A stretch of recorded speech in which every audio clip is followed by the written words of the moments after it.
everybody. I got a hum on here. Just checking the audio, making sure we're okay.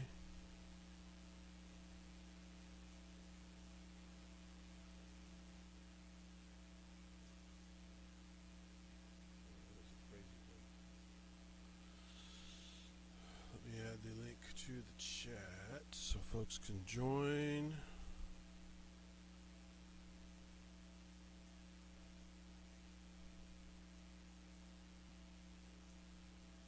Hey Robert, how's it going? Better late than never. I just got it. I had a bunch of tech issues earlier. I had to run a couple errands. So, pin the message. Now people can join. Blah, blah, blah, blah. Hop on in if you want, Robert.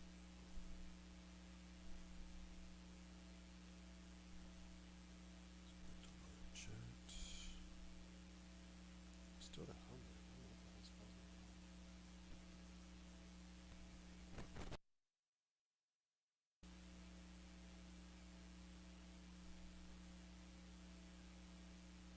Interesting. Ah, there it is. There's a loose connection touching metal. That's not good. Still not perfect, but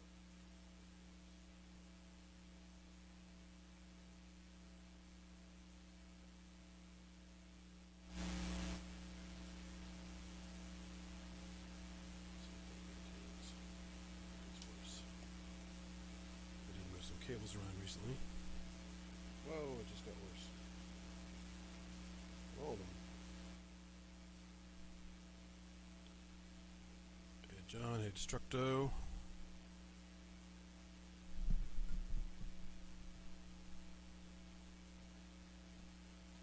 Interesting problems here.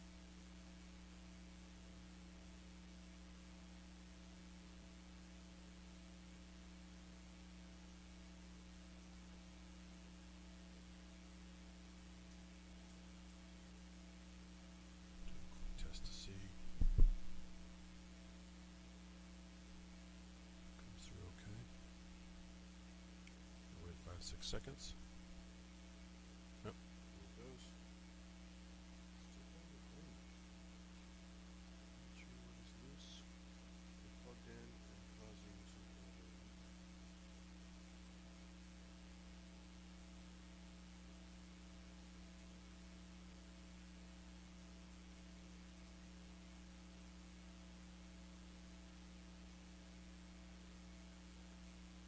hopefully that fixes it.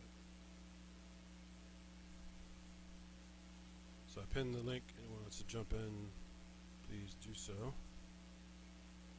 I'm troubleshooting some nonsense here.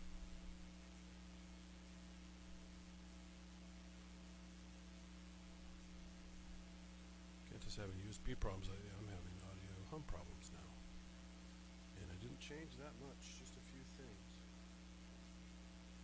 At least the XM Mini is working again, but something else.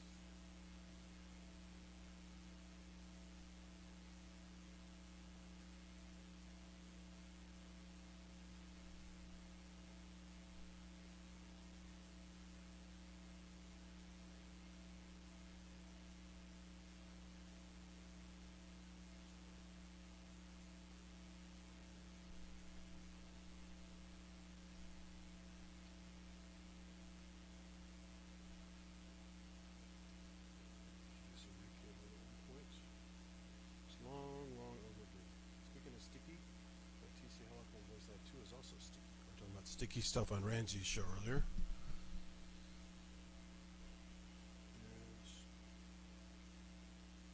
TC Helicon is definitely sticky.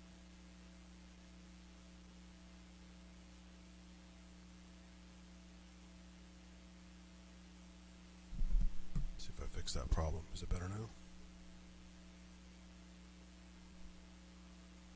Just a bit of a hum.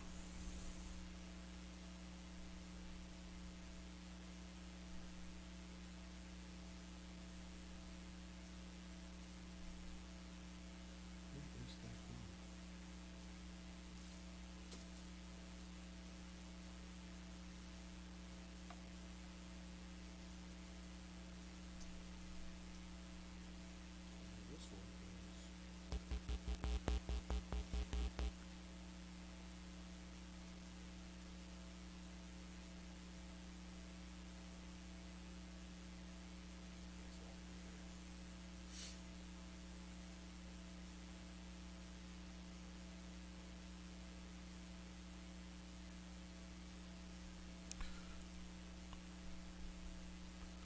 Can you hear a loud hum still on this on the feed?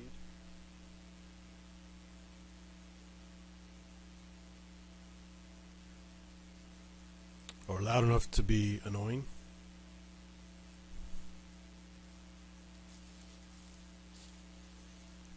It's kind of like a ground loop noise.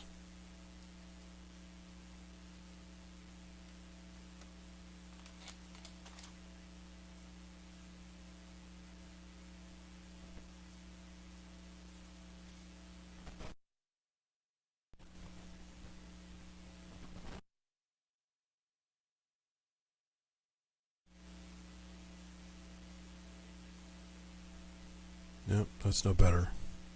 Oh, maybe it is.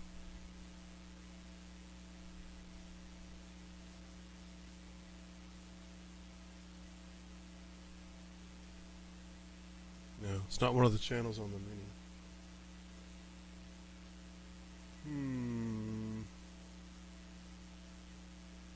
I have almost everything else turned off.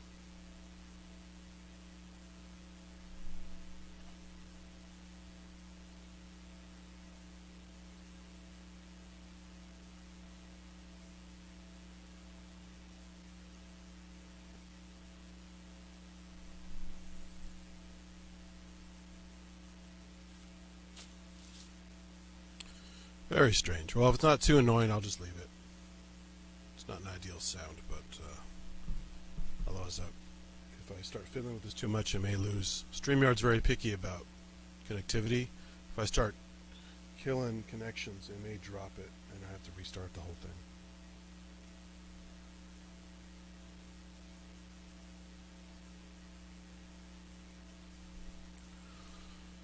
So, anyone wants to jump in, please do so. So you don't just look at my mug.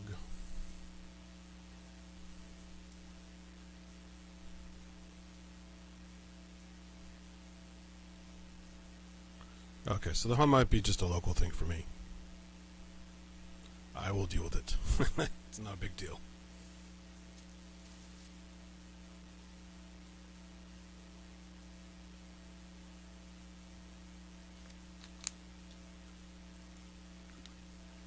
So I still couldn't find my MIDI interface I was going to do the other day with the theremin. But if the computer cooperates, I may try to route it through. I also found my power supply to try to do the old style Moog theremin to vocalizer box the to MIDI out. So I might try that instead. So at least I have all the connections for that.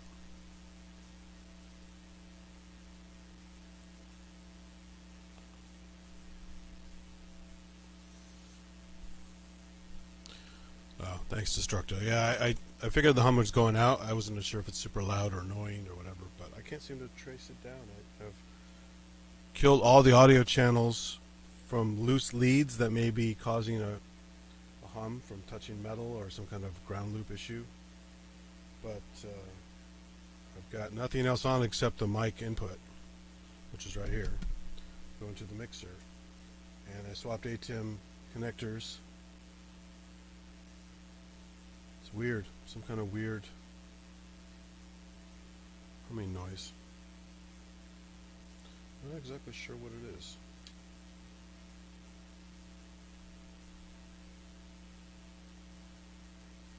I'll try just unplug these real quick and see.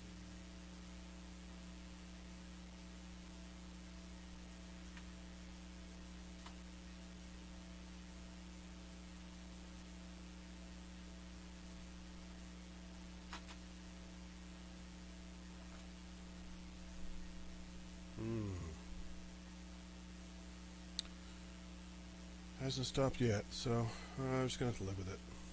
Sorry if it bothers some people, but I'm not in the mood to uncable everything,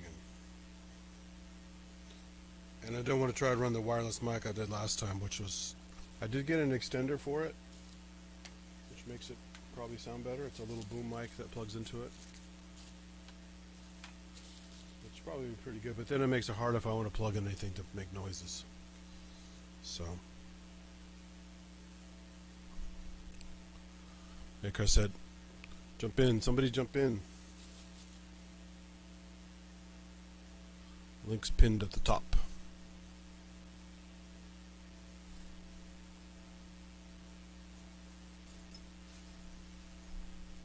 Doing that. Let me see if I can find my power supplies here. And the localizers here. I think it's 7.5 volts, I think.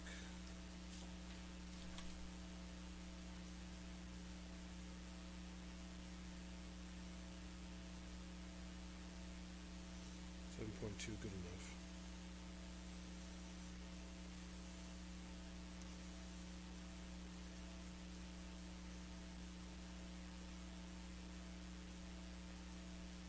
Oh, I said it was Menlo Park last time. It's actually San Mateo, where this is made. It's halfway between here and San Francisco.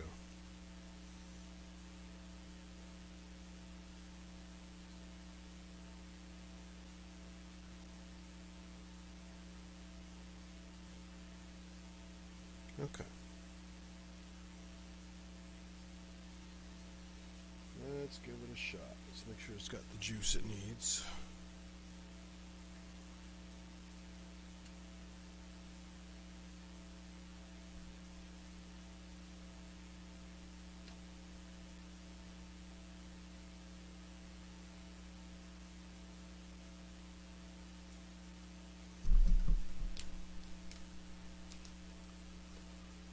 Hey Paul, what's up? Jump in if you want. No one else has jumped in yet, and that's just me on camera being extremely boring. I'm trying to get this theremin thing going with an alternative interface.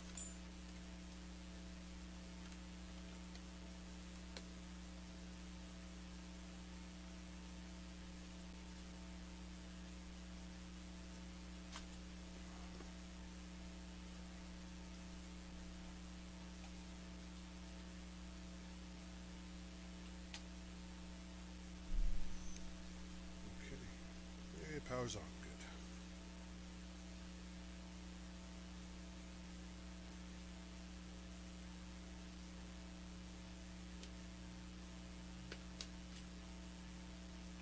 Ah, cool. There's Chris Ed. Hi. You alright? Let Hello. me pop this chat out before I ignore the chat and completely forget that people are shouting at me. No worries. How do I do that then? Yeah. Okay. The little ellipsis, vertical ellipsis. Yeah, got it. And then what I need to do then is make it bigger because my eyes are shit. And we can do that, I think, can't we? You can if you have a touchpad, you can stretch it. Hang on. Tell you what, I'll reconnect it. Or go in and change the font size. Yeah, and then I'll change the font size. Then I'll pop it out. Yeah. So what you do is that you do brain. What are you doing here? Hang on. All this technology stuff. How does it all work? I don't know. It's like magic, isn't it? Isn't that great? Yeah. That's us. I got this magic hum. Isn't it wonderful? Oh, you got a hum. Oh yeah. You can't hear it. You don't hear it? Ground hum. Oh yeah. Yeah. Yeah, it's very you. Okay, my brain's seized up. How do I make it fucking big? I forgot now. Was it plus sign, isn't it? Or you could go to the ellipsis. Oh, there we go. Browser. Found it. It found me zoom button. Just make it bigger. Yeah. 110. That's better. I can read that.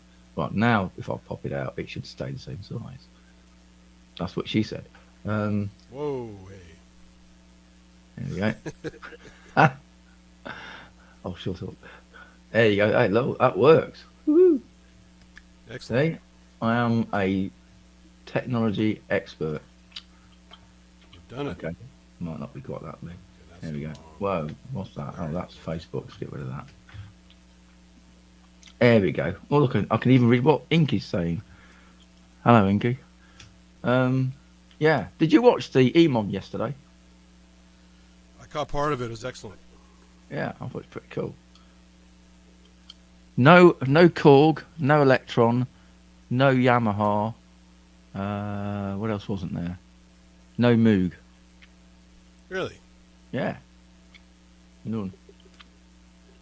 So Interesting. there's Akai, there was Arturia, Roland, um, hang on, Uno Synth.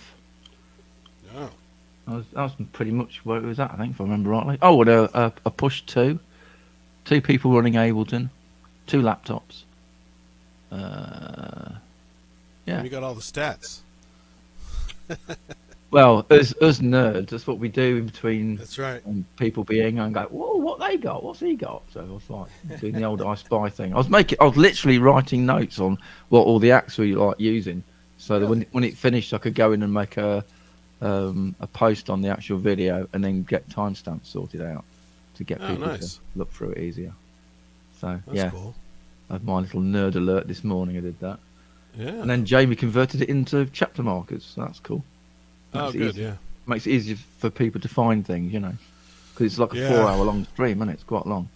I've actually done it for a few videos that I found online, like when Vangelis died, and people had a bunch of like tribute pages out there Yeah. on YouTube, and people were really excited by the music. And yes, they're not posting it legally. Yes, they probably shouldn't be doing that, but it already has like hundreds of thousands of viewers watching it, and they Yeah. keep asking the guy who posted it, "Can you please put the chapters in here? We don't want to listen to the whole thing every time."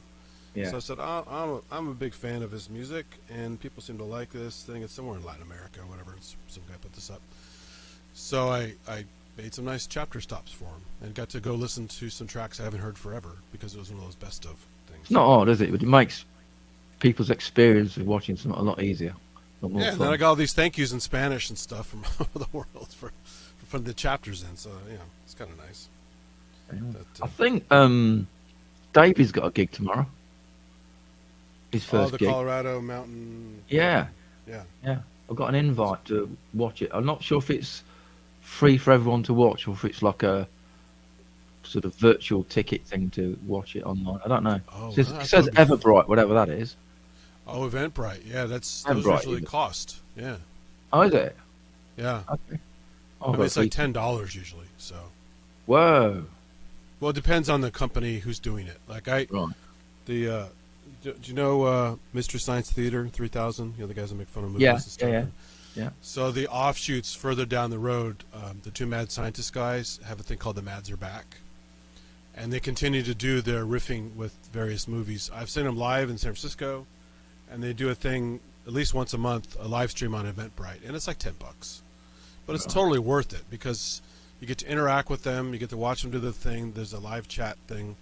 You can ask questions. Your questions get put up just like they do with ProSyn Network. Everyone can see your question Okay. and stuff, and you can interact with the actual guys, which is pretty cool. I think for me, it's on at like 11:30 at night. I think by the look of it, but that's fine. I mean, I don't get up for work, so I'll be cool. Don't get up for work because there's no work. Yeah, there you go. Oh I was yeah, gonna start have you got a earlier, but I job had yet? some problems. So it's just Have you picked a new job up yet? getting there. I spent about 2 months kind of taking a break Right. because I didn't take any other than NAM for a couple days and going to I think Yosemite for just a weekend, which didn't really take many days off. I didn't take really any vacation this year at all at my previous job. Right. So I was just like burned out, and I was working a lot of weekends doing like server patching. So I get comp time once in a while, but most of the time it's just work. And so you know what? Now that I'm forced out of the job, I'm gonna have a little bit of time, have some fun. I got a severance package. I'm gonna Relax a bit. a little bit of that. Yeah, I have a little fun. I didn't really go anywhere, but it did allow me to get time to research the telescope stuff more and buy that telescope and start those streams and do some other stuff, which was fun. I'm still going to get a solar scope one of these days to start doing daytime solar streams. But so I've been doing prep, lots of online training stuff, because the last thing I want to do is it turns out over the summer there are almost no positions. There's so many layoffs, and no one was really hiring much over the summer. Yeah, It's kind of a good time to. Yeah, it's a good time to take a break because what am I going to go for? There's a lot of almost nothing available. What was available was Yeah, shit. it's probably a glut of employees looking for a job. Exactly. So I decided, you know what? I'm going to take a back seat. spent a little time here and there refreshing, but not hardcore. Just take a break, and then now I started to do heavy duty hardcore refreshing for interviews. Because when I finally find a few positions, I found a couple so far that looked okay, but I don't want to blow the interview with like softball questions, like something I should have known from 10 years ago, or whatever. Just some dumb Active Directory question or whatever. I'm like, oh, that's so stupid. Why did I flub that? You know. So I just have to bone up on the stuff that, you know, I'm already supposed to know that, you know, you forget the minutia over time, you know. Oh, somebody is here. Speak of the devil. Is that Dave? Oh, no, that's Keith. Hey, what's up? Hi, everyone. Everything's Hello. good here. Mr. Modular Man. Yeah, there's a few keyboards. And, Mr. Cobol now. You bought the Cobol. I've ordered it. I've ordered it. Oh, okay. Yeah. Yeah, some stupid damn fool Andertons sent me an email saying, it's here. So some damn fool got on the internet and ordered one. Oh. Hopefully early next week, because they're in stock. It's okay. You still have a little space like up in the corner there for it. So. Yeah. I was thinking, yeah. Blue tack it to the ceiling. Fine. Yeah, that'd be good, yeah. I actually thought of that, was to get some of the modular. Where is it? Up there. It was a joke. It's a joke. No, but you say that, but I did actually think that I'd make framework up to go up down the route, because modular is it's like quite a spaceship, you know. You have your panels here in your spaceship. You got to reach. Well, I'd rather have been able to afford a TARDIS, but that was just at my price range. Yeah. Yeah, that's what I need. But yeah, I actually thought of building a frame up, because a lot of modulars not very deep, and putting it up against the roof, the inside of the roof. But I won't do it because it'll just do too much damage. Wow. Yeah. Don't nail through the roof. That won't be good, David. But not with the 9-inch nails, anyway. No, that would definitely definitely not. do some damage. That would look cool though if you had it up here. You could reach over and. No, I totally agree. But doing this and tweaking this, and it's like you're in the space capsule. Trouble is, I'd spend my life redesigning this space every 20 minutes, so that's why nothing ever gets done. Yeah. If you get rid of some of the toys. The natives, I mean, they were here when I moved in. Goodness me. Okay. Yeah. You know. If that's the like indigenous population of your attic, then yeah. That is, and they've been breeding as well, I think. There's only 2 or 3 when I started. Yeah. Breed, don't they? I've noticed that. Yeah.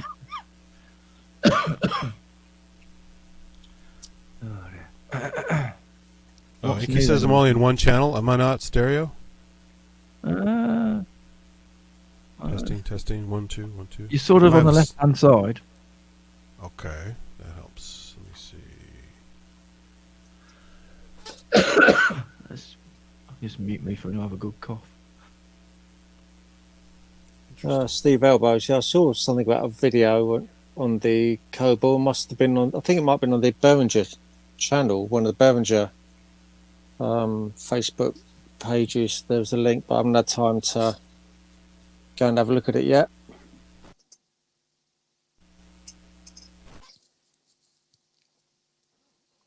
Oh, Inky, yeah, trolls from. I think they must have arrived here after that Hardware Jams thing. Trolls attacking. Yeah. I got a haircut like a troll. Was it a gonk? You call it a gonk? You know, thing you used to win at the. No, they're the trolls, aren't they? Because used to be, originally we got them. They used to have a hole in the bottom to stick on top of pencils, didn't they? Yeah, I've got that. Yeah. It's like Steve pulling some cords out. Yeah. Yeah. Is that any better, Inky? Or is it the same? Still hummy? Don't know. We'll leave it up to Inky. She's the audio expert here. Hang on, see what she says. I turned off the echo because you guys are talking. Otherwise, I could hear myself. Oh. Am I echoing or not? Am I okay? No, I was echoing so I could hear the stream before I started. Oh, okay. Right. And then I paused the YouTube video so I don't hear double. Because I'm just using a microphone in front of speakers, but it is a dynamic. This is a SM57 clone from Behringer, £18. So, Oh. expensive stuff. Seems to work though. So it's Well, I could fine. switch back to the video is working. I could, as long as that stays up, I could switch back to a different audio path. So if I have to, I will. Yeah, no, you're okay so far. I mean, unless Madam like complains a lot. I just don't want to, piss everybody off. Like, it sounds like shit. What are you doing? Well, there's that, yeah.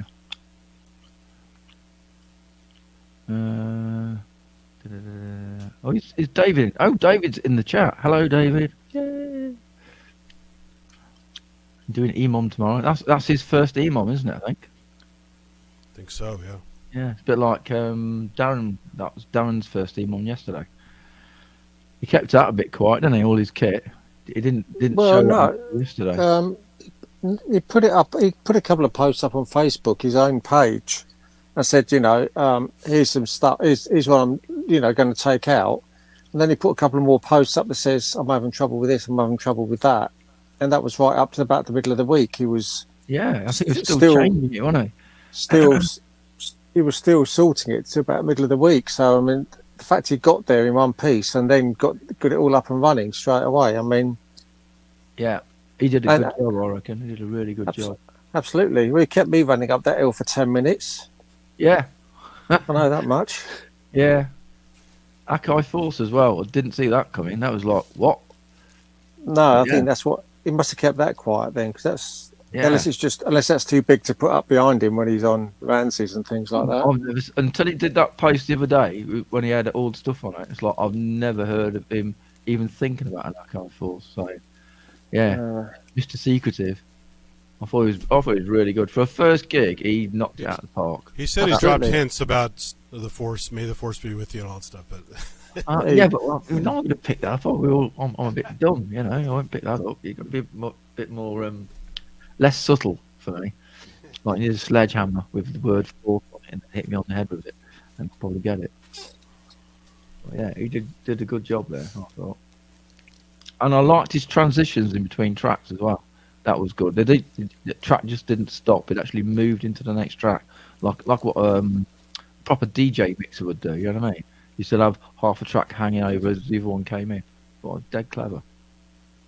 And I was on his Bandcamp page today trying to find the track. I think he's wrote those tracks, for EMOM.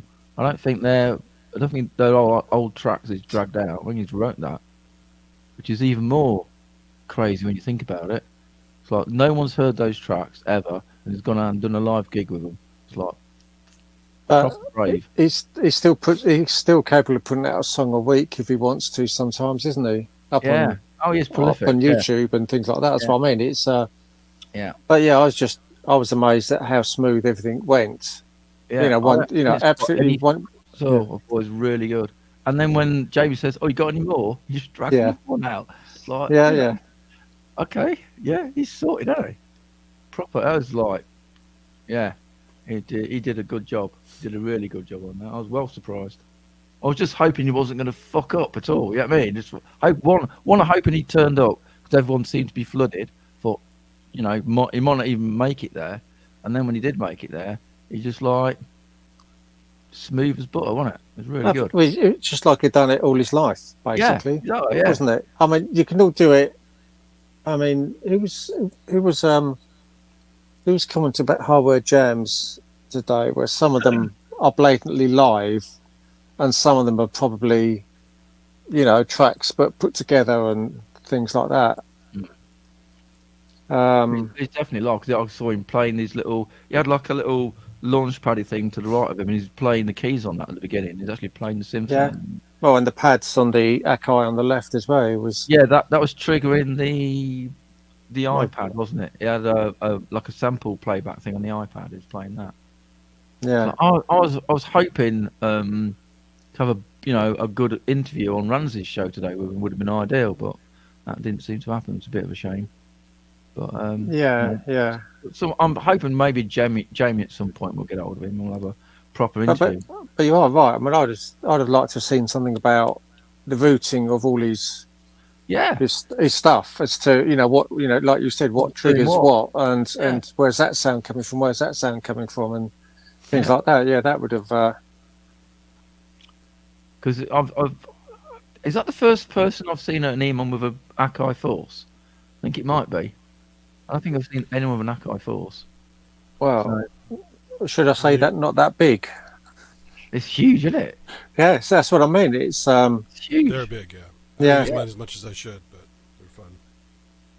But it's cool though. They did a good job. I mean, how much do they cost? About $1,000, I think, last time I looked. Maybe a little bit less. Well, When they first came out, they're about $1,400, and then I waited for a long time because the OS wasn't sorted. They had still doing updates and stuff, and then I finally bought one new for about $950. Yeah, but that's a good price. That's a huge bit of kit. But then the price went back up again, so yeah. Yeah, that's just a huge bit of kit for that money. Yeah, it can do a lot, can't it? Yeah. Well, to be honest, it did everything, didn't it? Because was that right? It did everything apart from some of the samples off the iPad. So he had he had a little three of the guys at the bottom controlling the aspects of the Force, but the Force was still the master control. Yeah, and then he had he had an iPad running some sample playback thing. The bottom left, a Kai controller pad thingy was controlling the iPad. Yeah. And I forgot what the thing on the upper right was doing. It was a thing next to the Force. I forgot what that was. It just looked like a mixer, didn't it, or not? Yeah.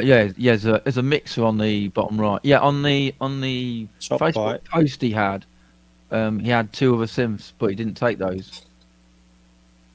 He had a J6 and a.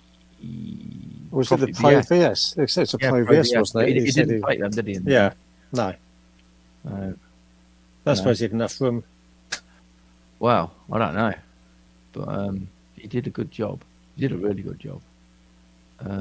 Yeah, I thought he was really good. I thought Simon was really good as well. Simon. Yeah, that's what I caught the stream last night. Was after PSN.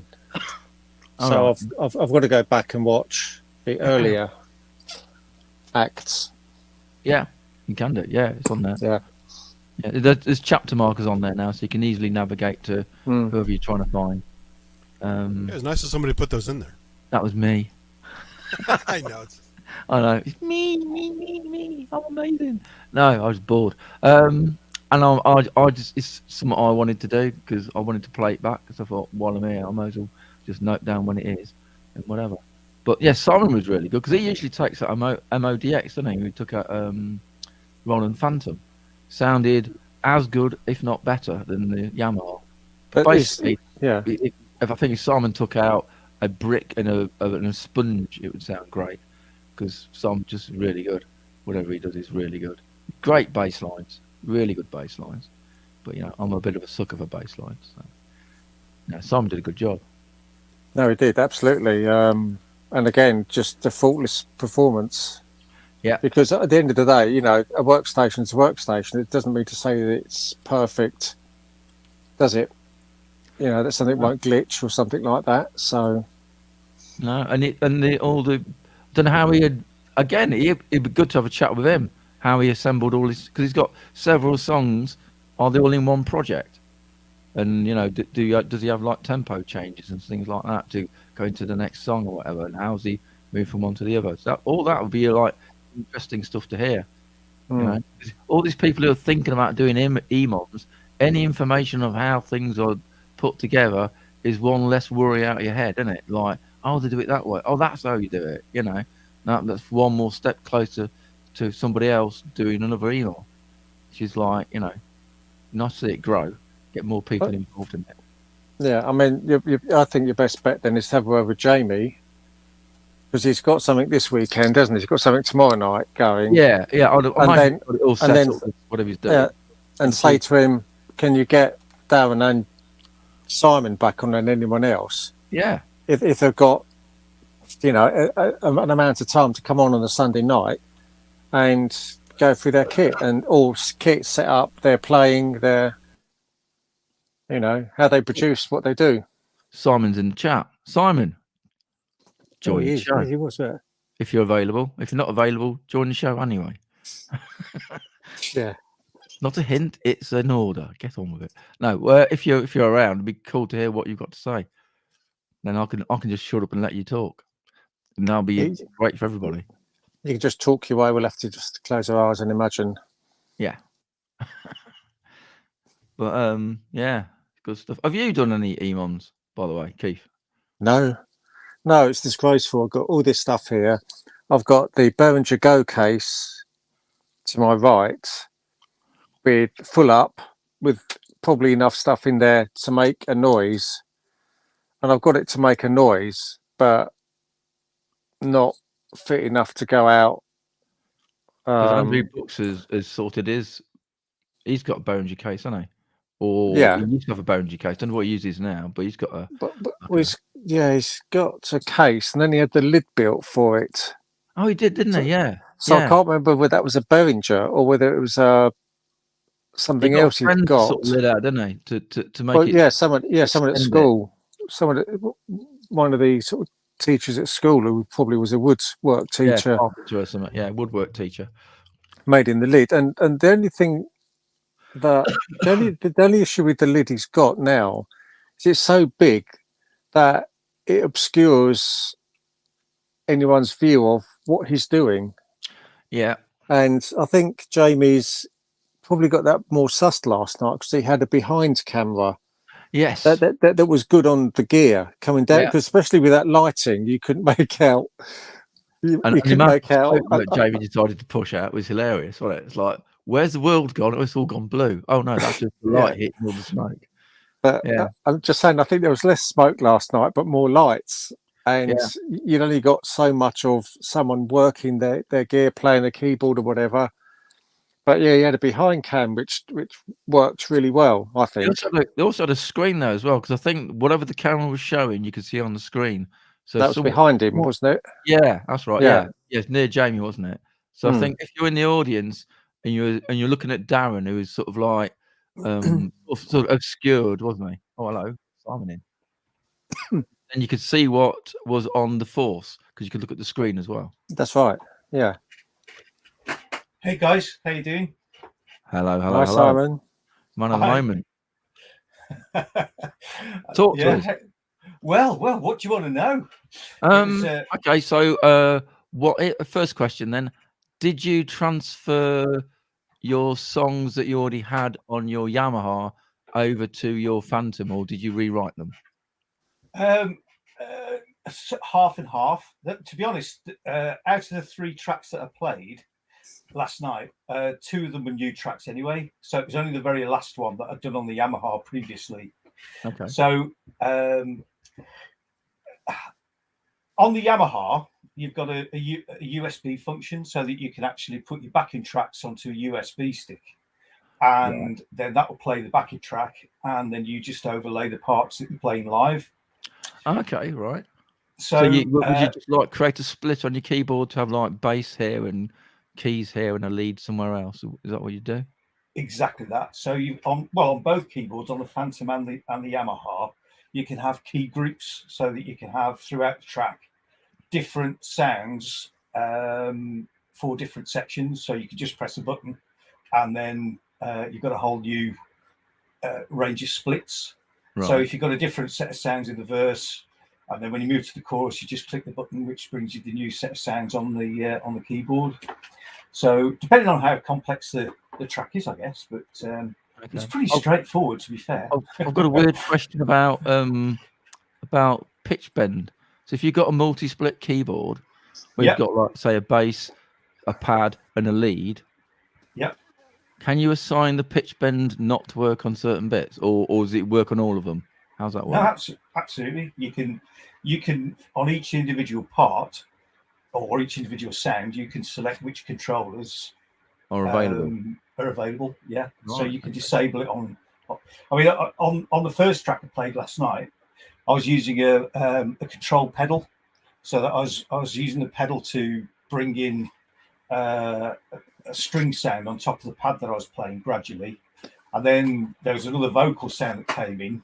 So that was actually using the reverse. So when I pulled the pedal down, the vocal sound was moving up in the mix. So you can. All right, clever. Yeah, so it's you can do loads of stuff with the. How's it all stay in your head though? Do you practice this a lot, or is it just like I'm just doing the thing I always do, so it's not a big deal? Well, I'm really bad, to be honest, because if I'm doing an EMOM, I'm always at lastminute.com. So I think, shit, I better get my set together, and I've got 2 days to do it.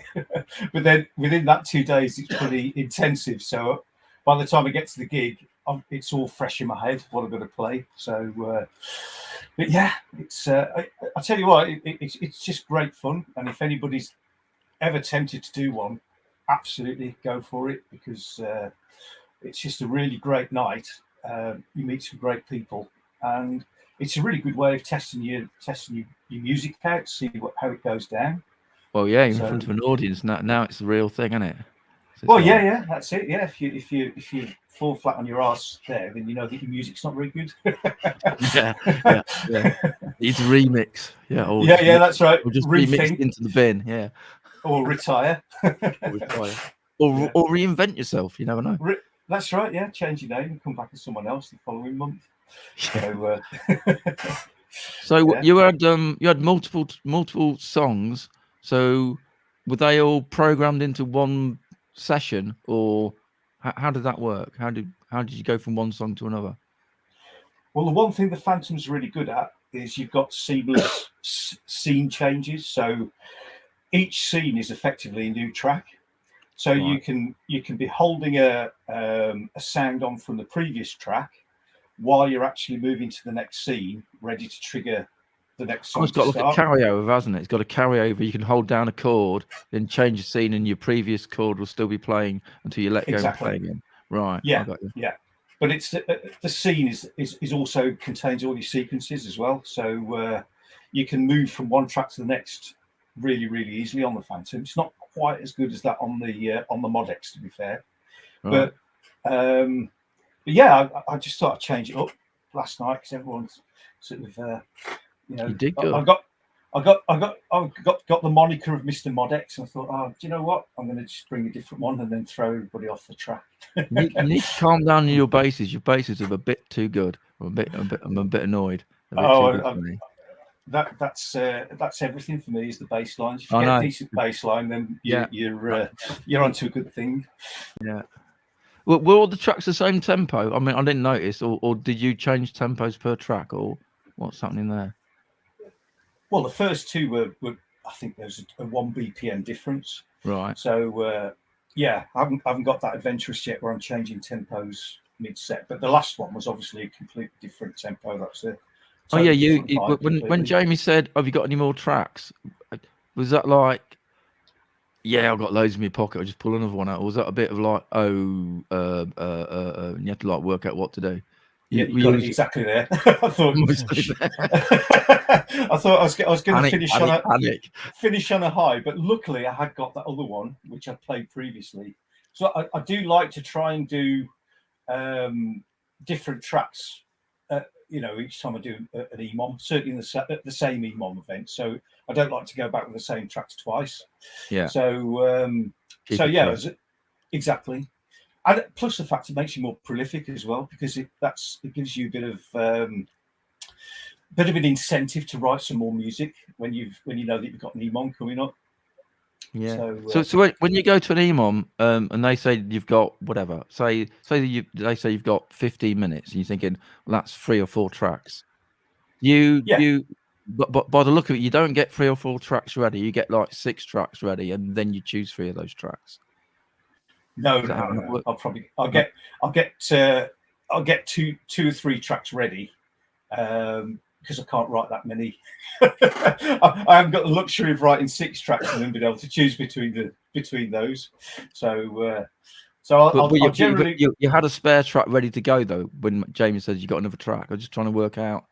Oh right, yeah. It was purely by chance that I'd actually started to migrate a couple of the tracks over from the Mod X to the Phantom, and that was the only one I got finished. But yeah, I use both keyboards because I play in a band as well, and I use both keyboards in the band. But obviously, when you're doing a 15-minute set, you don't want to be lugging tons and tons of gear around with you. No. So, try and keep it down to one board if I can. Okay, and why did you choose to be in the Roland this time? What was the motivation behind that? Just to change it up a bit. Just for different. Yeah. And it's just nice to take, to focus on another bit of kit, because I think you can. It's you can get bogged down with having so much gear, and you've really got to sort of investigate the stuff that you've got, because there's so much that they can do. You never really scratch the surface unless you spend loads of time with it. Yeah. And I'm still guilty of that. But that's another good thing about the EMOMs. It does make you focus on your gear, because you're not only writing a track, you've also got to think about, well, how am I going to perform this, and how am I going to make it do what I want it to do on the night? So it's a double-edged sword. Crazy, isn't it? Yeah. It's good fun though. It's good fun. Otherwise, you wouldn't bother doing it. Yeah. I think I found interesting yesterday, there wasn't anyone with a gigantic amount of kit, really. Everyone was like taking out. I mean, they had like controllers and stuff, but it's basically one big thing and then a couple of little things next to it usually. I thought that was interesting. Sometimes you'll see like the desk and you're like, it was completely filled with gear. You know what I mean? But it was interesting to see like a more of a minimal approach to an EMOM. I think Darren's rig was probably one of the biggest, and there was a guy on. Unfortunately, I got stuck on the M6, so I didn't actually see his set. But I got there just as he was packing away. And the guy with the base station. Oh, do you know what? I didn't even manage to see exactly what he got. All I could see was loads of kit, and I think it was the second act on. Yeah. But there were a lot of guys there last night it was their first time playing, and I've got to say the quality of there wasn't a bad artist on last night. Everything was absolutely superb, and Jamie, God bless him, puts on such a fantastic it was night. Good, Jamie he's amazing, because getting the crowd going as well. Everyone cheering. No, cheer as in get some beer down you and cheer. Yeah, exactly. I thought he's great. He was really good. And he's a busy guy, isn't he? He's trying to be the compare. He's trying to get the crowd going. He's running the PA. He's running the video stream. He's looking at the chat. He's trying to help the artist sort out. Mental. Yeah. One guy doing it. And he put the whole show on as well. Amazing. Yeah. Amazing guy. And the sound system it brings, it's not huge. It's not a huge PA, but the sound it gets out of it is just. Does it sound good? Out of this world. So. Yeah. So it's definitely well. I've only done 3 EMOMs. I've done the Derby one, the Stoke one, and Blackpool twice. I think I've seen all of them. Definitely. Yeah, you probably have. Yeah. I probably have. Yeah. No, it's good stuff. So, well done. Hey. So cheers, are you going to stick with the Roland it. for the next? Yeah. Are you going to stick with the Roland for the next one? Do you reckon, or you going to swap it about again, or? What's your thoughts on using a Roland compared to the Yamaha then? If I'm honest, I'm teetering on the edge of getting the new Montage, but it's just a slight issue finding $3,500 from somewhere. But yeah, but, that's the only sort of spanner in the works at the moment. But I must the Montage, the Mod X, the Modi X, I have to say, for the money, is an absolutely incredible piece of kit. It's absolutely brilliant, and there's a lot of things that the Mod X can do that the Roland can't. Right. And if I was up against it and somebody said, "Well, you've got to be left with one of the keyboards," I'd probably stick with the Mod X, believe it or not. There are loads of things about the Roland which are incredible. I love the sounds that it can generate, but the effects implementation on there is not a patch on the Modi X. Is the effects? Performance? I can say, is the effects on the Roland and the Phantom a bit like I've got a Roland FA where you get like a send effect? You don't get really insert effects. It's actually pretty much identical to the FA. I've got an FA as well, and the range of effects that you've got and the master effects are virtually identical to what you've got on the FA. Okay. Whereas with the Modi X, have you got a Modi X, Presley? Have you got one? No. No, right.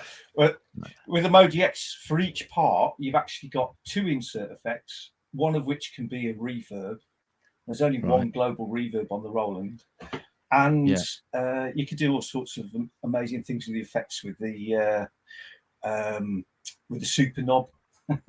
Ridiculous name for a controller, but you can. You know what? That's probably the biggest thing that's ever put me off the Modi X is that great big glowing blue knob. It's like not sure. It's the same as the Hydrosynth, isn't it? With the glowing knob as well, isn't it? Controller knob as well. Yeah, I think the Hydrosynth has as well. And I was thinking today you'd be getting a top of a deodorant can or something and sticking over it, wouldn't you, when it got to you? Gaffer tape it, be fine. Yeah, that as well. Yeah. You can actually turn the light off the super knob if you want to. Oh, can you? I'll be doing that. Yeah, if it really gets on your tits, you can turn it off. So, but it's actually quite handy sometimes because it flashes at the tempo. So if you haven't got a click and you need to keep in time, then the only thing with when I saw reviews of the Modi X is like they were going on and on and on and on and on about the super knob. It's like, really? Is that the number one feature then? And didn't really sell me on it. Yeah. No, it's. I think they overrated it a bit, but it is actually really. It's just a macro controller at the end of the day, so you can assign loads and loads of different things to a single controller, just the same way as you can in a DAW or on the MPC. But keyboard wise, there's not a lot of keyboards that can do that, as far as I'm aware, anyway. Yeah. Oh, the idea of the FMA engine interests me because I used to have an SY77 back when I was younger, and that was like really cool.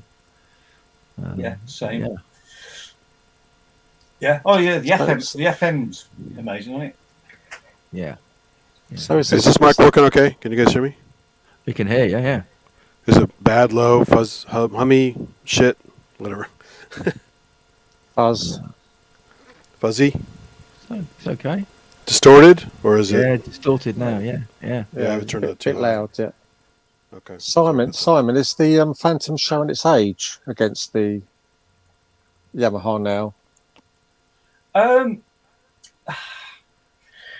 think it's. If it's lacking things like the effects, is that an age thing or? I think there's 4 chips in the big Phantom, so I think they've definitely got room to to expand on it. There's a lot of things the effects implementation could definitely do with an upgrade. But the great thing about the Phantom is the what's it called? Zencore engine. Yeah, the actual sound is really good, isn't it? Yeah, the sounds are absolutely brilliant, and so yeah, it's like anything, isn't it? There's not one single piece of kit that will do everything for you unless you use your computer. There's always something that you want, and in some ways that's good because it makes you find workarounds, which can make you be a bit more creative. So, but yeah, the new montage does look like the dog's bollocks, and I'm very, very tempted. No, it does, doesn't it? And so is it only pulley aftertouch on the 8? Yeah, M8. So that's a shame, isn't it? Absolutely. I think that's a massive gaff on their behalf, to be honest. I just hope they don't do a Korg and then, say, well, you can upgrade it later, like they did with the Nautilus, where they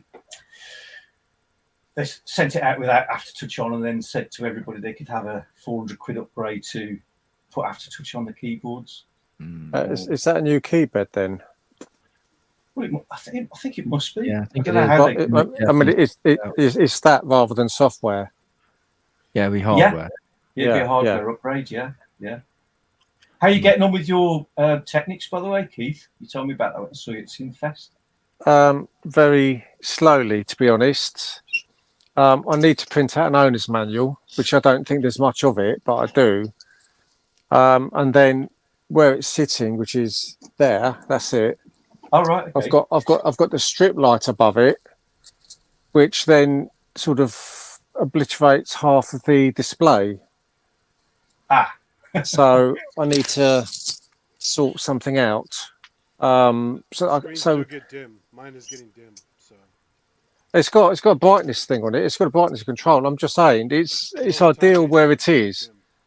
But I sort of was thinking of tilting it up at the back, but I haven't got. I need to go find a lump of wood just to experiment. Ink is asking what techniques. Sorry. What have you got? It's the SXWSA1. Is it a synth? Yeah. Yeah, it is. Yeah, Right. yeah, it's sort of home organ. All right. It's So quite physical old, yeah. modeling mixed with samples. You're very low, Andy. By the way. Yeah, Physical modeling mixed with samples. Oh, okay. Yeah, but it's virtual analog, isn't it? Virtual It's VA, modeling, physical modeling, samples, physical modeling. and Yeah, some other stuff. Yeah. All right. but it's I think some of the menus are quite deep, which is why I need to get the manual and then get into the display to see what I'm actually looking at. It's the sounds, the sounds that are on it, I'd say are obviously quite dated and things like that. But Very dated. Yeah. yeah, so that's why I want to get into it to see, to bring stuff out of it. You saw the blush response video, right? That he does Yeah. crazy shit on that. Oh, absolutely. He starts with the sound, and then after 5 minutes, he's gone into the menus and he's got some distortion. After 15 minutes, it's halfway out of the window. By the end of the video, it's complete distortion, noise, and all sorts of things. Which I don't think it was originally really made to do. Well, I'm not made to do, but I mean, it wasn't. He likes noisy kind of music, though. That's a lot of his stuff is that way. So. Yeah. But yeah, I was playing with some sounds on it today because now it's really a controller keyboard as well. I mean, the KX88's up there with the natives on it. But essentially, I've got the Technics widded. Take a drink up to the what that side. Yeah, so I've got the Technics widded up to this lot, the back mount. All right. Through the eMagic Uniter 8, and I'm not being clever with that. It's just an 8-in, 8-out MIDI patch bay. There's no computer connected to it. There's nothing. Waggy said he's got two of those, by the way. Yeah. We'd known that, wouldn't we? Waggy but most. Well, I've got the one Uniter 8, and I've got two AMT 8s, and because they're so cheap, they're under £100 a piece, and I've got quite a few more rack mounts, 19-inch stuff to mount rack. That's why I got another one. There's a MIDI Sport 8x8 down there. I can't find the power supply. I think that'll just about do me. But I'm sort of wondering whether that would all, because of the USB out the back of all of them, they'd all go into a USB junction box. Yet to find that out. Yeah. So, but yeah, there's another 19-inch rack down there with the other one in it. But until I get everything sorted out, then I need to rack load more stuff up. Man, where to start with all that kit? That's impressive. Hi, Steve. Hey, you all right? All right. Yeah. What was that last night, Simon? On your kit, Simon. Yeah. When you're using the Phantom, you've got you had the choice of either the Roland Waggly stick or you got the two wheels at the top. Yeah. Whereas on the Yamaha, you just have the wheels, don't you? What's it like moving from one to the other? Is that easy for you? Is it like you do it all the time anyway, or what? Well, I think the first decent keyboard I ever had was a Juno, so that got the stick on it. Right. So I got quite used to that, and then I've never really found it a problem either or. I'm fairly comfortable with either, to be fair. Right. But, Cool. But when you got the choice of both, I just go for the one that's easily available.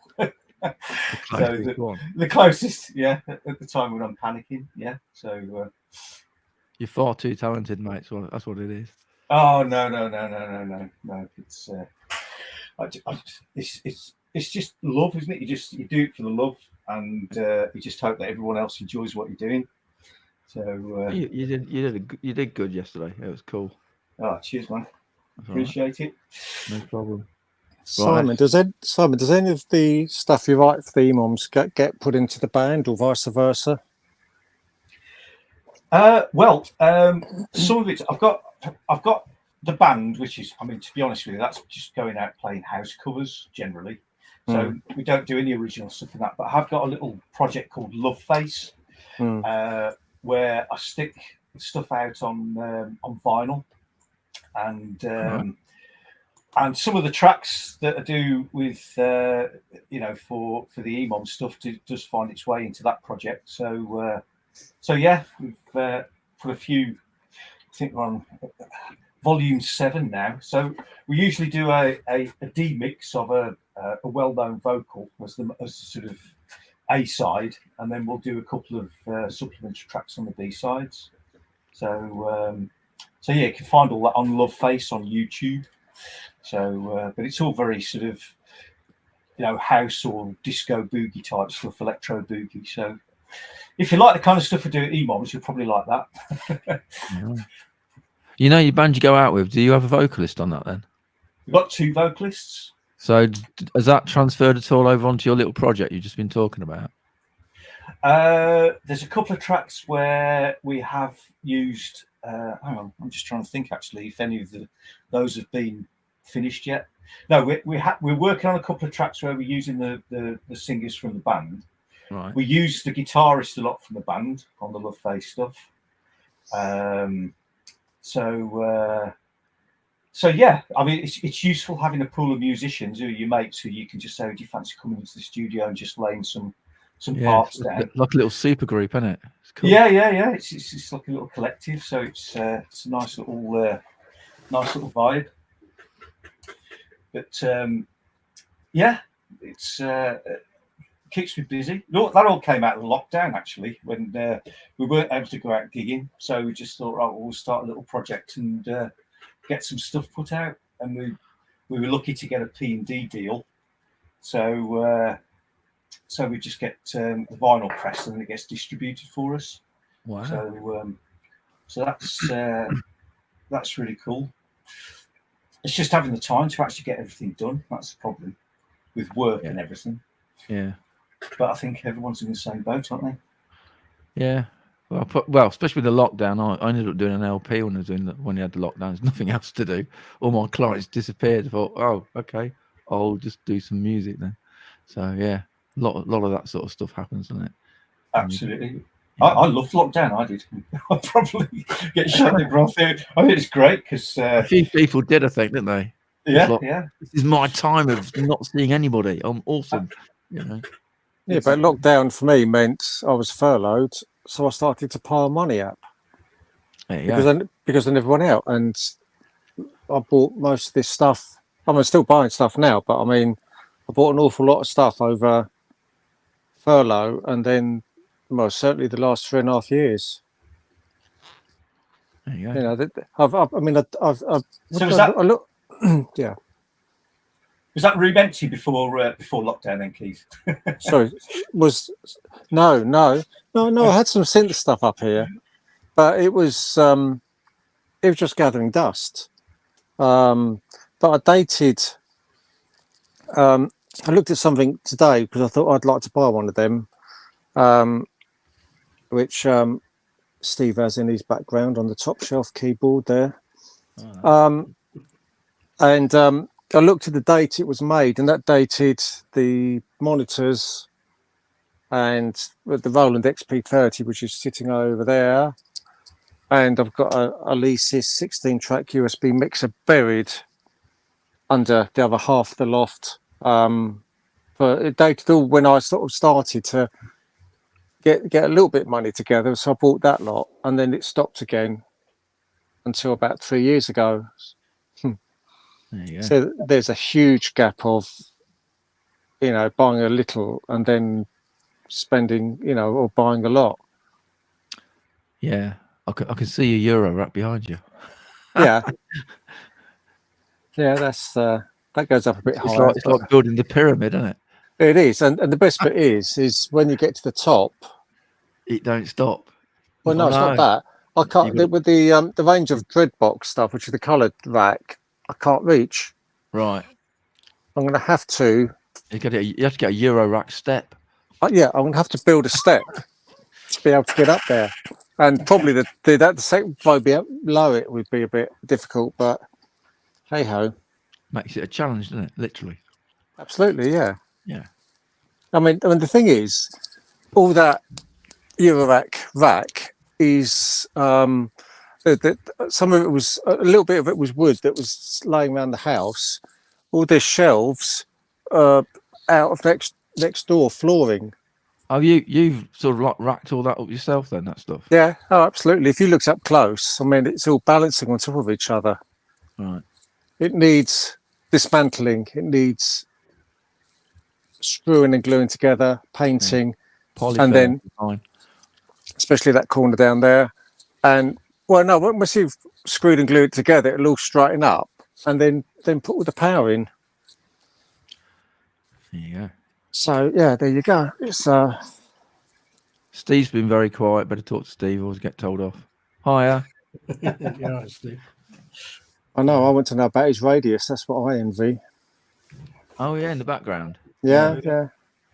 I mean that came out. Say when I bought my monitors and the KRKs and the Roland and things, I had one of those, but it was, I couldn't afford. I remember the radius in the local Academy of Sound shop, but it was upstairs and a little sign on it says "Do not touch." So you didn't. I think it's about. It was a couple of grand or more. I think when it was new. I bought one when it first come out, and I had to take it back because I lost my job.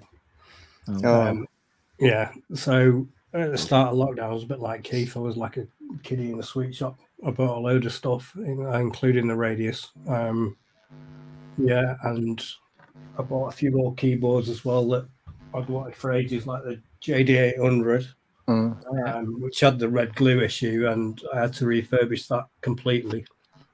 I've still got one here like that, Steve. Have you? Yeah, I keep threatening to take it down to Kent. Yeah. Well, it's yes. I mean, I need to do that. I'm going to buy the new circuit board that they do, that one guy does. Yeah. And take it down there. I'd be interested to get the details of that, because you mean for the underneath the keyboard? You mean? Well, is it the Flexi? Yeah. Board that off. Well, my glue's so bad that I can't believe that it. It's unscathed basically. Yeah. So yeah, it's a guy called Guy someone. Who makes.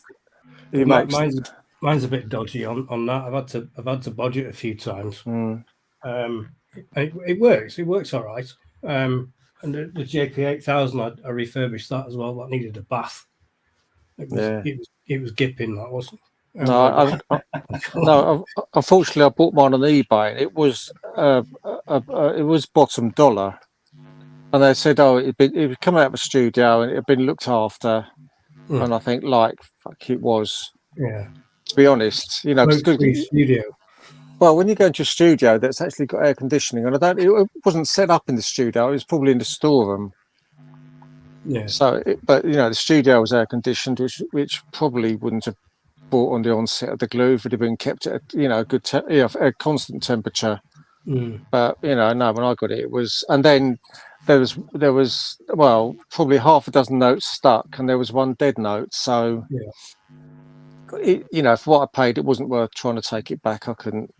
No, I just stripped I just stripped the key bed down and just stuck all the keys in a bucket of caustic soda and left it overnight, and they all fell out. No, that's right. That's what they do. What they do is a kinder way now, but yeah, I think I polished all the keys up again. They're fine. Yeah, it was great. Oh, mine's got cigarette burns and Oh, Yeah, but it looks more like a pub JD 800 than a one. You know, one that Yeah. come out. You might have thought was a reputable studio sort of thing, but no, it was. Yeah. I'm not sure what you can do with that sticky stuff. I think it goes sticky no matter what you do. Because I've got the H4n Zoom thing. Yeah. It's been kept in a box, in a plastic cover, in a box, in constant heat. Don't smoke. It's in a box. It's still tacky as fuck, really. And there's nothing you can do. There's nothing you can do, really. It's just, it's odd, like, when people do that and then they remake something better with the same stuff, though. That's a bit odd. Yeah. I thought in Van's chat, everyone said isopropyl alcohol cured a lot of it. Yeah, you can. It does, but it doesn't. It cleans it off, but it doesn't cure the stickiness. It'll come back. Oh, right. I don't know. I don't know if you ever had those things when we were kids that there were spiders or aliens or octopuses, and you threw them at the wall, and they stuck to the wall and kind of. I had them. Yeah, exactly the same thing. That's exactly what it feels like when you My touch two it. used the same thing on my mini brute and ruined it. Yeah, great. You can clean it off, but it'll happen again. It's just eventually you'll clean all the plastic off, and it'll just be the rubber off, and it'll just be this plastic case. I just hopped on to say, Simon, brilliant gig, and I'm just really keeping Wagoo's seat warm for him till he comes in. Come on, Wagyu. Come on, Wagyu. Thanks, mate. Yeah, you'd be great. Yeah, no, it's top stuff, and The whole show was really good. It was. The whole night really was good. epic. Yeah. Yeah. But to play keys on your own, To play the bass, never mind the keys, playing the bass line, and then effortlessly go up and play the little lead line as well. It's like, what? Way without too good. looking like you're absolutely shitting yourself, to be honest. I mean, yeah. But the Cool audience as fuck. couldn't see because of the lights, surely. I was watching his face. He was focused. He'd left that bit somewhere at the bar or in the toilet, and he was focused. He was brilliant. Do you know what? That's the only thing about all those lasers is you actually can't see what the fuck you're doing. So it's like that's when you're standing behind it, all you can see is like these lasers hitting your hands, and so that was slightly off-putting. But at least you didn't have a strobe. You imagine having a strobe trying to play the keys. You'd have to close your eyes, wouldn't you? Absolutely, yeah. I did feel sorry for some of them because there was some on the left. As we looked at it, you'd been on the right, your left, and there was some on the other side. But some of them were on the side where the smoke machine basically, as they started, Jamie pushed the smoke machine. It was right in their face, and I can imagine going, "Oh my god, we just started, and now I can't see wafting shit." I couldn't see the artist; they just disappeared into smoke.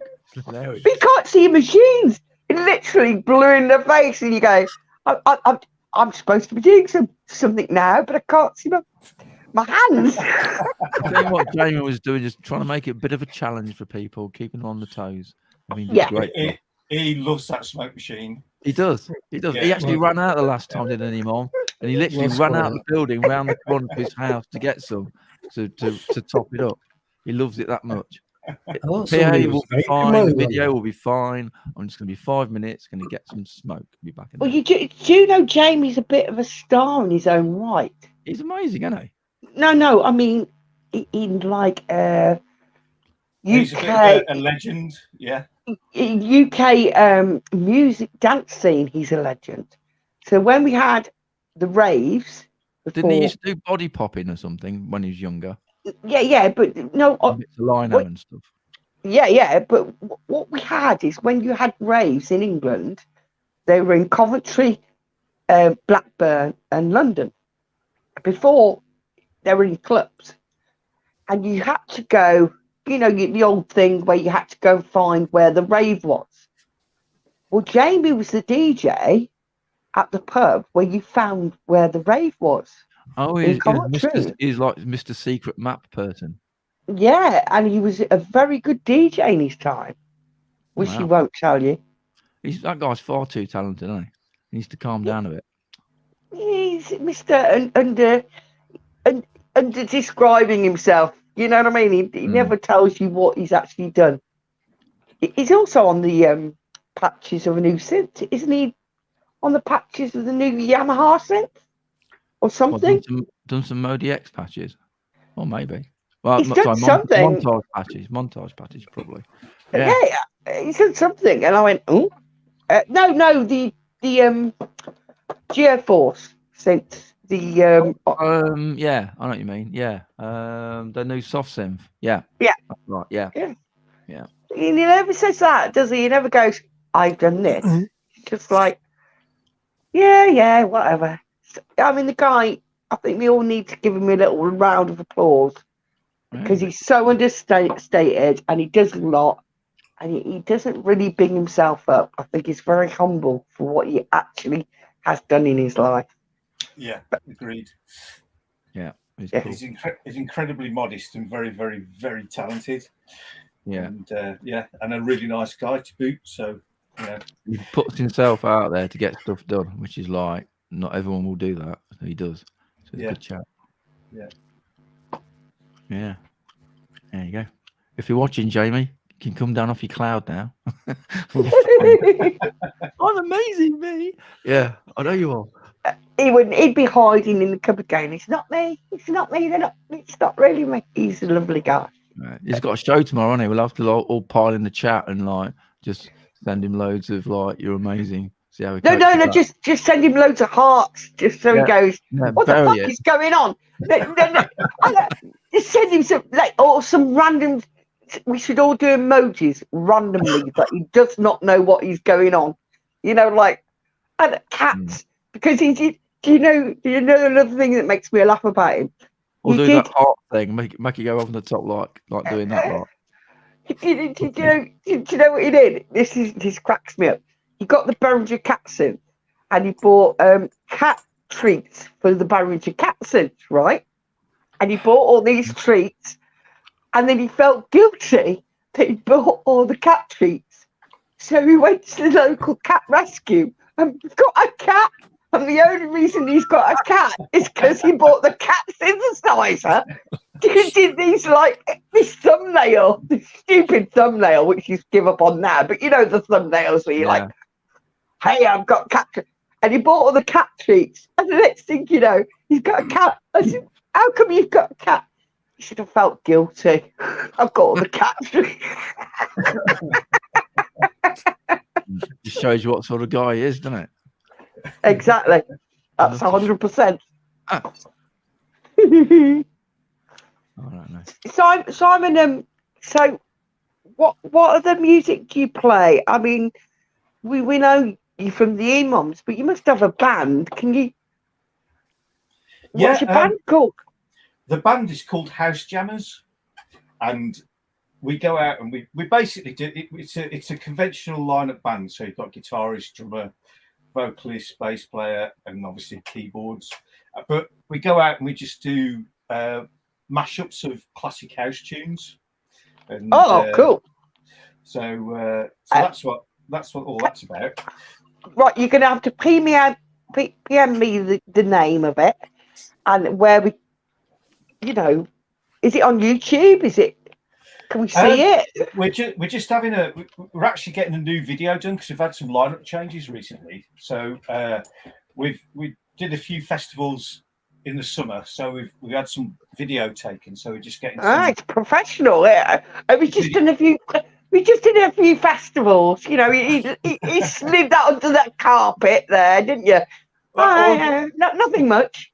Been doing it for years, so it's just great fun. I actually get withdrawal symptoms when I'm not gigging, and but if I'm absolutely honest with you, I'm bored of it now because I've been doing it for over 20 years, and this is the E-Mom thing is actually what's exciting me at the moment, because it's me on my own. It's scary. It's new. You're It flying is. solo, It isn't it? it really is. And I really don't want this to sound big-headed or what, but when we're playing the band, you can play a festival to 5,000 people. It doesn't bother me at all. But I'm more nervous going on doing something like we did last night. A lot more nervous, because it's a completely different. It's your own music. It's you on your own. Exactly. And if you miss a note, there's no one out. Yeah. Yeah. But so it's but it's great, because it's a new thing, you know, a new direction. And at my age, it's great to have something like that to keep you keep you interested. Yeah. So keep doing it. Doing good. I think we can all say at our age, it's like a second renaissance, especially if, do you know what I mean? Kids again. It's great. It's all those Northern Lights. I didn't have a first one. I am regressing back to my teenage years. I've got to be honest. Well, we tried the job. We try the jobs and the serious thing. You know, like the society expects us to be serious, and eventually go, I tried, but I failed. It's not me. Fuck off. Let's just do what I want to do. I think that's what it is, isn't it? I think it's just a facade, underneath, anyway, isn't it? Yeah. We were trying to live what everybody wants us to do, but really, we're just big kids having fun, and we're never going to change, really. Well, I'm not. That's me. Yeah. But I think I'm going to leave, and I think Wagyu should join, because last time he told me to join and then left me in the proverbial. So I'm going to leave. Good night. Nice one, Inky. All right, Inky. Wagyu, get your arse in here, please. Wagyu's going to join. You join. He. Aren't you, Wagyu? Yeah, you're nothing to. And that was Inky. Anyway, Steve, you were saying before you was sidelined. Yeah. So going back to that JD8000 thing, I just need to get some keyboard felt, new keyboard felt for underneath the keys, and some bushings, and then it'll be perfect then. And if I can get one, if I can get a new flexi PCB, it'll be 100%. Yeah, because I've scoped it all out, and it's all right. There's everything works fine. The outputs are great. I've had it on the oscilloscope, and it's all works fine. Downloaded the service manual for it. It's all in spec. I did that with the JP8000 as well, but I got some cheap buttons from China, and they're crap, to be honest. They're like the original Roland ones use like 0.5 Newton meters to press them, but the ones I got were like 1 Newton meter, so you really have to push it. So I've got to change them out again. I've got the proper ones, and I had the proper Panasonic ones for it. So I'll just whip them out. Yeah. I've got some capacitors to change in my Kurzweil, because that the hard disk won't run in that anymore. So because the caps are well, it's about 25-year-old Kurzweil K2 SVX. So I've got to do that at some point. So busy. So it's got distracted with Eurorack. Surely you're going to be doing an EMON soon, Steve. Hopefully, yeah. When I can get something together, I'm shit scared of it, to be honest, because everyone's so brilliant. Anything that could go wrong is everything, so don't worry about it. Oh, I know that. yeah. If I'm not under any illusion that it's going to go swimmingly. Your baseline being a disaster, then anything better than that is cool. So it's going to be cool. I got Simon to program it. At least it'll be something to follow. Yeah. We'll do a collab. How's that? Yeah. Do a collaboration. Yeah. It's just my kind of music. What you were playing last night was great. I like what Darren was playing as well. It was fab. That was. Yeah, Darren was good. Because part of my struggle with the emo and getting something together is finding, because I got quite an extensive range of music that I like, and it's hard to decide what you want to do. And I mean, you are limited to polyphony, with in Eurorack. I know that, but I bought polyphonic modules to cover that, and samplers as well, so it's good. And I've got this sequencer, this Oxy Instrument sequencer, and that's like 4 independent 8-track sequences in one box. So it's quite a powerful piece of kit. So it can do all the MIDI stuff as well. So it should be quite good. Yeah. So I've got a polycinematic to do chords. I've got something to do bass, and loads of sort of frilly bits on the top. So you're going to go Euro rack for your EMOM, do you reckon? Yeah. So I built this rack here. Right. I just made it out of a bit of MDF and a bit of paint, but I made it bigger than the normal 104. It's 128 because I needed to fit the looper in it and the morphogene in there, right. Just to get a bit of extra stuff in there. But it turned out so well that I might even put stuff in the lid as well. I'll do a bit like Andy Brooks. Yeah, he's got a lid on his, hasn't he? It was Andy that inspired me to do it, to build my own, because I told him about the box that I found on a guy on Etsy, and he was building it for like 150 quid, and they were really, really good quality as well. And you just needed to put some power in it, and that's all. I put a 4MS in there, 45 watt 4MS power supply in it. But in that one, I've got the modular lab one. That's a big 6 amp one. Yeah, it's, yeah. So there we go with it. So I just need to get some stuff together. Darren said he'll help us out with stuff as well. That'd be really good. Yeah. So I've just been recording all the stuff that I've got on this little recorder. It's just putting a beat to it and slicing up what I've already done and then just playing it out. I mean, it sounds simple, but it probably isn't. It's the arrangement and keeping people interested and stuff like that. And I think if you've got a strong bass and a decent rhythm, drums, I think if you mess up, you'll still keep people going with the drums and the bass. Yeah, definitely. Well, Simon had great bass and Darren had great drums. So mix them two together, you'll be fine. You know what I mean? It was fab. It was. I'm just sorry I couldn't go because I was still positive with bloody COVID. Yeah, you were saying yesterday you were not positive. Yeah, pain in that. And I should have been going out to a gig in Wolverhampton tonight as well. Europe were playing over there, which is somewhat from my past. Final. Yeah, exactly. Yeah, so I couldn't go to that because of the same thing. So it's like pain. Crap, isn't it? Yeah. There you go, Steve. The guy who does the Roland stuff is Super Synth Projects. His name's Guy Wilkinson. Yeah. Just been looking at the website. There's nothing about the JP8000, but Super Synth Projects. Super Synth Projects. Right. It's supersynthprojects.com. One word. Yeah. He's got nothing for the JP8000, but it doesn't mean to say that there isn't a demand out there, and he's working on it. Yeah. So there's contact details there. Oh, it'll be fab.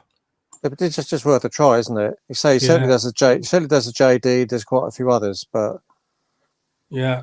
I mean, it's the JD800 I need the circuit board for anyway. The flexi thing. I mean, I've bodged it at the moment. It works, but it's just not. it's just not good enough. If I was to sell it on to somebody, it wouldn't be fair. So No. it needs to be 100%. Yeah. But I mean, yeah, that's the guy to Thanks for that, Keith. contact. I will. Transcendent 2000. God, I used to. I know. Wow, remember that in Electronics Today magazine? Flipping out. They've all 79? they've all become popular again, haven't they? Yeah. People like Joy Division built it, didn't he? He made one. Yeah. People like Sam Battle. Yeah. Champion them a bit. Apparently wasn't exactly an amazing synth. It was just one you couldn't afford to build. You know. Do you know what? And I think with today's DSP effects, anything sounds good. Yeah. Do you know what I mean? So look a Matchbox in it will sound great. So there's some hope for my Gen SX1000 sitting hidden at the back there.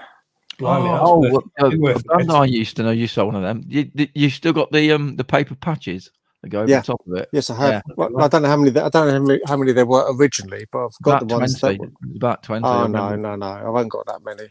Mine had probably 5 or 6, I would imagine at the most. That was the first synth I ever had. But that's mine. Yeah, that's mine as well. It's cheap, wasn't it? It was a cheap mono synth. I got mine out of the catalogue, my mother's catalogue. Yeah. Did you get underwear with it, or? Yeah, I think I did. I've still got that somewhere. Oh yeah. I haven't got the SX1000 anymore though. No. My first was a DW6000 Korg. Wow. And then 2 weeks after I bought it, they brought out the 8000. I was pissed. I was really annoyed. I really was. Yeah. I got one later on though. It was all right, that was, with the delay and a decent keyboard. I started off with Casios. I had a VL Tone and then an MT42, then a PT80. And then a what? Sorry, a PT80, Casio PT80. Yeah, wow. Yeah, really. Yeah, back in the day, crazy. But, is my mic working okay now? Is it shit? Yeah, that's good. That's good. Yeah. You've been very quiet, young man. I've been tinkering. I'm trying to charge my iPad. I'm going to do a little Theramini iPad action. Oh, okay. Oh, that'd be cool. Just for fun. Yeah. Did Jamie put out the broadcast of that Theremin thing at Synthfest? Because I've not seen it yet. Yes, it's up there. Well, no, Sound and Sound put it up. Oh, I've been looking in the wrong place. What I do for? Yeah, I think because they were behind it. I think it's a Sound and Sound YouTube. But no, that's up. I couldn't believe the people that won that Theramini thing. God, it's like they had the really nice one. They had the Clairvox on stage. I want to get one of those Clairvoxes. They're amazing. Yeah, I like the Clairvox, and they're not even. To me, they're not relatively expensive. Yeah, they're not. The problem is, I have a CV kit for my original Moog Theremin Etherwave Theremin. Oh, I haven't added it yet, but this thing is cool. But the only MIDI you got is USB. And so it's kind of a pain in the butt. Yeah. So it's cool, but it's Clairvox has MIDI built in, CV built in, everything's built in. It's beautiful. It's a nice piece of furniture. Moog used to build a kit for that Etherwave, didn't they? But then they stopped doing it, didn't they? They did the kit, and then I got the upgrade board to add, because this is the original Etherwave Theremin. Mm. And then they added the CV upgrade kit to it. So I probably bought the last one ever, because I looked for a couple of years to find that upgrade kit, and I finally found one. Yeah. I never saw one since. So wow. Yeah. I might look and see if there's a schematic online for it, because I wouldn't mind building one of those. Get Kent to print me a circuit board off in his new machine. Yeah. The classic Theremin is actually a pretty simple circuit. Yeah, it's three oscillators, isn't it? Essentially. But I built one out of a magazine in high school that was just shit. What was it? What do you mean? You just use paper? Exactly. and a bit of origami. A bit of origami as well. Oh yeah, origami. Yeah, I got it. Yeah, this thing was so stupid. It was basically you had a volume knob and just one antenna. Oh, it's not real. and so you're like woo, woo, with your hand. It just didn't work. You know, it's also very steppy. It's very It digital. should have bought two. Exactly. One for each hand. Well, Well, at that time, Moog wasn't selling them, so it was either build one out of a library Yeah, schematic. I yeah. found one on vacuum tubes, or look around and find one, or make a dumb one out of a kit or out of a magazine. So If you can build a vacuum tube one, that'd be good. I just wasn't interested in that. I know they're good for sound and stuff, but I don't want to make whole circuits on vacuum tubes. Plus, they're getting more and more scarce, right? Yeah. just use a D-beam. Yeah. Yeah, D-beam's good. Yeah, could do, yeah. Gets rid of all the RF then. They're a nightmare, though, D-beams are, with different lighting, because you're practicing using the D-beam in your studio, and then you get to actually do a performance, and because the lighting's completely different, all your hand movements are totally knackered. So with all that fog and lasers, it'd be a total nightmare. Yeah. Exactly. Well, yeah. It's Synthfest last year. They had the laser harp there, and they said that they couldn't do the demo because it was bouncing off the ceiling too much. There's quite a low ceiling in there, so they had to scrub that. That's really There are nice. Jean-Michel Jarre cover bands that build laser harps to go on tour with, and they work, but they're kind of a nightmare. In fact, his as has been described in the past, his is rarely 100% accurate or working. It just looks cool. Yeah. It's kind of a hack when he does it on concert.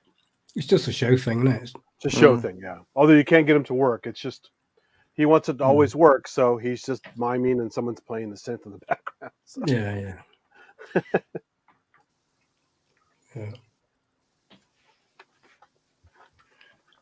Yeah.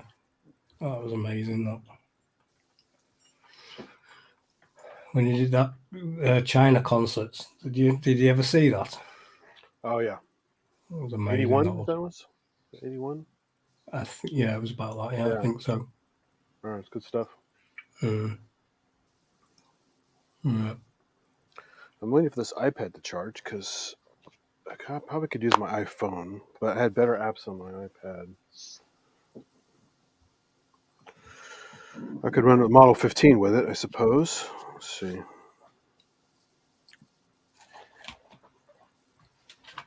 Back in 1 second. I'm just going to top up my my beer glass. Sounds like a cunning plan, doesn't it? Tricky thing here is I'm surrounded by all this electronics, and theremins being, it's like body capacitance. It's this heterodyne circuitry that's not happy with too much shit around it. Yeah. So I think if I brought it up too high, where you can see it, it might actually get closer to some stuff that would cause problems. Let me see. If you tune it to your environment, though, it should be all right, shouldn't it? It's tricky. This one's more forgiving, I think, than the original that I have, the Etherwave, because it's just different circuitry. But cool thing about this one is it's so much built-in stuff. It has a bunch of patches from Animoog inside of it as well. So it's not just old theremin sounds. It's proper like synthy sounds and stuff. And it has hard tuning enabled for training wheels, and it also has a built-in speaker, so you can hear this.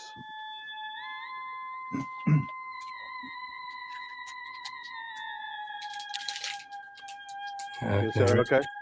Yeah. I'll plug it into the thing eventually, but I'm just showing you the hard tuning thing here. But there's some different presets. And the steps.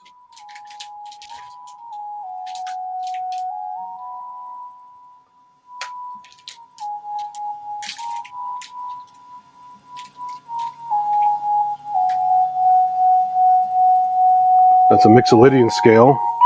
There's a bass sound.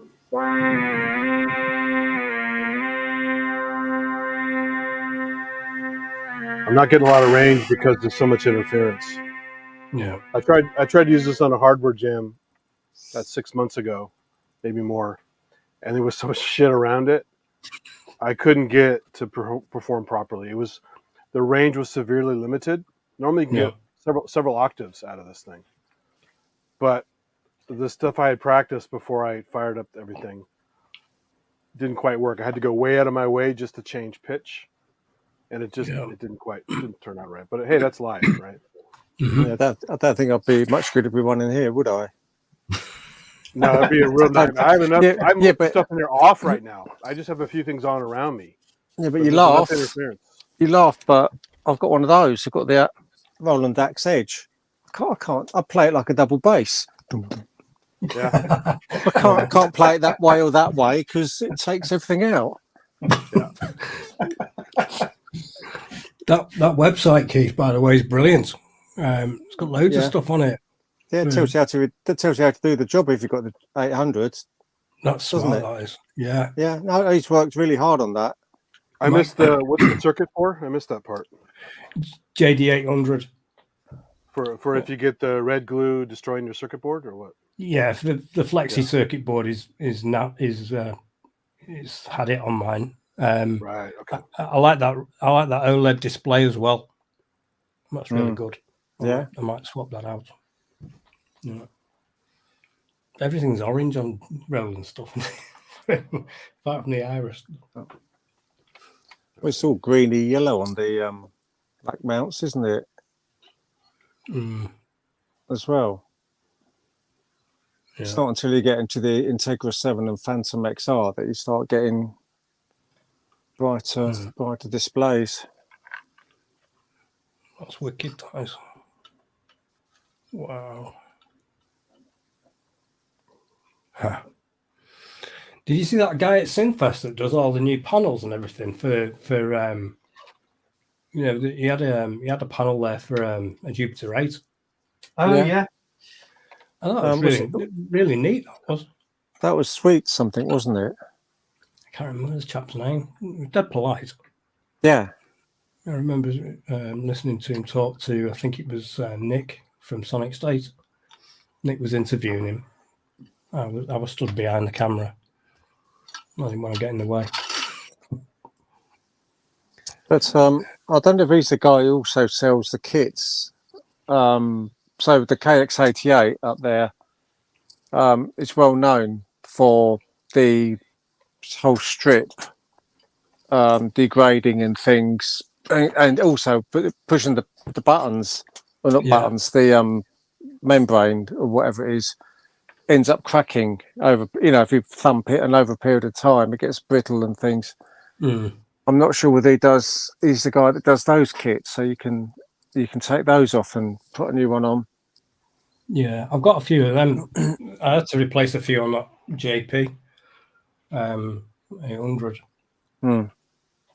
because it's not an amazing action on there, but I think the best one I've got is the M1 and the Access Virus. I think the Access is a Fatah keyboard, and on the M1 it's a Yamaha one, which I thought was quite strange, but it's really good. Yeah. It's a lovely keyboard on the M1. I think it's the same as the one that you used to put on the SY77. Right. Yeah, it does feel amazing. And the DW8000 was the same as well. That was a really good keyboard. I found. Not that I could play it, but it felt good. Yeah. Yeah. Well, I picked up start of lockdown. I think it was. I picked up an M1, a Korg M1, and I'm not kidding you. It's immaculate. And she sold it to me for £175. Oh, because she said it didn't make a noise anymore, and it was the battery inside that had obviously ran out, and all the presets had gone. And so when I got home, I just put another CR 2032 in it and loaded the sounds back off the web. Yep. Perfect. Yeah. Felt a bit bad, really. It's 175 quid. It's funny, a neighbour down the road from me, was taking an M1 down there, skip with a couple of other keyboards from an ex-boyfriend, and I didn't think about it at the time. Wow. Yeah, absolutely. Yeah.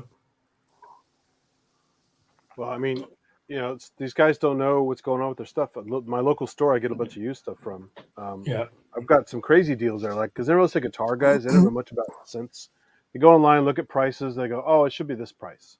They don't know what the value of stuff is. They just, but they had one of the because I have a couple WSA ones, and I got a WSA one rack there for like $50 because they thought it was broken. Oh no! Oh, wow. Nothing wrong with it.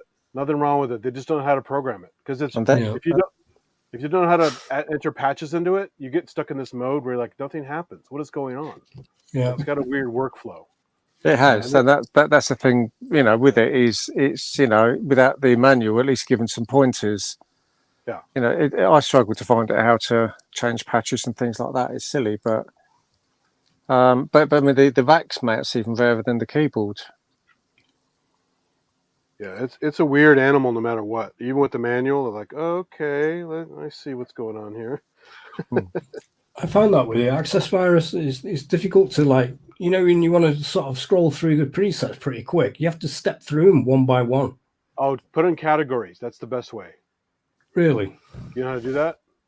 I'll dig it out, but that's a good There's point. a category mode, and then you just go like, pad, arpeggiator, or whatever, and you can go through. There's like 2,000 patches on that thing. Yeah. And I've never heard all of them. I've been using it since 2008. Some of the basses are awesome, Simon, and that. It's one keyboard I've always wanted to own, and I've never actually been able to get hold of one, or never got hold of one for any reason. Have to get a lend of this one here. Yeah, I'll definitely take you up on that, Steve. Yeah, I'm gonna have to duck out, I'm afraid. All right, I'll catch you in a bit. Yeah, good to talk to you all. Okay. Right, Yeah, you too, Chris. Cheers. See you in a bit. Cheers. See ya. Bye. Yeah, the Virus TI is the ultimate hardware jam box because you have 16-part multitimbral, tons of polyphony, crazy variety of sounds. It's not all just one kind of sound. Has the TI2 got 2 DSP chips in it though? It's just a little better, but it's pretty much the same. Yeah. The one thing I never got into was the total integration part of it, where it's a VST and you can control some of the fancy stuff inside from your computer. Yeah. I use it as hardware, but you can quickly go in and make multi setups for, like, if I go and make a new hardware jam with it, and I use a MIDI combiner box to essentially take a controller from one and a controller. Oh, sorry, someone's in the background. A controller from one, a controller from another one, and then you can actually use one virus with 3 or 4 different controllers and do all your tracks. It's cool. Hey, Brooksy.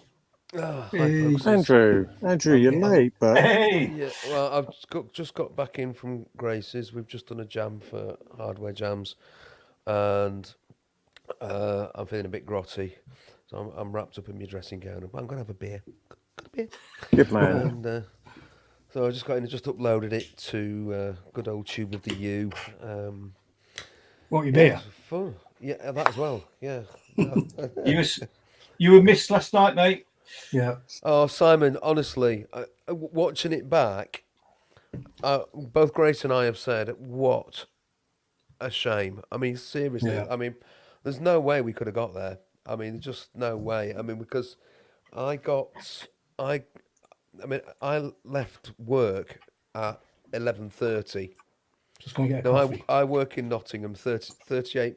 It's 38 miles from where I live. Okay, so it's a 38-mile journey. And it was almost impossible to get a mile from school. It was horrific. Oh.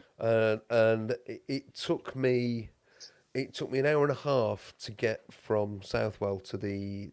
Eventually, I decided I was going to go across that way to the A1, and I got to the A1, fine.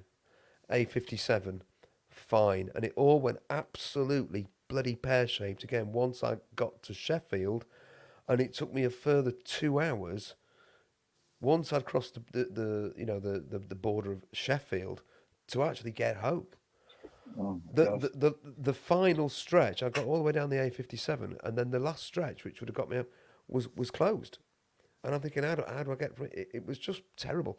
So it took me 4 hours to get home, and the last 6 miles took me 2. I said to Grace, I You said to could have Grace, walked it, I couldn't could have you? walked. I Yeah, you could have could have walked walked it, that. Keith. Yeah. I could have left my car and walked, except I would have been absolutely sodden to the core. Mm. You know. So I got. I mean, I was in touch with Grace at the time because obviously we'd got our plans as to what we were going to do and when we were going to set off. And I said to Grace, I said, we're not going to get out of Sheffield. You know, it's just going to be too difficult to get out of Sheffield.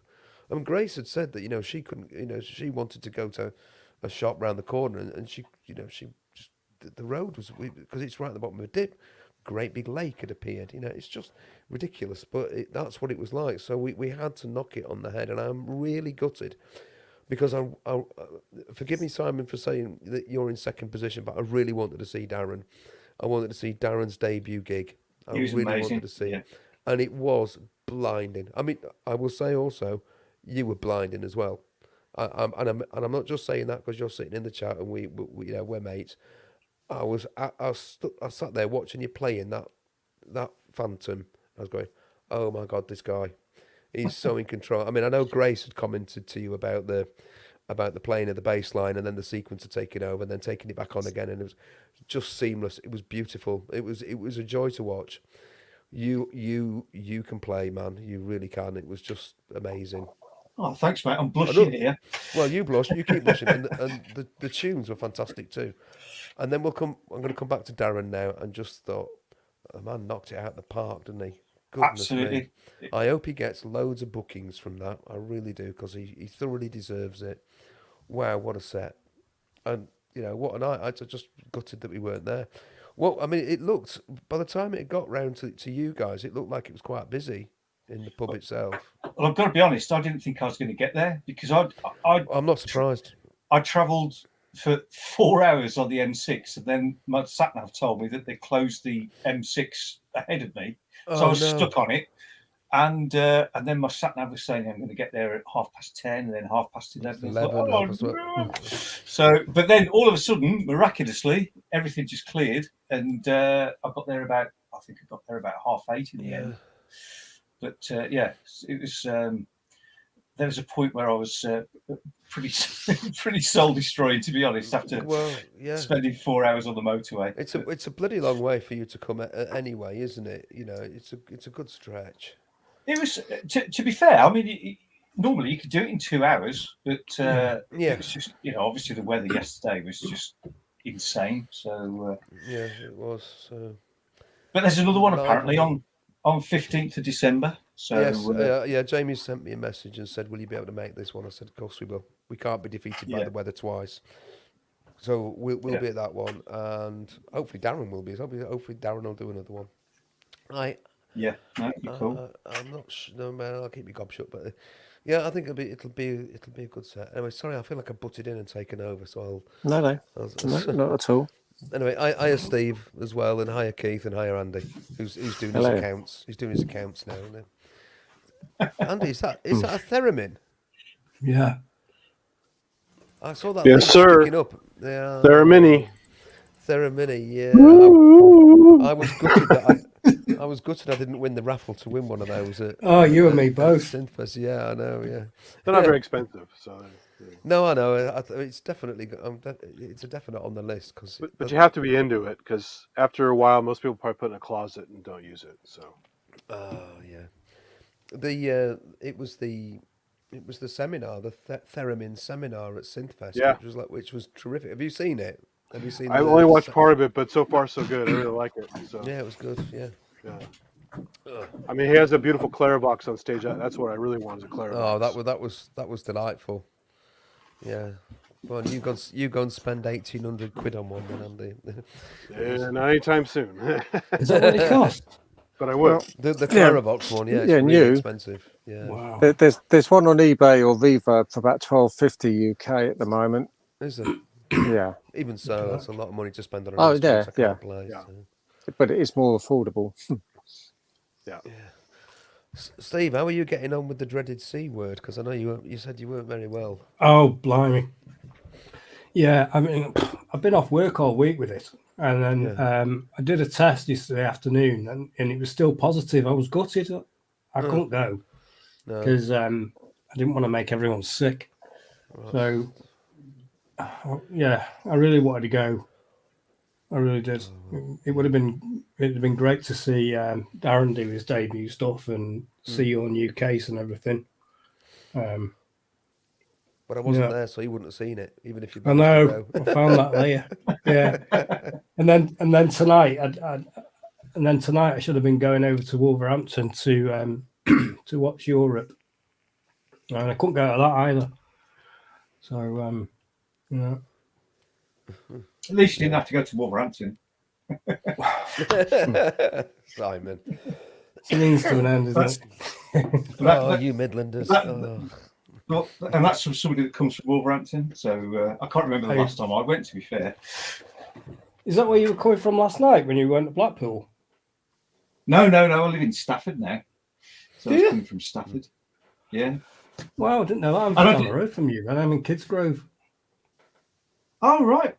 Well, Yeah. and the other crazy thing is I found out that Dan Dye lives in Stafford as well. So, Wow. Actually, yeah, of Okay. course he does.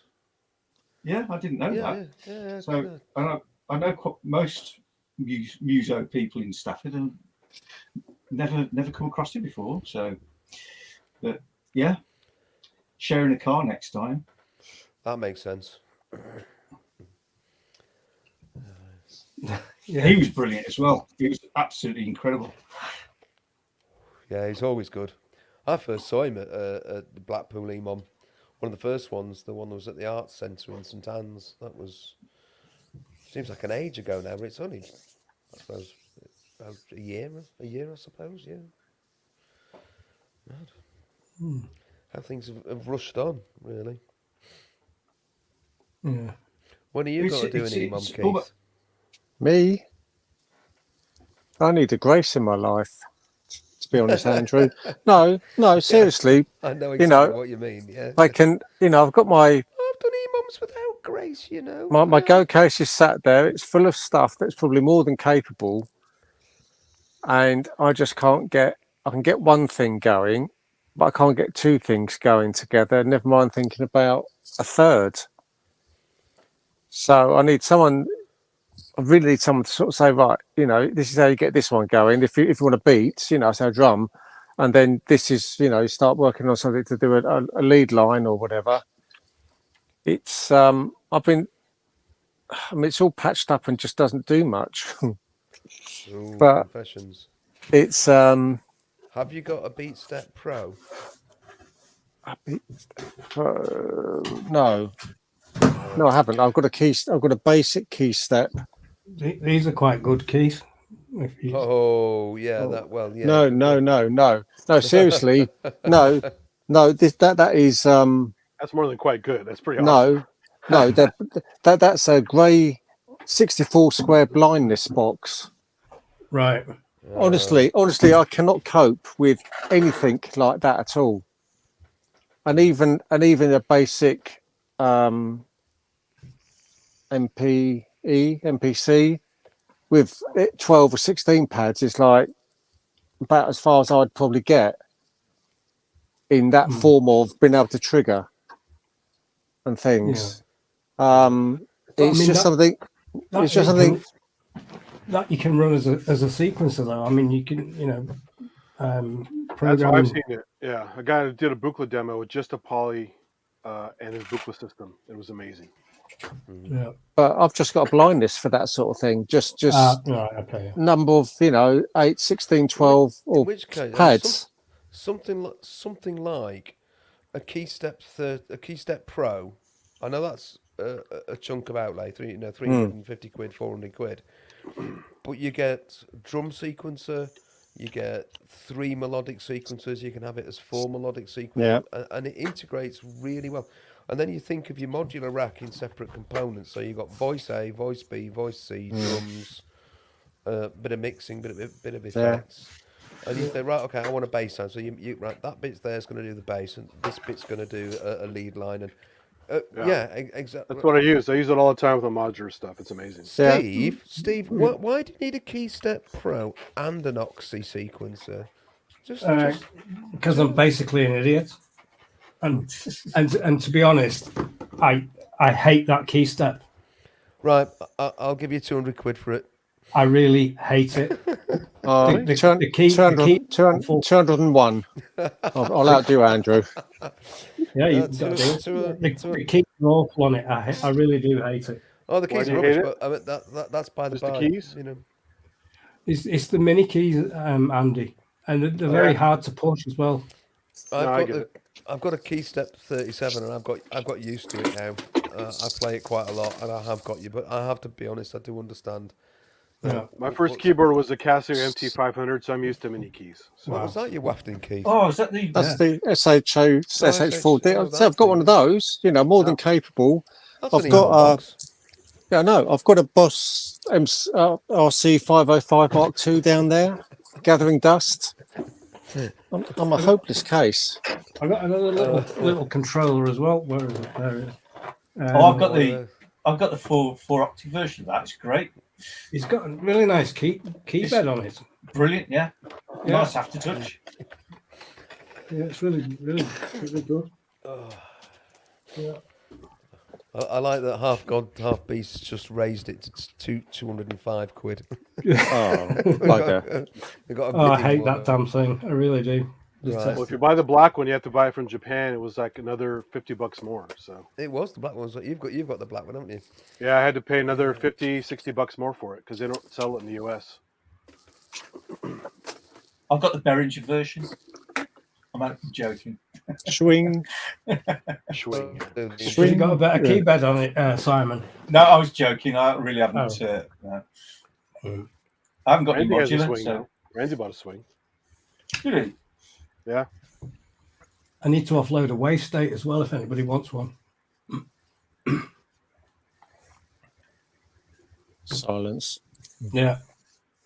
Does anybody know what the difference between, aside from the obvious, Mark 1 and Mark 2 is? Because I noticed at Synthfest they had a Mark 2. Didn't even know. What wave state? Yeah, called waste state. Isn't that the one with the big keyboard? Well, no, that was the they do a 61 key version of it, but Yeah, they had a Mark 2 version. They had a Mark II there of the original called Wave State. Probably need Ian J. Cole, don't you, to answer that one? Maybe. He's the cool guy amongst us. Yeah.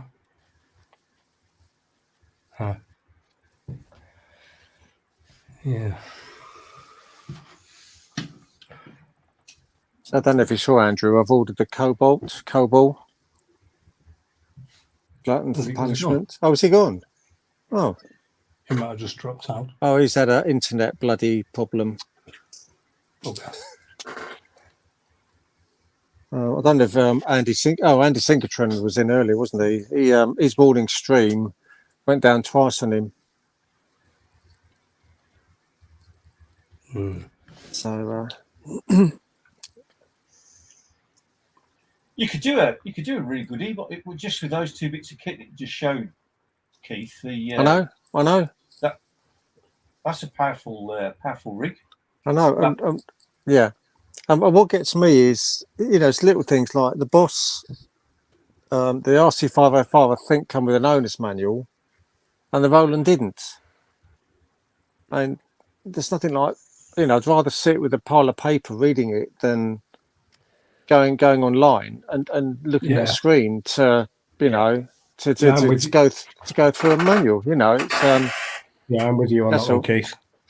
Well, and when they run, when they can potentially run to 100, 200 pages, it's not a printing option really. Or you print it out. You print it out a chapter a week or something, and try and not spend too much of the company's money on paper. It cost me 34 quid. What's that? It cost me £34 to print out the MPC1 manual in colour because you need it in colour at work. And they said, yeah, we'll do it, but it'll cost you. And I said, yeah, just get it done, it'll be fine. 34 quid. Yeah, I can imagine. You can get it done online, docs online. I sent them a PDF of something I downloaded, and you just tell them what size you want it and what grade paper and everything. And they'll print it, bind it, whatever you want, even hardback if you want. Have you sold your NPC, Andrew? No, I've still got it, Keith. Are you interested? No. No, I didn't think you were anymore. No. No, it's not. No, it's not that. I've got my eyes on something much more ridiculous. Oh, why? Because it's much more ridiculous. And an ARP 2600.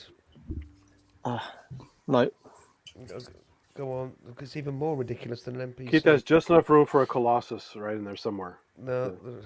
yeah. If I didn't want to leave the loft again, that would be it. Because it's just sitting in front of me is the loft hatch. Simple as that. So technically, I'd get it up here, put it there, and I'd have to have Amazon with their drones open the loft window, deliver me food and drink, and take away my waste. You need a rope ladder to the window so you can climb in and out. Well, that as well, but and the window's blocked because I've got the rack and 19-inch rack stuff in front of it. So, So basically, you're in a death trap. Well, it could be. Yeah, if the place caught fire. Ouch. Then to get out now, it'll be a bit of a struggle to get out really quick. But that's why at night you laugh. But that's why at night everything's turned off. Everything at the wall is turned off. I'm not expecting anything to catch fire at all ever. Yeah, it's smart. But for the sake of going down the wall with the switch, with the switches and things, just do it. That's it. Yep, makes sense. Yeah. There's nothing worth keeping on. Anyway, what's your loony box that you're going for then? Is it push 3? No, not telling you. Oh, No, because all the ones that were on eBay and things like that, I was just about getting to the money, have just all suddenly sold. And there's one. Yeah, I know the feeling. Oh, I want that. Oh, it's gone. Yeah, and there's another one, and I'm about 100 quid out. I still can't, and it's gone. And then there's one sitting, probably about £250-300 higher than all the others. Oh. So that adds up to a lot of money. I was going to buy one. That was going to be my last big purchase of the year. But it's not. It's also it's risky to put a bid in on something or put in a suggested price to the seller and wait because they make 24 hours. While you're waiting, it's fucking on. So it's Oh yeah, it's all sorts. But I don't know. Suddenly, what made all the ones that have come up suddenly shift? It's not as if someone went onto YouTube and went, "Well, these are really good. You should get one."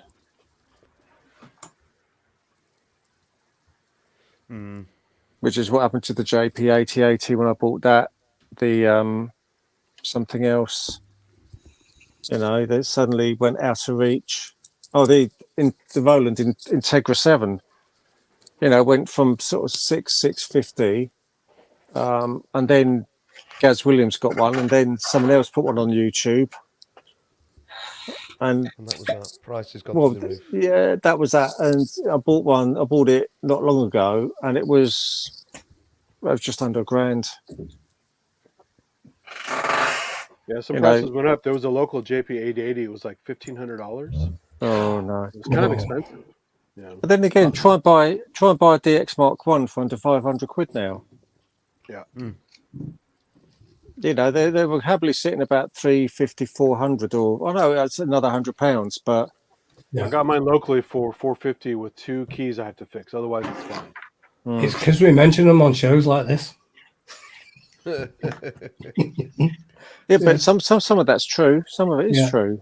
It's I think what else was? I think there's one on eBay at the moment with a dodgy power supply and something else. I can't remember. Well, that means it won't work. Yeah, I know that. It was currently sitting at such a low price. It's the sort of thing where because it was round South London Way, which is a general area. It would have been a case of buying it and dropping it into Kent's. And if he said it's no good, then it was a price that you wouldn't really worry about it. If it's To be just a honest. power Take supply, the you can power probably supply, fix put a new that. power supply back in. Well, yeah, but that's what I'm hoping. But I can't remember what Yeah. the other problem with it was. It was I think it was a sticky slider. Easy peasy to fix that. I'd have said so. That's what I'm saying. You know, if Yeah. it's power supply and a squirt, then something Kent could do. Bit of fader lube. Yeah, Yeah. I'm just saying. You know, it just seems sort of possibly too easy fixes for. I'll tell you what the Yeah. other thing was. I'll tell you what it was. It looked like it'd been run over by a tank because. Oh, is No, it a bit beat seriously. up? Well, it might as well be because the front panel, there's no screws in it. The two screws either end missing. So I'd be surprised if there was actually a circuit board in there, let alone a power there's that. supply. Yeah. Yeah. But yeah, I might do it. I might, if it's still at the end of the month, I might have a look, ask him a few questions. You never know, because sometimes something really simple turns into something pretty nasty. When I bought my that's D50, yeah. the D50, the guy was. I actually had to drive. Luckily, I had a friend living nearby, but I had to drive like 3 hours to go pick it up in the North Bay. And so I drive out there. I get there. Everything looks perfect. Turns on. Yep, it's got a battery warning issue. Change the battery. No problem. Right. Talked to him about the thing. Looked at it a little bit. Played it. Couldn't get it to play because of the battery issue. Right. But it's like, okay, it's a battery thing. No problem. So I took it home. Replaced the battery. Same thing. Went through some other routines to try and kind of reset it. Same thing. I took it to a local place called CAE Sound, and a lot of like famous people use when they come through town. They're kind of expensive, but they do a good job. And he goes, "Oh, looks like somebody must have spilled maybe ice cream through one of the vents onto one of the system boards because it's a stacked city of system boards in there." Yeah. And I go, "Well, that fucking guy has kids. He probably spilled ice cream, wiped it up, didn't think anything about it, and then meanwhile the ice cream is slowly eating away at the circuit board. Yeah. I just forgot about it or just lied about it." So then, luckily, they had a spare D50 there for parts, and so the fee for fixing plus the part total plus the cost of getting it, because it was pretty cheap, was still less than what I would have paid for one on eBay at the time. So I still came out a little bit ahead, but it was a bunch of hassle and back and forth and driving and Coke's the worst if you spill that in it. Coke, all that Which stuff. Yeah. which kind of Coke, Steve? Well, I the don't other think one's always I You don't, can't don't think it Don't say matters. Pepsi. But you can't spill the other one, can you? the other one's always in keyboards. That's how they are. Sorry. Well, I think I had a lucky escape because I drove all the way down to Bristol to pick up the subsequent 37, handed over the cash and played it, handed over the cash. It was fine.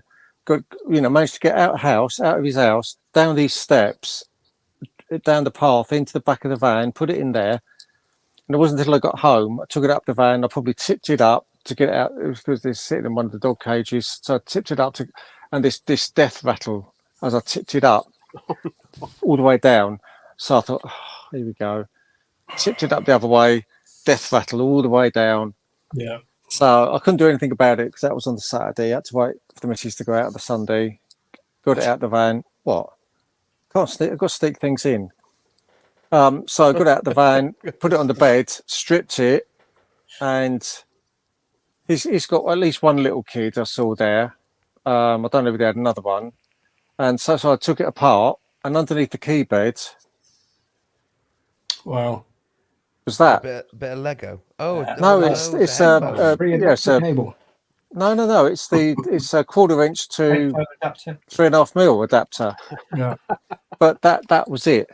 Fortunately, it was unsafe. I didn't find it till I got the keypad out, and it was under there. There's no damage, so I gained that. But I had a bit of a heart attack, sort of Yeah. thinking I'd just bought.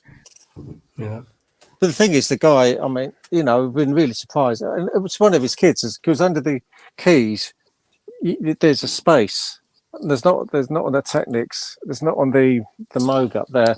But there's a space under the keys that this kid's just gone. Post that in there for Daddy. Yeah. So yeah, I gained that, but yeah, stripping it apart was interesting. Wow. Change the faceplate on that Zadar I got today, Andy. That was easy enough. Oh yeah, Yeah. that's cool. So it's got a black faceplate on it now. Nice. Yeah. Yeah, so Perfect Circuit often gives you the choice. You can buy them that way. Either you can Yeah. buy it just normal, or you can buy like you did with the aftermarket faceplate. But Yeah. but quite often they sell them different styles. This So, but they is don't always made have by them installed. Zadar though. This one. It's No, a but I proper mean Zadar. they will sell them pre-done. So Yeah. Zadar will basically, the what is it? What's the company called again? It's not Chaos. Is that Chaos? What are you thinking? Yeah. Yeah. Oh, the people that make it. Yeah. Yeah, Chaos. All right. Yeah. They have them pre-made that way. So Yeah. you just got to Does get look lucky, better. I guess. Yeah, it does look It's better cool, with yeah. that plate in it. Some black faceplates are hard to read, that depending who made them. Yeah. You need a little light. You go, what the hell does that thing say? Yeah. Yeah. No. Yeah. Uh, I mean, the other one's nice enough. It just, it's just a bit Sure. shiny.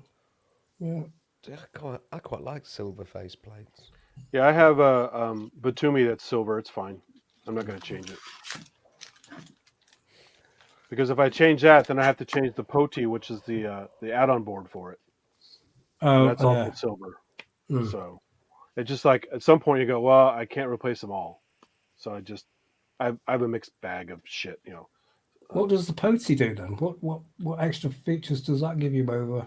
Some extra, so the jumpers in the back, Yeah. it's tweaking some of those jumpers for you instead of having to go in the back and change the jumpers. So it's Oh, tweaking right. some extra functionality that normally you'd have to pull out, flip, put it back in. Yeah. It's doing that for you, which is handy, It just brings like a series of switches to the front. Something like that. Yeah, I forgot all the features it does, but it's just some extra goodies. Polarity switches and some other weird stuff. But a lot of those things do that. Like, do I have one for the Zadar? I can't remember. But I have one for Paul Schreiber's modules. He makes like wavetable modules and stuff. And I have his Speak and Spell module, and that has an extra module for it to add extra goodies to that. So I often look for little things to add extra little tweaks to stuff just to make it more interesting. Yeah. Like the Pam's new workout has the breakout box for MIDI, sync, and extra, like I think it's 4 extra. Yeah. There's 2 CD. versions though, isn't there, for PAMs? I think. Yeah, There's a few. and the There's new a one few. it's not compatible with it. So I don't know. I'm not sure what they're going to do with the new one. So I'm keeping the old one until they have some other path. Live Reviews just told me to get them to start a jam session together. Well, I could, but I'm not sticking around, so it's up to them. Live Review. I'm going to bed now because I'll do a little theremin tweaking. That's good enough, probably. Right. I'm going to disappear, guys. Anyway, nice to see this was up and running, Andy. Yeah, no problem. Sitting in for Kent, is that? I know. It, or I know is it Kent's just feeling better, but we don't want to put pressure on him to do this if he's No, not feeling. If when he's ready. par, so. I just saw it. I thought, well, I'll stick my face through the door. Right. Anyway, gents, nice to see you all. Always lovely Cheers, to catch Andy. up. Right. Yeah. See you, Simon. better. Sorry I missed Good you night, yesterday Andrew. again. So we'll See you, catch Andy. up again soon. See you, everyone. Definitely. Take care. Bye. Bye. All right. All right. This should have enough juice now. Let's see if I can get this to do something. I'm faced with the problem again because this iPad has a proper audio out jack, and my phone doesn't. So Oh. I can't do audio and MIDI off the same fucking port. Classic Apple blunder. Yeah. You can do Bluetooth MIDI and audio, or Bluetooth audio and MIDI of some kind, regular MIDI, but you can't do wired audio, wired MIDI. Really annoying.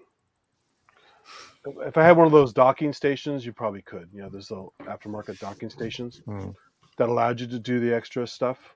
Yeah. Like Elisa sold one for a while, but they're no longer compatible with the OS, I don't think. So there's also that problem. Let's see if this thing finds it. What should I fire up? Let's try Model 15 first. Let's see. Where is the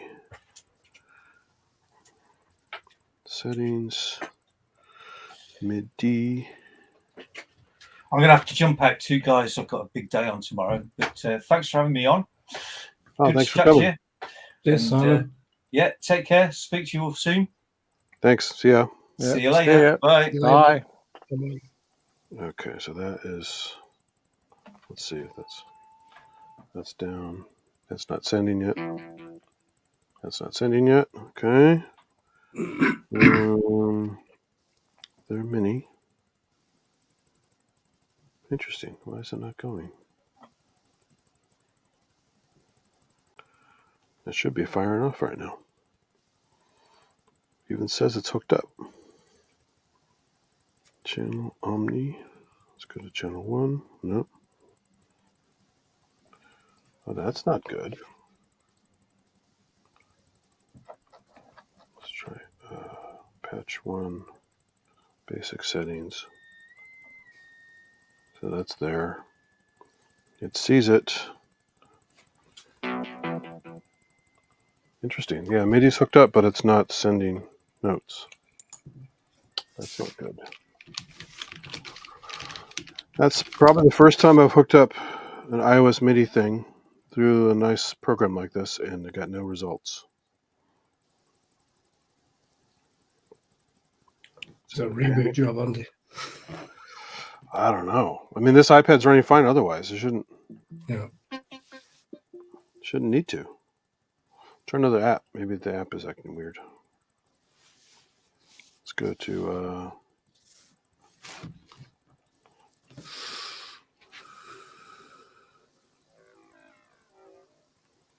okay, let's make this one work with it. I know this is quite exciting to watch, so let's try that. Range. Yeah, it's weird. It's not communicating right. I know this interface works too because I used it on another device. Let's see. Try that. Change the patch.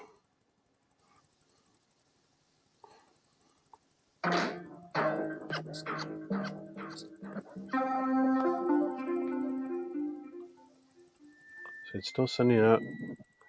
So the signal, the MIDI's, I mean, the theremin's working, but it's not sending out MIDI properly. Let me just double check that this is actually enabled on here. Might be a system problem. Tuning, MIDI and CV setup. Effect setup.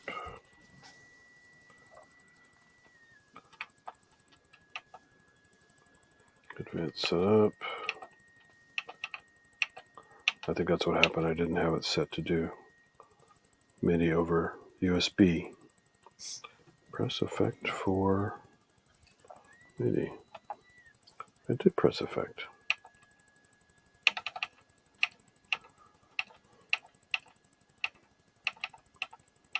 Come on. Tuning, MIDI CV. Press. Ah, there we go. MIDI CC out.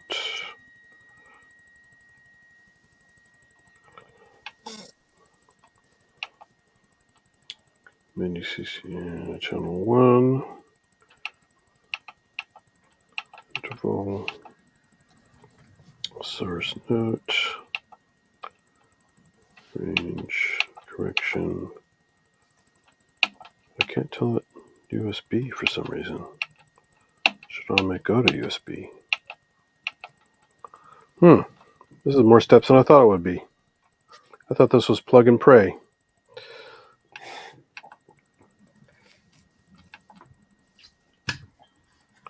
Interesting. Pitch, channel 1, interval, source. Sounds like you're typing a letter. Yeah, this thing is annoying. Just Or a annoying. prayer.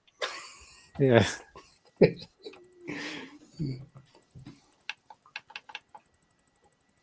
Oh, here we go. Source is note.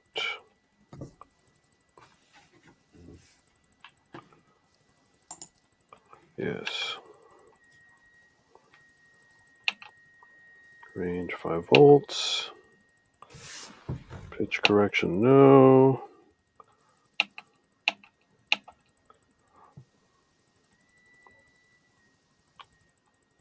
Advanced setup. Calibration theremin mode. What is that? Theremin mode.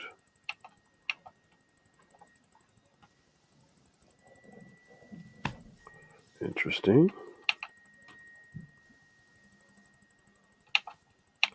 All kinds of deep stuff on this thing that I didn't know about.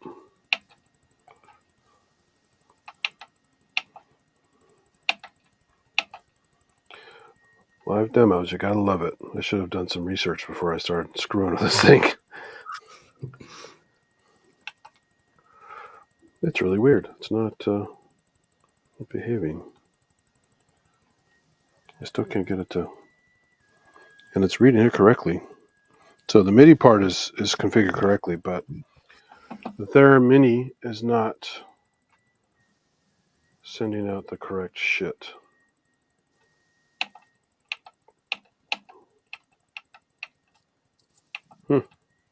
Well, we'll have to do it another time.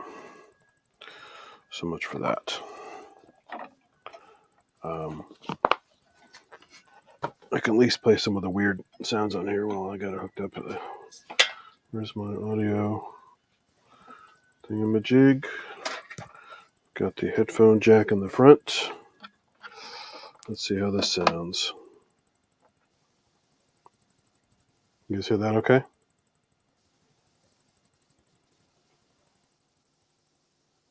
Can't hear anything. Yeah, No? yeah, can't. Unfortunately, I can't hear it. I don't have the loopback thing turned on. Let me try something here real quick. Give me 1 second. I'm going to steal the tap off my headphone jack on this little mixer so I can hear at least what I'm doing live. Come on, you bastard. It's all tangled up.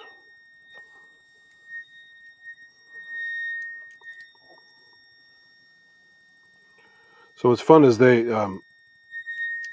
went far beyond a regular theremin on this guy, if you guys haven't played it or seen it, because you have all the scales, you have the hard tuning levels, so like training wheels, full on or full off, or anywhere in between.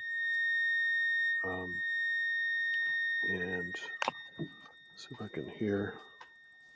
Okay, now I can hear what I'm playing. Is it loud for you guys? Yeah, I can hear it.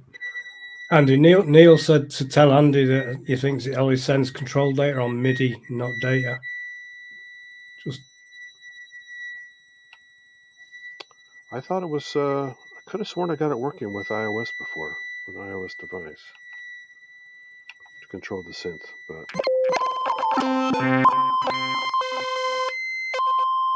So those, I'll skip some of the classic theremin sounds. Everyone knows the classic sounds, but some of these are. So this is the hard tuning. There's an effect volume here you can turn on. Turn the hard tuning off.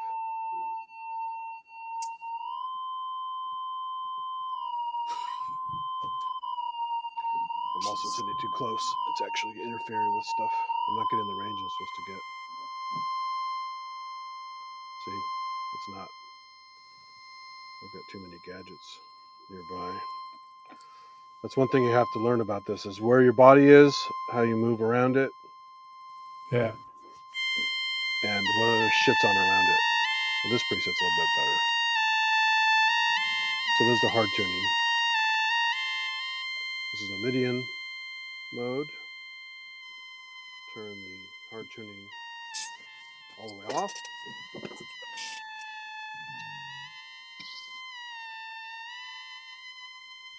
Then you get turn the effects on. It'd be nice to turn it down more. On a proper theremin, you get way down the octaves, but I don't know if this one can actually do that.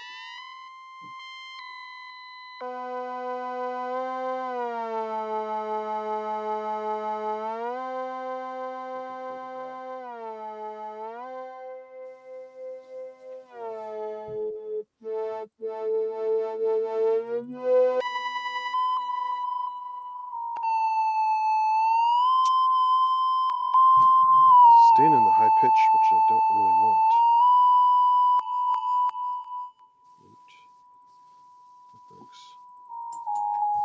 That goes a little bit lower. This is a Mixolydian scale.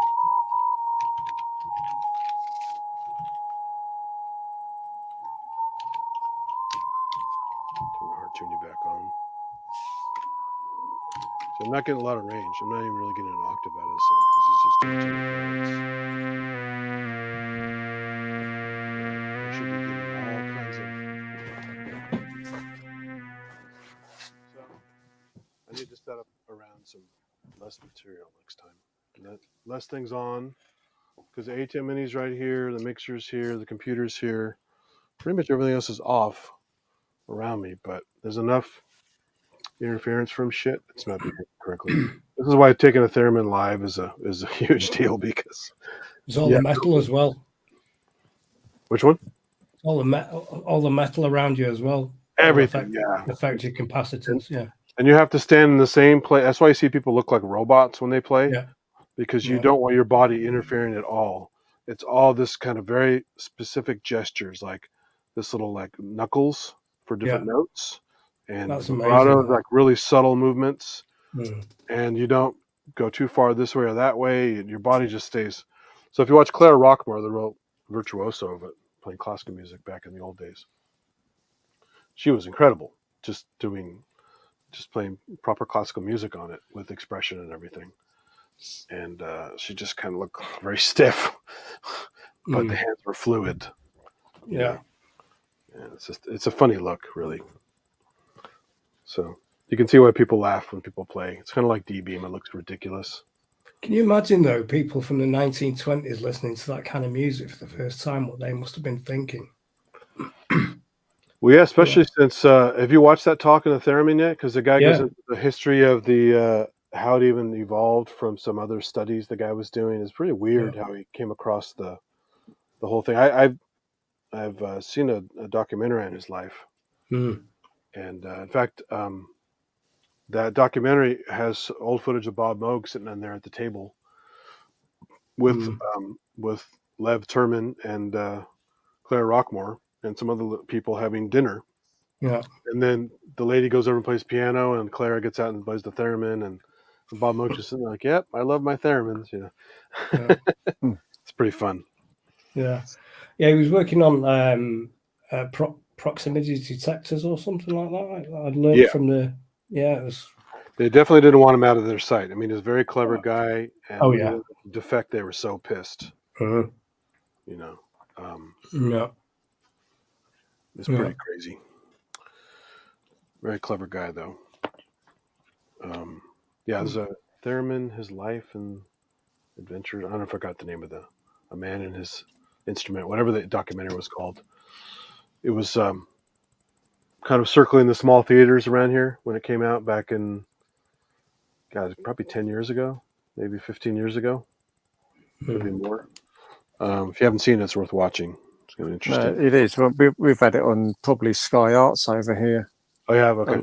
A long time ago, and I think I burnt a copy off of that onto a DVD recorder at the time. It'll be downstairs somewhere. It's good stuff. Yeah, it's cool to learn more about these guys and their contributions and where they got their ideas from. Stuff. Yeah, it's amazing. I was going to show a couple other weird things I got a while back. Have you ever seen that YouTube video on? There's a lady that plays a theremin with an orchestra. She's playing the theme tune from Once Upon a Time in the West. Oh, nice! It absolutely awesome. It is with an orchestra. It's quite moving actually. I had to watch the film to see where it came in, and it's really good. Yeah, sounds amazing. That it's quite emotional piece of music. That is. I think. It is, yeah.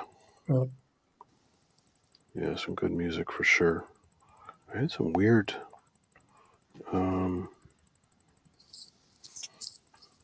This one's kind of fun. Have you guys heard of Zoa? It's this little. I can do this now. Actually, I think this is working. Move this out of the way. Move this over here. You guys can see this. It's kind of dark. It's quite dark. Let's see if we can turn it up a bit. You guys see that okay? Yeah. Yeah. Let me plug this in. It's kind of a fun little. You know what cellular automata are? Or it's like the game of life simulator that the mathematicians came up with a while back. Nope. This is a cellular automata sequencer. Wow. It's kind of bizarre. So you set these rules. So you can set the scale, the range, all this kind of stuff. So then this just has built-in tones. It's not doing anything fancy, but as a sequencer, you can route it to anything else. But the rules are kind of fun. You check these out. Is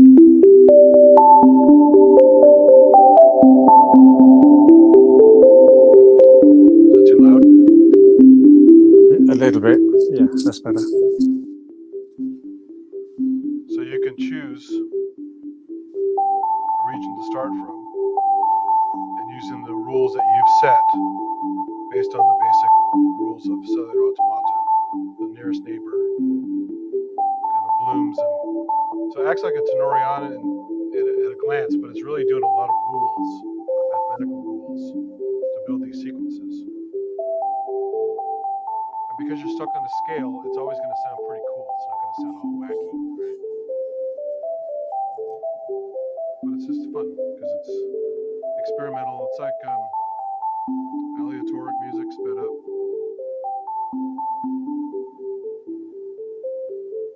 And you can choose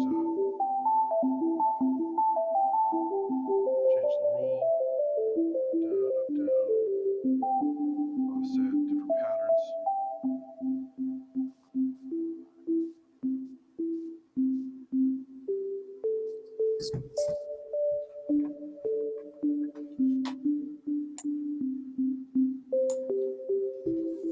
And you can do different, I think these are different layers. I haven't used it that much. Forgot. Anyway, it's and these are your some life rules here.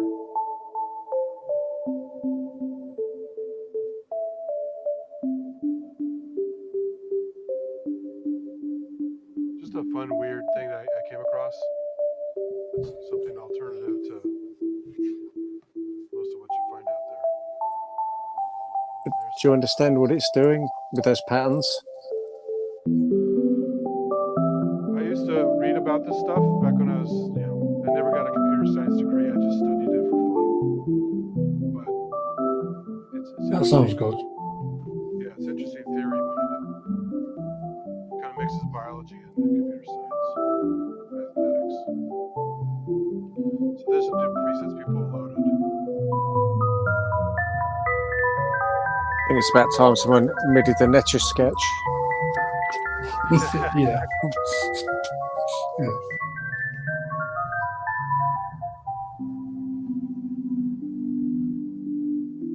And again, this is all using the same preset because it's not really about the sound on this program. It's more about the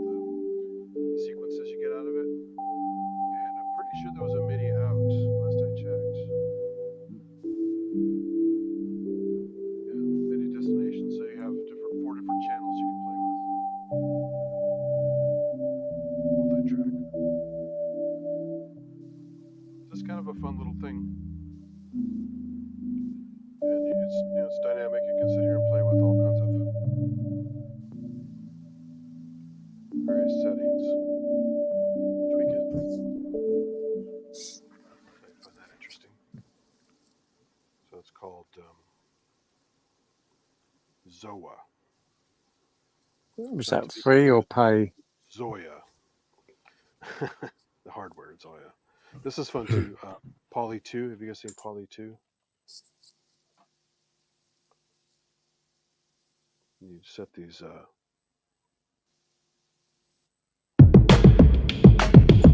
Still out.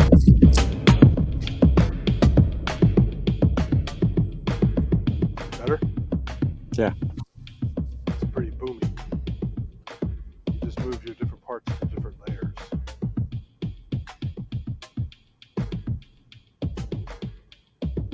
You can bring in different parts. I forgot all the different colors. I mean, you have to go in and set the values of each one. You just drag in.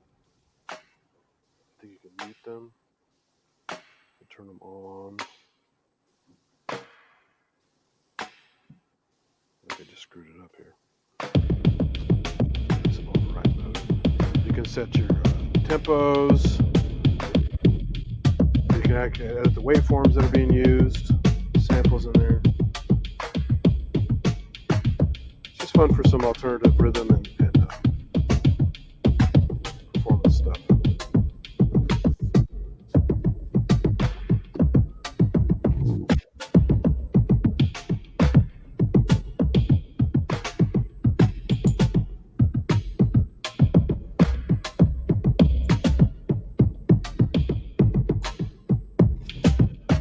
You can see there's a shitload of controls. I don't know how to do half the stuff on here, but just noodling for a few minutes. You can have some fun with that one.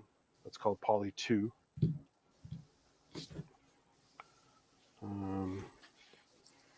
There's another one that was kind of fun. Oh, this is cool if you guys like CR78 Funkbox. And you can load different sounds in it. I'm not using the DX, but you can live input as well as mix it and choose your basic rhythms.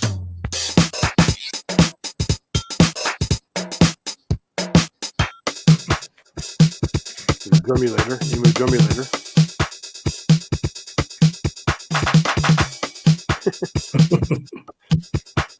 Fun. It's pretty cheap too, Funkbox.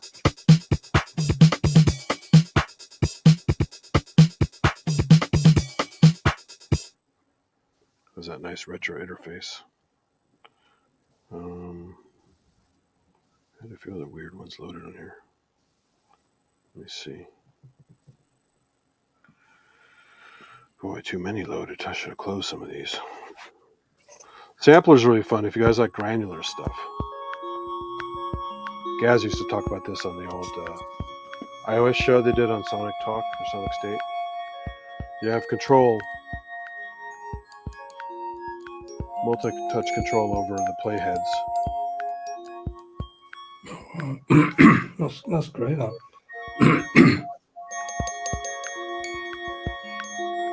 And you can do some more tweaking here while you're... I've just been toying with the idea of picking up that Omnisphere plugin. I like some of the atmosphere stuff in that. You can do granular on that. Yeah, granular is so common now. This was special when it came out because it was one of the few apps that was doing granular. Yeah. But now that like Borderlands is a really famous one. If you've seen that one's nuts. Not seen that. Of course, there's My Rack. If you're into VCV Rack, but you want to do VCV Rack on iPad, there's My Rack. Wow. So you can get mental with all of your, well, this one's not actually doing audio. Yeah, I've got My Rack. It's cool. A lot of free stuff on here, just like VCV Rack. You don't have to buy much. No. I think it's good, but it's just that you can do stuff in there that you couldn't do with a regular modular. No, like turn a patch cord into a polyphonic one, for example. Right. It's just stuff like that isn't true, really.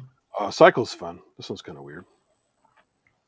We were talking about this on Ramsey's show a little bit because there was that one module that had kind of an orbital mechanics feel to it, like the planet's going around, and so this will do that too. Let's see.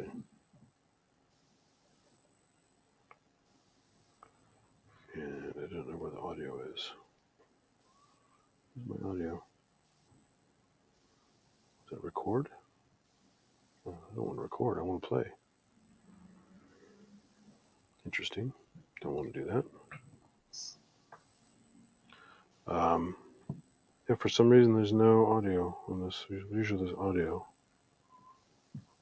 Some other program might be stepping on. I have too many programs open, but it's kind of got this air traffic control, kind of flight radar feel to it as it sweeps around. Oh, there we go. Now it's got it. Of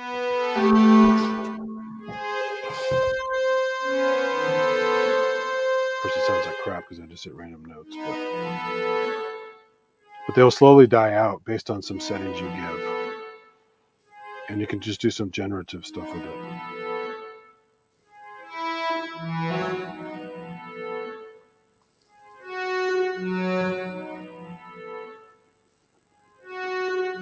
So, nothing to write home about, but alternative interface is always interesting.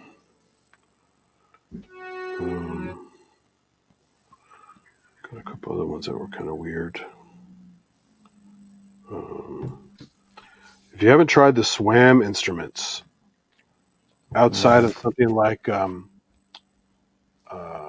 GeoShred, you guys know what GeoShred is? Nope. Jordan Rudess has a company called Wisdom Music with a Z, and it's a lot of stuff based on, basically, for lack of a better term, shredding, right?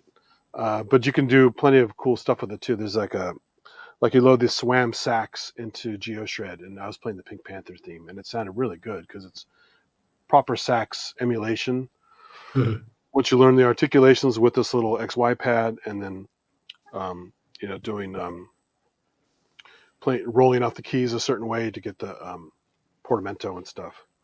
But this is some of their standalone stuff that's their libraries in their own little programs, and this is French horn, and it's fun if you get in here and start playing with you can turn the mutes on. You can change the articulations, some of the panning, there's breath noise. I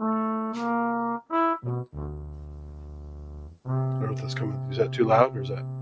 That's good. That's fine. Sometimes some of these are subtle. There's a growl.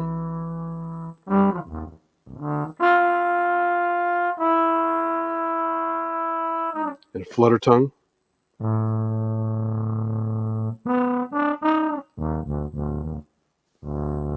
And these pitch controls.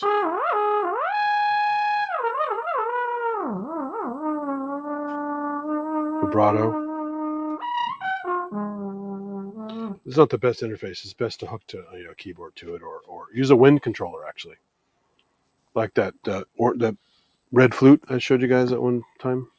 Yep. With this Bluetooth or a Silphio or something like that. It's really cool with this because then you can map the rolling of the instrument, the tilt of the instrument, and some of the other expressions to some of these parameters here, and do just a full-on thing. So it's really fun. These are kind of expensive SWAM instruments, but they're really powerful. Sound really, really good. Yeah, I've got one of these, Andy, but every time I connect it up, it wants to do an update, and they never seem to get any further than that. Is it GeoShred? Oh, that thing. Oh, yeah. Really? Yeah, yeah, that thing. Yeah. I never got an update thing. I don't use it on a computer. I only use it on iOS. Yeah, I do. I use it on the iPhone with the app. Yeah. And I'm just saying, Did you just hook it up and without the app itself? No. Yeah, don't use the app. Because Use there's a really good app. Let me see if I can find it on here. I have it on all my devices. This will save you a bunch of time. for anything Bluetooth. It's called BLE. This one here, it's called BLE MIDI.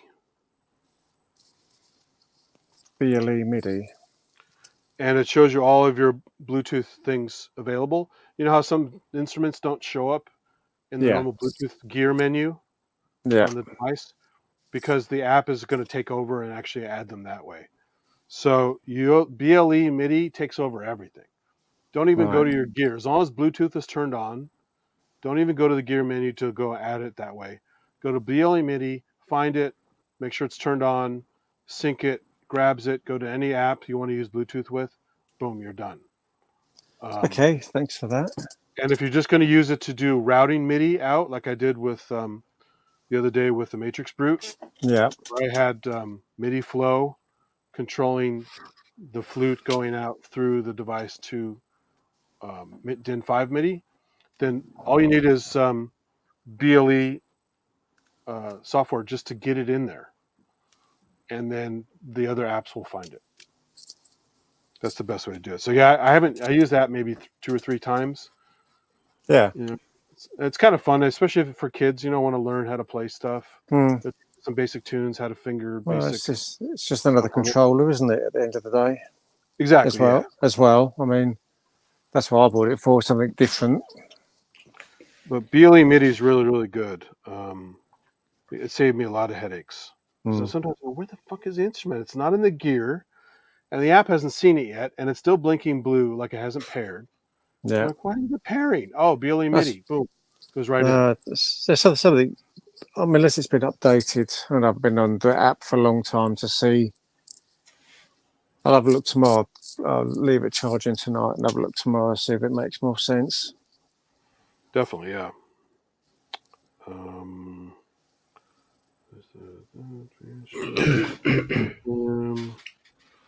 Polywave. Here's another granular one, Polywave.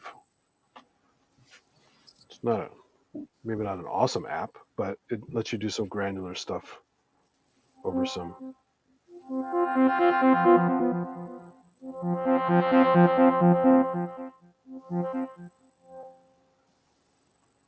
Yeah, it's great. My iPad's so old that I lose 1 or 2 apps a month now. Oh, so that's the other thing I do. I don't update my OS unless I absolutely have to. No. I turn off auto update on everything. Don't auto update any of your apps. And only update when you know you have to do it for a known problem or a glitch that you have. Because sometimes you try to update and it goes, oh, your iPad is too old or something like that. That's Please the one. upgrade the OS. Yeah. Or occasionally they say, oh, would you want to load an older version? Occasionally you Yep. get that option, which is nice. But sometimes the app no longer works at that point. No. So I found once I get an app I like, I don't do any updates with it unless I absolutely have like a failure or a glitch or a feature I really want, like a MIDI feature or something like that. Because that's the problem. You will lose it. You'll try to load the new one, it will fail, and now you no longer have it at all on your device. And I've done that so many times. I was like, like the Ramsey, throw your synth at the screen. That's yeah. So yeah. I found the easiest way to do that was just don't do that. The problem when I had a corporate device, like one of my corporate iPhones, I put some stuff on it. They required to update just because of security purposes, right? And you have no choice, and sometimes apps break, and that's it. But yeah, but this iPad won't even dropped YouTube app the other day. Oh yeah, so that's the thing. They keep updating these apps, and I remember when I first got the iPad 1. I'm so happy with it. I got this thing's amazing. I can do my internet. I can watch movies. I can do music stuff, all this stuff. And then I had Netflix on there, and I was constantly watching Netflix on the go on a 3G connection, which is pretty crazy. But it worked. And then eventually they go, oh, we got to update your Netflix. Okay. Oh, sorry. Your OS is too old. I'm like, but this is the latest OS I can run on this iPad. Yeah, no, that's right. I mean, mine just says it's an update and then just sort of, I don't know whether it does a little bit or just nothing, but it's what it is. It's that old. Exactly. Last Apple I ever had was Snow Leopard, I think. I gave up after that. I just got fed up of updating it. Yeah, it's pretty annoying. It's like PC. Yeah. There's another fun thing here too with so this is one of his apps, Sample Whiz. This is the older version. And I don't know why he did this, or maybe I just haven't found it yet. But Sample Whiz is cool because you get 3 types of sampling. You get classic, which is speed, pitch based. Oops, low battery already. So this is a sample I took from the Novacord. So it gets very slow for the pitch. But if I go to modern, it does pitch tracking perfectly for me. So one sample maps across the keyboard very nicely.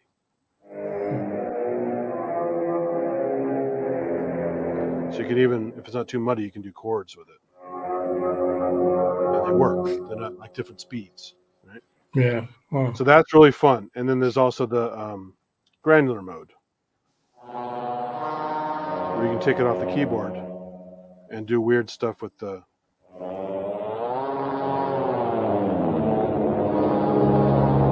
play with some of these tools and get all weird with the granular bits happening. So that's a lot of fun. The problem is if you look at the new version of the app, he partnered with Bliss, or you could pronounce it Bliss, I think. That's Jordan's beard icon there. Now it looks like this. And it sounds cool. But you go into sampling.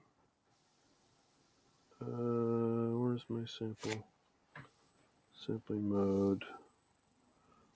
Boom, boom, boom. Why am I losing it here? Sample, sample, sample. No, that's not what I wanted. There's the sampling mode again. You still have the granular, you still have the classic, but they don't have the modern anymore. And God, now I forgot how to find it. I'm in sample mode. There we go. Okay. It's a normal, granular, and cloud, which is like another version of granular and normal. See, it's fast and slow, fast and slow. They took modern out. I'm like, what the fuck? Modern was one of the coolest things because you could take a really good sample from like the Novacord samples online and just take one note and stretch it, and it works really nicely. So this is another reason why if you get some good apps, hold on to them, don't update them. Hope your iPad doesn't break, all that kind of stuff. Yeah. Because it's no longer in the store. You won't get it again unless you jailbreak it. Sounds like you should buy a new iPad every so many years, and once it starts getting out of date, keep it like it is, and then buy a new one, and things like that, doesn't it? So that's what's a more recent example I discovered of another reason why I like to keep the older apps around if I can. Because a new app comes out, it's cool. It has some new features that I like. The interface is interesting. It's, Bliss has some other really cool apps as well that they partnered with them and made some features show up in here. But they stripped that feature. I'm like, oh my God, you killed me.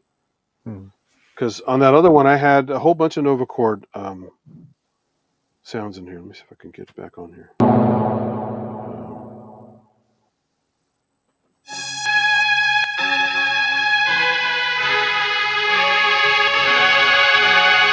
This is real cool things from this one website. What's that? Newman meets Psycho. Yeah. There's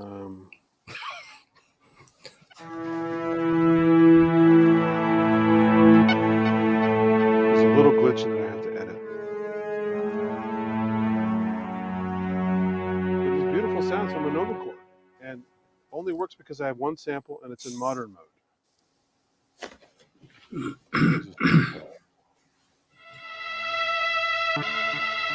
a glitch I have in it. That's quite good though. I have to edit one of these. The sample isn't perfectly looped. I have to go fix that one. And then there's other presets that came with the app. But I just love that modern mode was really special because I could just basically hook this up, sample from any YouTube video or website, or chop it up in a program and dump it in here, whatever. And then just with one sample, create an entire patch that fits. Doesn't have all these weird tempo issues and Munchkin, troll sounding voices at the same time. If it's a choir, it sounds like a choir all the way through. Yeah. And that's why it's so great. But they fucking took it out of the new one, so that's annoying. But if you can find it somehow, I think it's out of the store. But track down the old Sample Whiz, because he made some other fun stuff like let's see, Wisdom. He made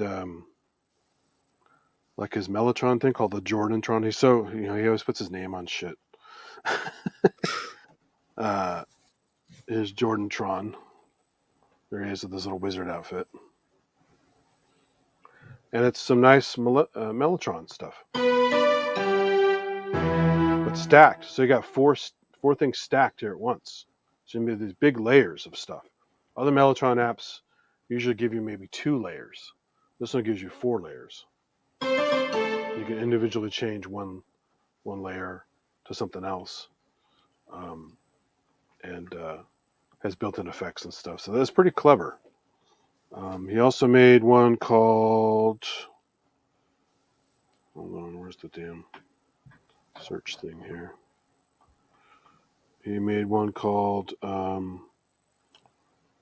Tachyon, which is kind of interesting. This kind of graphics update as you.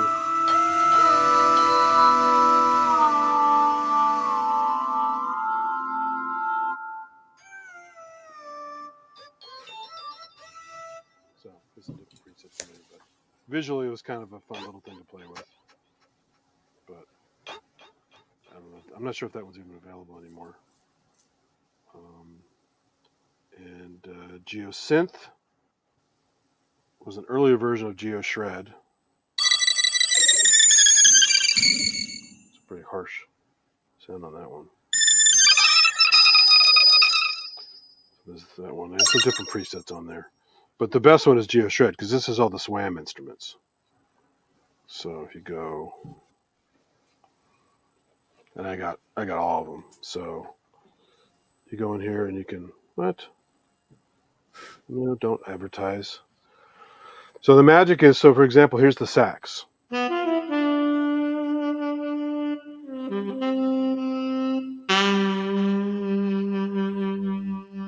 this expression bar here, you turn on enable flutter, enable growl. So you do some throaty sax stuff, you can go.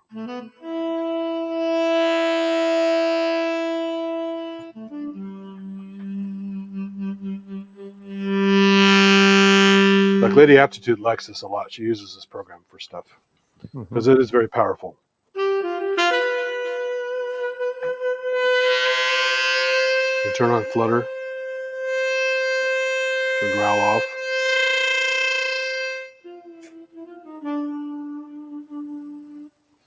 So just incredible. Yeah, sound. well, things like that. I mean, it's why I've sort of, I had a hankering to go for, try and look out for an instrument. Sure. Yeah, hook that to this and you're all set. Mm. If you don't like this interface. Like this doesn't have pressure. Right. But it does most of the other stuff you would expect. It's very expressive, very sensitive.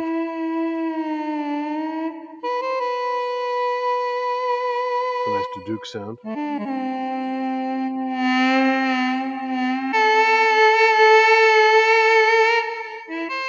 And you can turn on different things like hard read. What's that?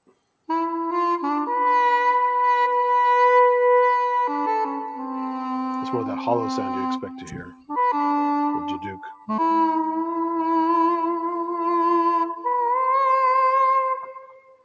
So really cool. This has all the world stuff in it too. So I have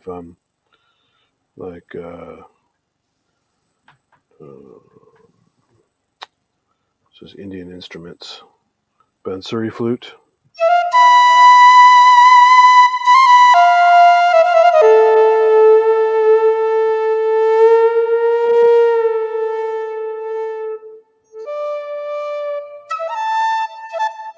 there's like shift things too.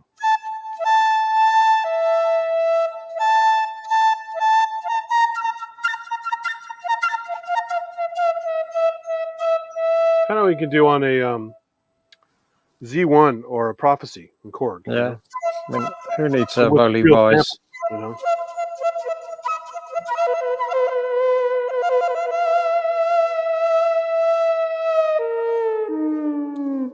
Just fun. Yeah. Probably do it with the WSA, wouldn't you, Andy? You got 5 controllers, haven't you? Potentially, but I don't think the sound, as much as I like the WSA for being a weird experimental kind of thing, some of the sounds aren't there. You'll know when you play with it more. Some of the samples that came with it, like, it's more fun for just whacked out shit. Like, I wouldn't try to do this realistic flute with it. I would do more bizarre stuff.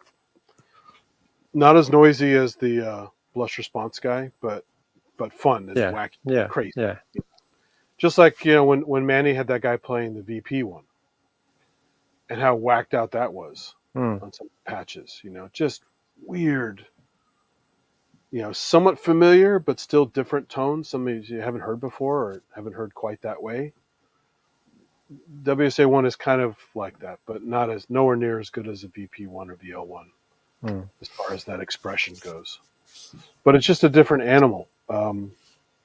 It's doing physical modeling, but they were trying to do too much. They try to be like a Rompler, like let's have bread and butter sounds.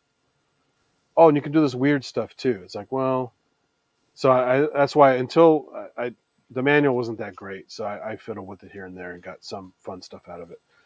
But parts of that blush response video on it were really enlightening. I'm like, oh, that's cool. I didn't even think about trying that.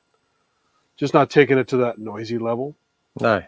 But having fun experimenting like that with it, kind of taking it in a different path would be a lot of fun. I need to spend more time with it. For sure.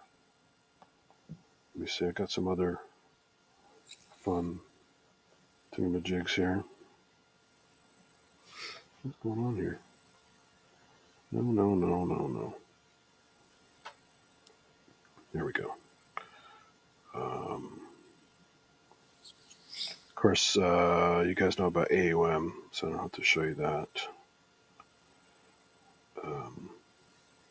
I'm not a great keys player, but they have these amazing 3 different products.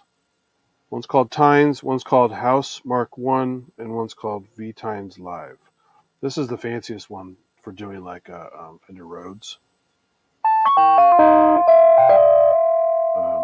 You can turn reverb on here, vibrato.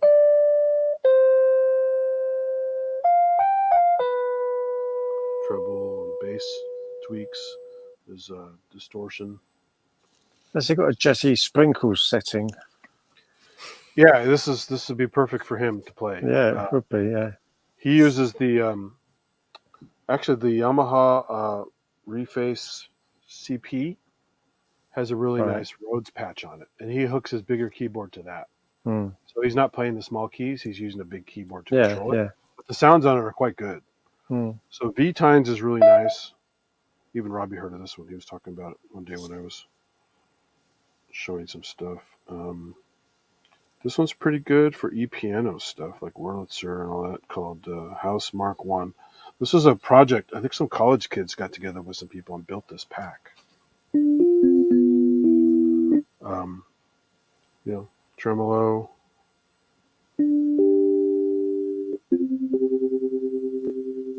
Phaser.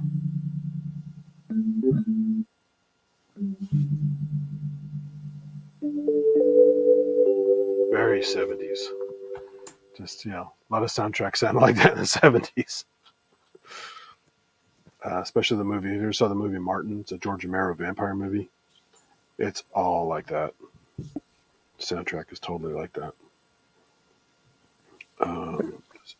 Also, Did you see Mark Barnes? He's probably going to cave and get a Rhodes. I haven't played the one at Synthfest. He sort They're of very nice. his wife apparently recognised that I really, really, really want one. I like the sound, but to be honest, I'm not a good enough player to justify buying one. Oh, same here. If Yeah. I could play well, I would buy a better, proper piano, proper Rhodes e-piano, something like that. Mm. But I don't. I'm too lazy to practice properly, so I have to use other devices like alternative MIDI controllers and other tweaks like that. Just because I know my limitations, I won't put the time in to practice like I should. I'd love to be able to play Rachmaninoff and Bach perfectly on a piano, but the amount of hours and just overall talent it takes to get to that point, I'm not willing to put that much time in, and probably couldn't get as far as I would like anyway. Mm. So you got to know, like Dirty Harry said, man's got to know his limitations. So That's the one. Yeah. I'm happy doing what I can do in the time I can spend to do it, and that's why I can't justify spending that much on a physical instrument that I just will suck at. It's just not that, but if you had a bunch of friends that could play, That would be different. Yeah, then that would be different. You just appreciate them playing it, but that's if that's what you get out of it, basically, yeah.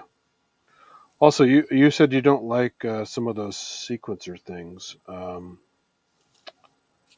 Definitely check out sequences, trackers, whatever's. Let me see. Can I plug this guy into here? Do I have to use this cable? Rerouted some power here now to make sure I can actually unplug this safely without killing something. Oh no, that's using my camera thing. Let me unplug this real quick before the battery warning comes back. This one is clever, called Synthesizer.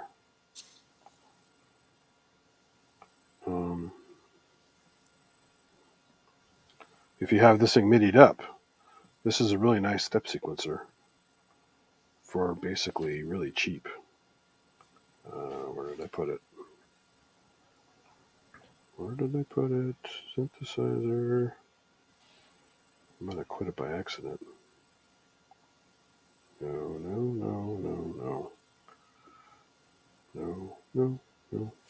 No. Huh. I closed it. Let me reopen it here. Synth.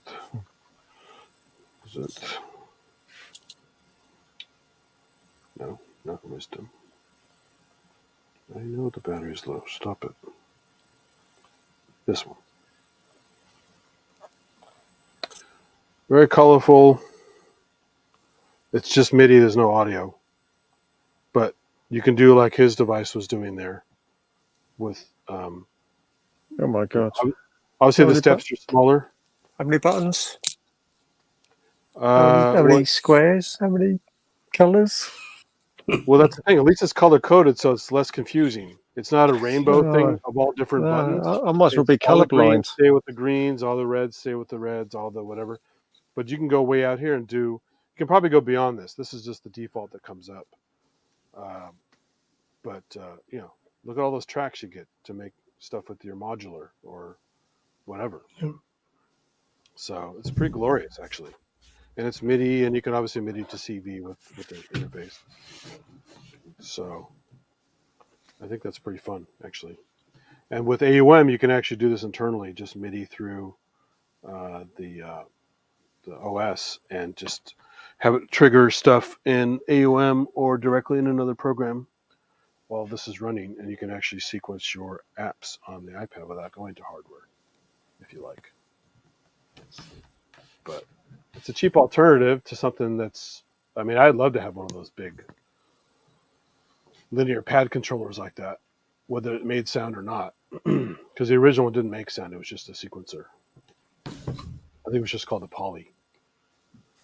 And that's the one I saw the guy playing a Buchla with, and I was like, holy shit, this thing is cool.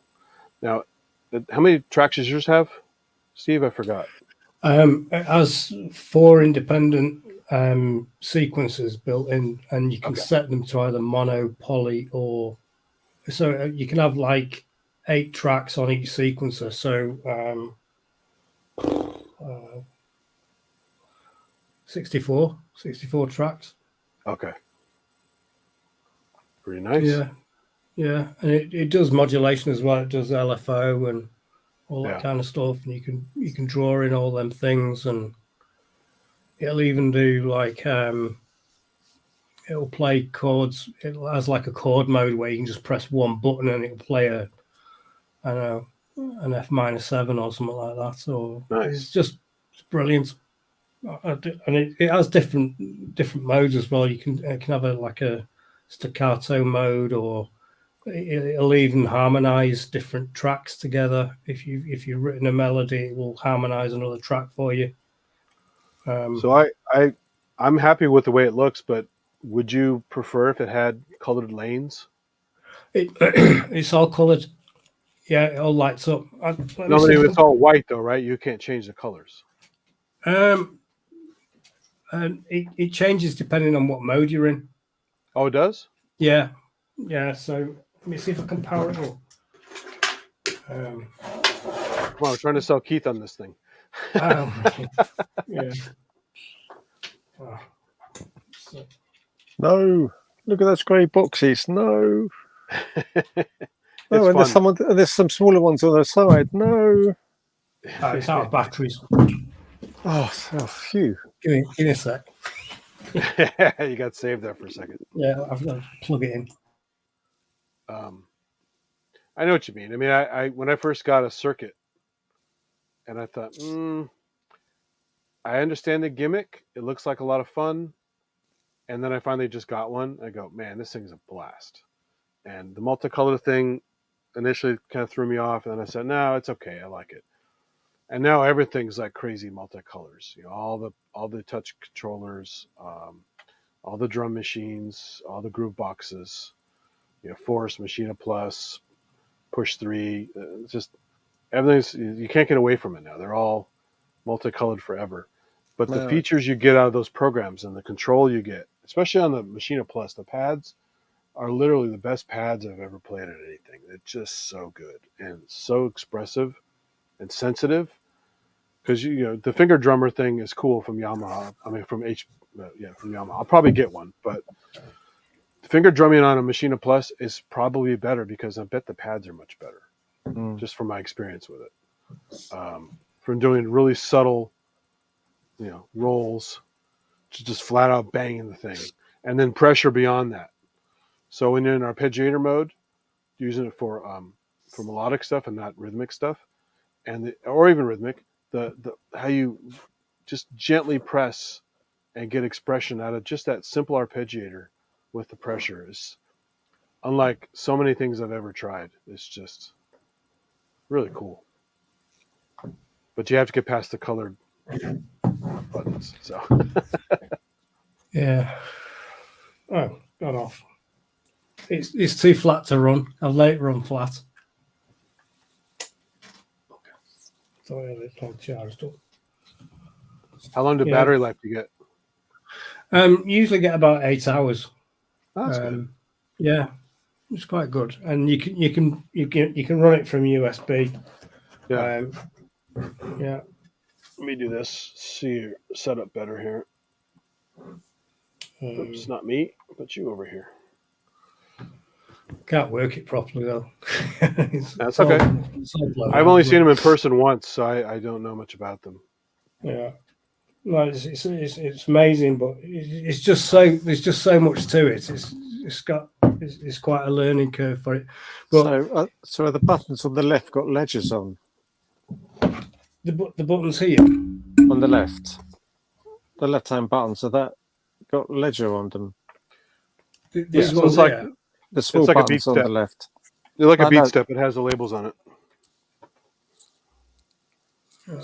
Yeah, so the left-hand buttons have all got ledgers on. Yeah, but all the others, the right-hand ones are just plain. Yeah. Yeah.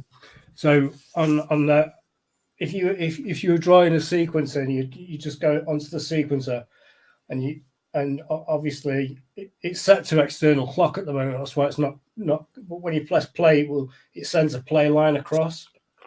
Let me see if I can just change this.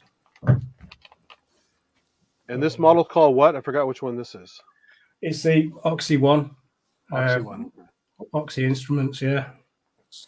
Yeah, Oh, this is the Oxy, not the. I thought this was the poly end, no, poly it's the poly, Oxy whatever one. that's called.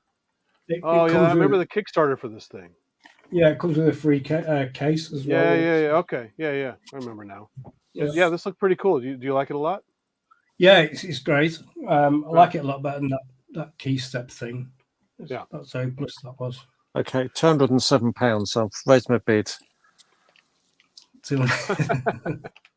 Yeah. Have I beat someone, didn't I? I Yeah, forgot I've still about the got the Oxy original one. box and everything. So if you want, I gotta look that up. yeah. Oxy one, yeah, it's really it's What was quite the powerful. what was the Kickstarter price? Oh, I didn't buy it Kickstarter. I just got the Okay. no, I just went on the website, and the good thing about it, it's got all the sort of all the outputs here. You've got eight gates and 8 CVs as well as MIDI, and clock and reset as well. But then you've also got like a USB, an HDMI, mini HDMI cable. Mm. So what you can do with that is you can plug an HDMI 2 cable in into a what they call the Oxy pipe, which breaks out all those Breakout connections box. on the back. Yeah. Okay. So you've just not got a load of messy cables coming from here. If you're doing a live thing, you can just connect the pipe up. They make a similar one for the beat step and key step to break out those little cables. I didn't know that. It's like a Yeah. snake. You get like a snake effect with the Yeah. simple cable with all the stuff on the other end and a module. Yeah, and I got there's like a little adapter with it as well you can buy, and it gives you 32 MIDI channels. So you've got the regular 16, you've got 1 to 16A, and then you've got 1 to 16B. So you can control 32 MIDI devices from that little sequencer, as well as doing mono as well if you want, or poly, or in chord mode. Yeah, I just looked it up on Perfect Circuit. It's $750, so it's not cheap, but it looks pretty good though. Yeah, I mean, when you consider how many sequences are in there, or how many tracks are in there, it's four independent sequences, all capable of doing 8 tracks a piece. What complaints do you have about it, if any? What complaints do I have, if any? Or features you wish it had? Well, I've not had it long, to be honest, and I'm still learning it. And I bought it to do the EMOMs with, but it's built like an absolute tank. It's really well made, and it's all metal. Yeah. It's quite heavy as well. It's really well built. I will say cool. that for it. I had my eye on it for a while when it first got announced, and I just forgot about it. It's just very feature rich. So if you could do a deep dive on the menu on the manual, I'm sure it'll it'd be easy to use. It's just that I've just been so mixed up with everything else at the moment that I'm trying to learn. It's just too much. It's quite overwhelming, to be fair. Plus, it's no fun to learn when you're sick. So, well, yeah, that's it. Yeah, and understanding, because I'm sort of new to this stuff. I'm not a keyboard player. I can't play. I don't know music theory.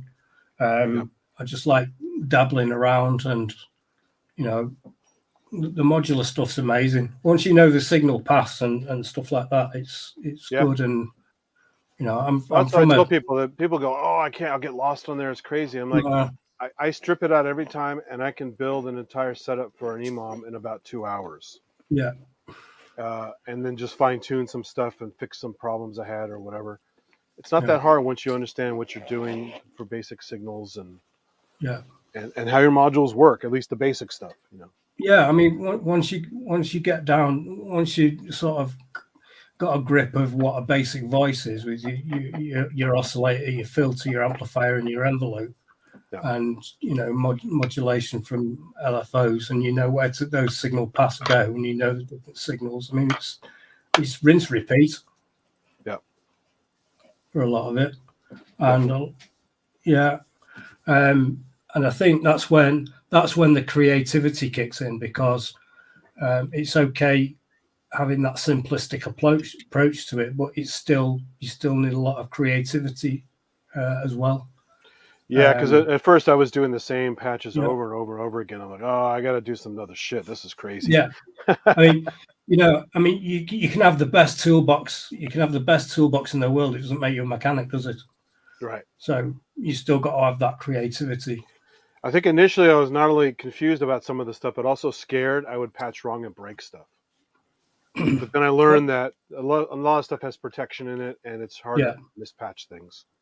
The biggest fear of a modular, in my opinion, is plugging the power cable in the wrong way. That's I burned 2 modules doing that. Yeah. Because So- it wasn't labeled. Yeah. no. Yeah. In fact, if I saw Dieter again at NAMM, I didn't see him last time, but if I saw him again at NAMM, I'd say, why did you go so many years without using shrouded headers? Come on, man, you invented the format. I burned 2 of your damn modules. Yeah. Exactly. Yeah. You should send an email to Dieter and ask him. He's a really nice guy. I've talked to him several times at NAMM about different things. Yeah. But that's one thing. It hadn't happened to me at the time I talked to him, and it has happened since. It's like, I should ask him about that, even though he's probably heard it too many times already. So. Yeah. But no, I mean, it's that's the sequence is really, really good, because it does have like a chord function in there. One of the sequences you can change it to a chord sequencer, and it will play. It'll play your chords and with different inversions and all that kind of stuff. So, you can essentially you can put all your music theory out the window if you like, and just see what sounds good. That's great. Experimental stuff. It's fun. Yeah.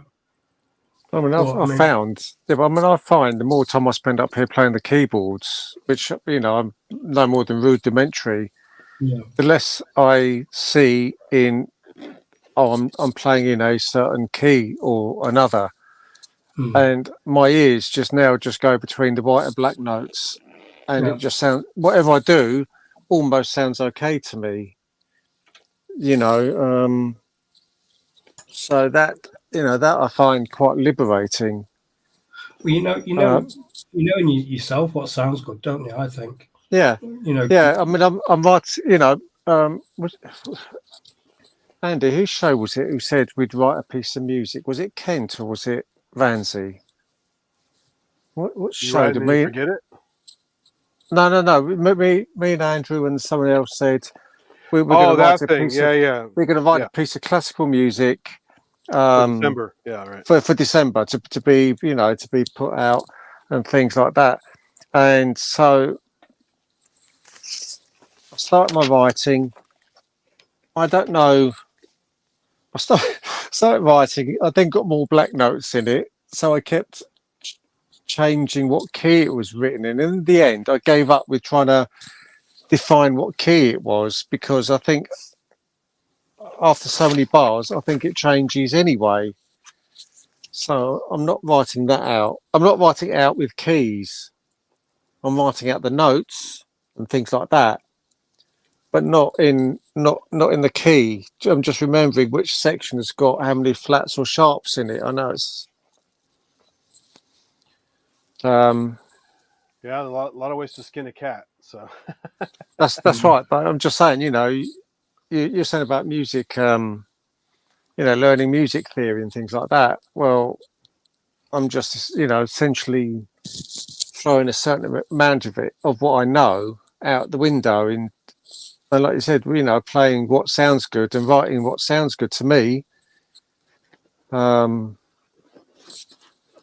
all. It's I mean, that's all I do.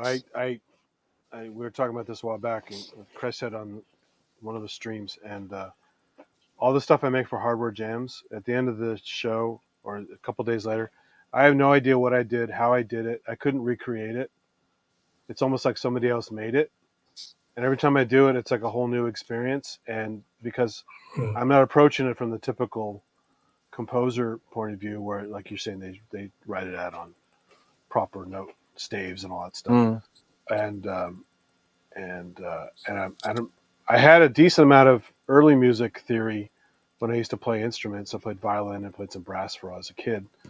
And then all that went out the window when I did years and years and years of sports and not playing any music. Yeah. And then got into this stuff much later and just had to figure out stuff by ear and noodling and what, like you said, what sounds good and whatever. And that's kind of still what I do, even though I like I said, I wish I could have the patience and devote the time. People say, "Oh, I don't have time." It's like everyone has time. You just devote the time. Yeah. Watch less TV, do less of this, less of that. You have time to do pretty much anything you want. It's just getting the motivation and sticking with it. And that's the hard part, is because there are a lot of fun things to do. I have way too many hobbies, not enough time to do a small percentage of them. And to take all that time to learn composition properly and be a really good pianist and all that kind of stuff would just take so much time. I would lose all my other fun hobbies. So I just learned to play stuff that sounds good, works for me. Generally, people seem to have positive feedback about it, whether it's nice or it is good, I don't know. But that's what you do, and just hope for the best and have fun, Yep. Yeah. Yeah. Because even a lot of pros can't read music. Famously, guitar players can't read sheet music. Paul McCartney, John Lennon, good start. A lot of famous, really good players can't read shit, and No. it's all like Vangelis. Jimi Hendrix played his guitar backward, right? Because he got the wrong kind of guitar for his, he strung it backward or whatever. Or at least he did at one point. I don't know if that was apocryphal or not, but you do what you have to do to play what you can play and what you can figure out. And Well, Ringo Starr is left-handed, plays a right-handed drum kit. oh, I didn't know that. That's funny. Yeah, no, and it's true. I only learned it a few years ago. Even being a big Beatles fan, I just didn't know that. But Yeah. that's what makes his playing unique to him. Yeah. Yeah, that's what it comes down to. Is just like I have way too much equipment and stuff, of course, but each time I bought something, it was for a purpose. It wasn't just to like, ooh, that looks good, or I'm lusting over that because it's expensive or whatever. It's like, no, I just wanted a good FM synth, a good wavetable synth, a good Rompler, a good hybrid, a good Manilog, a good whatever. And pretty soon I started getting just overlap and duplicates of stuff, and because I also wanted certain models that seemed cool and had sounds I liked on them in the stores, and famous people playing them, all that kind of stuff. But the good news is, at least everything I bought, I played and had made some stuff with it. It wasn't just to turn on, look at, and go, yep, there it is. And so getting new stuff is still a good thing, even though it's kind of questionable where I can put it. I do get inspired by new equipment and always make something new with the new equipment. So I know people say you should learn the stuff you have and get better at it. And that's, of course, true and fun. I've done that quite a bit. But the new gear just is so much fun. You get this energy and new sounds and new way to do things. And for me, I get inspired to make new stuff with new things, although it's still buying too much stuff. Yeah. And then it dribbles down to the modular, doesn't it, Andy? And that's the ultimate sickness, because it is really. I mean, there are like 12,000 modules out there. Half of them are really, really good or pretty good. The rest of them are just like whatever, but might still be fun, Yeah. And I've just about reached the limit of what I can fit in, obviously. Yeah. And so all these new modules that come out, all these modules come out, and you watch Ramsey and you watch other things, and you just go, oh, no. No camera? Stop Can tempting you hear me? Yeah. Where's my You're camera? in a black screen. Where's my camera? All right. In the dark room. Oh, well. I'm not that pretty. I should have a camera here, I thought. How do I activate it?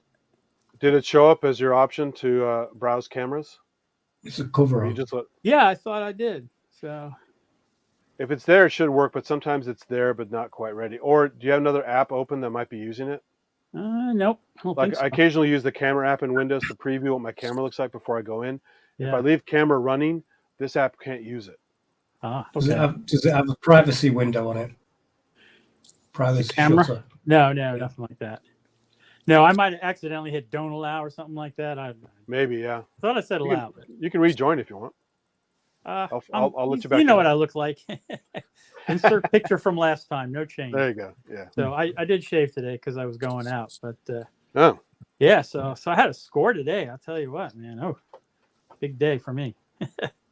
what's that? But well, it started off with going for a demonstration of ATC speakers, and you know, they're big in the studio world, but they're also in the home audio world. And a friend of mine is a local audio dealer and is now the local dealer for them. And they had Ben Lilly from England come over and had a couple of rooms set up for them and the different systems. But of course, it's different than the studio ones, right? These are the home models, so they're all pretty wood and everything like that. But it's fun to see a $20,000 pair of speakers that I'll never own. But Oh, damn. but this Me is either. it's sort of like the other side of the DC area from me in Rockville, Bethesda area. I'm over in Ellicott City, the other side near Baltimore. So I never, like every decade, I make a trip over there. And while I'm over there, I got to hit the Micro Center and Guitar Center that are, I will say, across the street, but Montgomery County, that concept is a 20-minute trip to them. Oh, you still have Micro Centers. They didn't make it out here. They lasted about 5 years and they were gone. Well, because you got Fry's. That didn't last either. Oh, the Fry's gone too? It's only online. Yeah, it's all Yeah, online. well, It's all gone. They closed 5 stores in the area. They're all pretty cool, actually. But yeah, closed. that's too bad. I visited Fry's the one time I was out west in Phoenix, and it was comical because it was like the floor space of the old days, but the inventory of the new. Yeah, they're dwindling. Yeah, Yeah, they so- at one point and before they riding closed the with one in Sunnyvale, they had all the extra stock spread out, so like an entire aisle of like the same mouse pad or something like that, an entire aisle just to make it look like it was busy.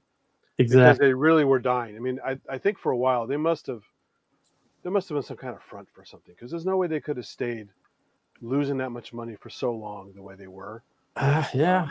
There's got to be some organized crime element to that, because it's weird. It's really weird. But it was a shame because I've gotten great deals there, and I love brick and mortar, walking around and poking around looking at stuff and all that. But the best thing about Fry's, if you guys don't know, around the world, it started as a supermarket chain, like Fry's Foods and stuff like that.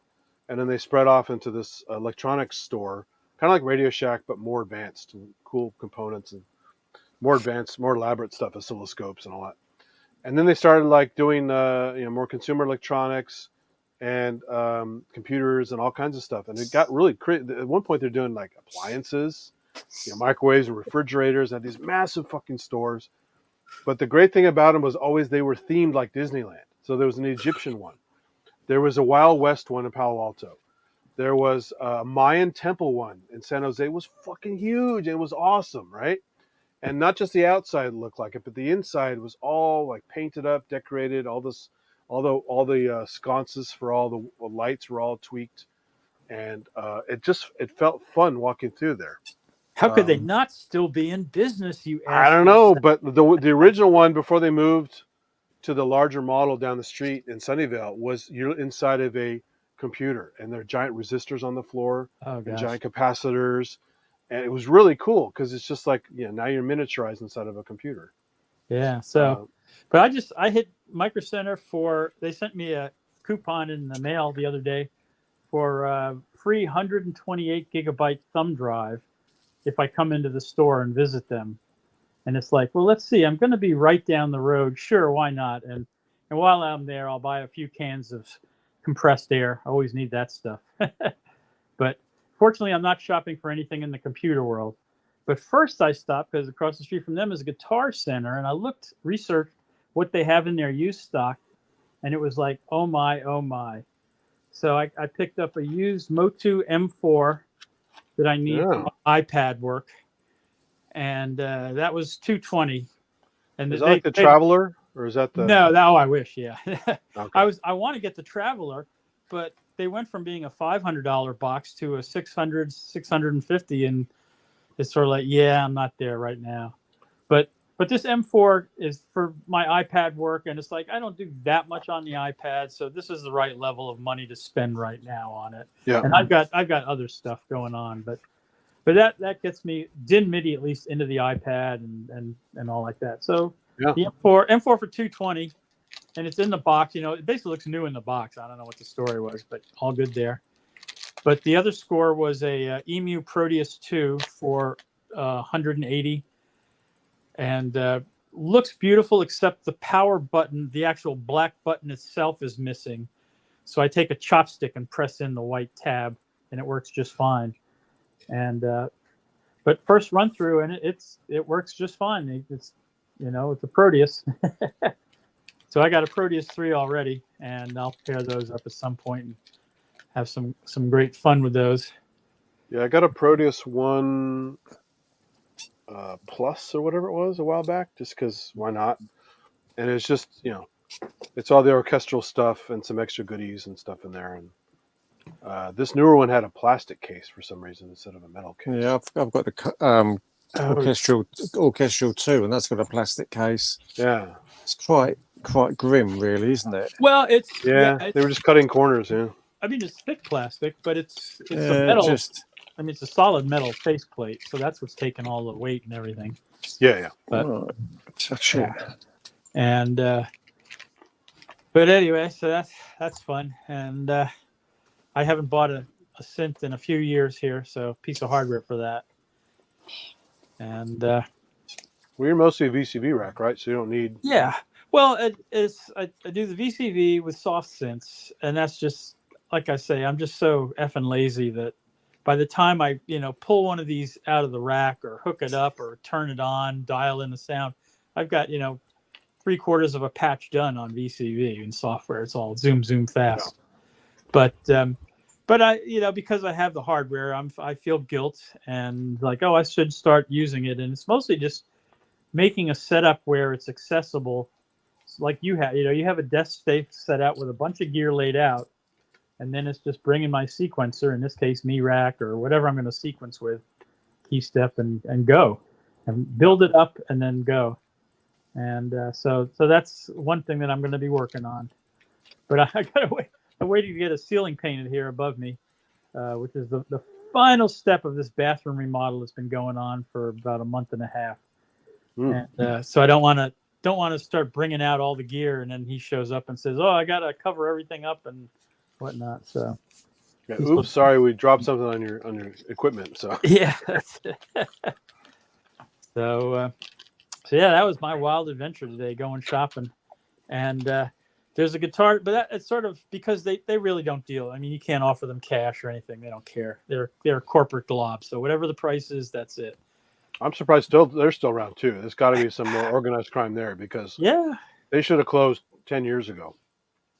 Well, I think they pared down to key locations. Like this one's in a good location for them. They took over what was Victor Litz's music, so it was a place that was around for 40 years. People knew it, and so it's a location they just know to go to and all.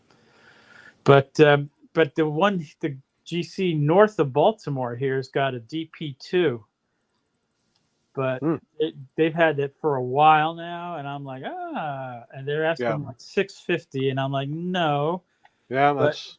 I'd offer $5. I'd offer $5, and there's a couple of them for $5 on Reverb now, at least. My local favorite store has one, and it's about that, because their deal's often quite good, but they know the DP2 is valuable, so they cranked it up there. So. Yeah. So, well, if it's a corporate thing, they just have on their books, okay, DP2s, $650, that's it, and no wiggle room. So it's on my list. But what I want to do is, I've had so much fun these last couple of weeks with the Matrix 2000 I put together. All right, so I got a Matrix 1000, and my buddy Pete loaned me his, and I got the firmware chip for him, so we got that installed, and now it's like real time responding to the patch editor. And it's like, okay, what does it need now? I know, a DP2. Does it have the Tontec? Yeah, that's what we put in it. Okay. Yeah, that I mean, he dropped it off here a Sunday. That we do jams second Sundays of the month here, and so he did it in October or August. He dropped it off, Yeah. and by the end of the evening, I'd emailed Bob Gribe and said, "Hey, I need another one of your chips," because he did the one for my unit, and he's like north of Baltimore here. So, within 2 days, I had a chip in my mailbox. But I waited. Cool. I wanted to wait for Pete to do it. It's his unit. Let him put it in. Yeah. And Let him break it. Yeah, and that too. But so after our jam session this past month, he got that put in, and I have that patch editor, Kiwi Technics patch editor, which is a controller for it. Mm-hmm. And what's really cool is that the patch editor has it's sort of like the Eurorack kind of controls where they light up. Yeah. So like the fader levers light up and all, and it lights up exactly the controls that are mapped to the matrix. That's cool. Yeah. So the envelopes and filters and all. That's the one that has a custom faceplate to match the look. No, it's got just a very generic collection of synthesizer controls. Oh, okay. But it's got one of those companies are the branded ones. I forgot which one. Oh, MIDI-LAR or yeah, I thought it was Kiwi. It's not Kiwi that does that. Well, they have one for the Matrix 6. Well, Matrix no. So it's the 1000. one box speaks to all of them. So it's the same box. Okay. Yeah, right. but it might not control all of the parameters of the synth, but okay, as many as he can program in. But it's a collection of vintage synthesizers that have to be controlled by SysX, right. And like in the case of the Matrix, whether or not it does the job as a real-time performer, yeah, not so much, right? Until you get the Tauntek.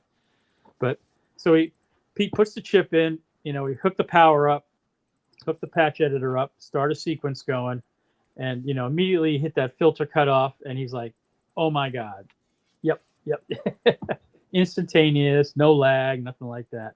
That's cool. So yeah, so I thought, okay, well we're gonna keep them mated up, and I'll loan it, we'll swap back and forth. But you have the two together for stereo, right? Yeah, they're poly chained, yeah, and a lot of fun.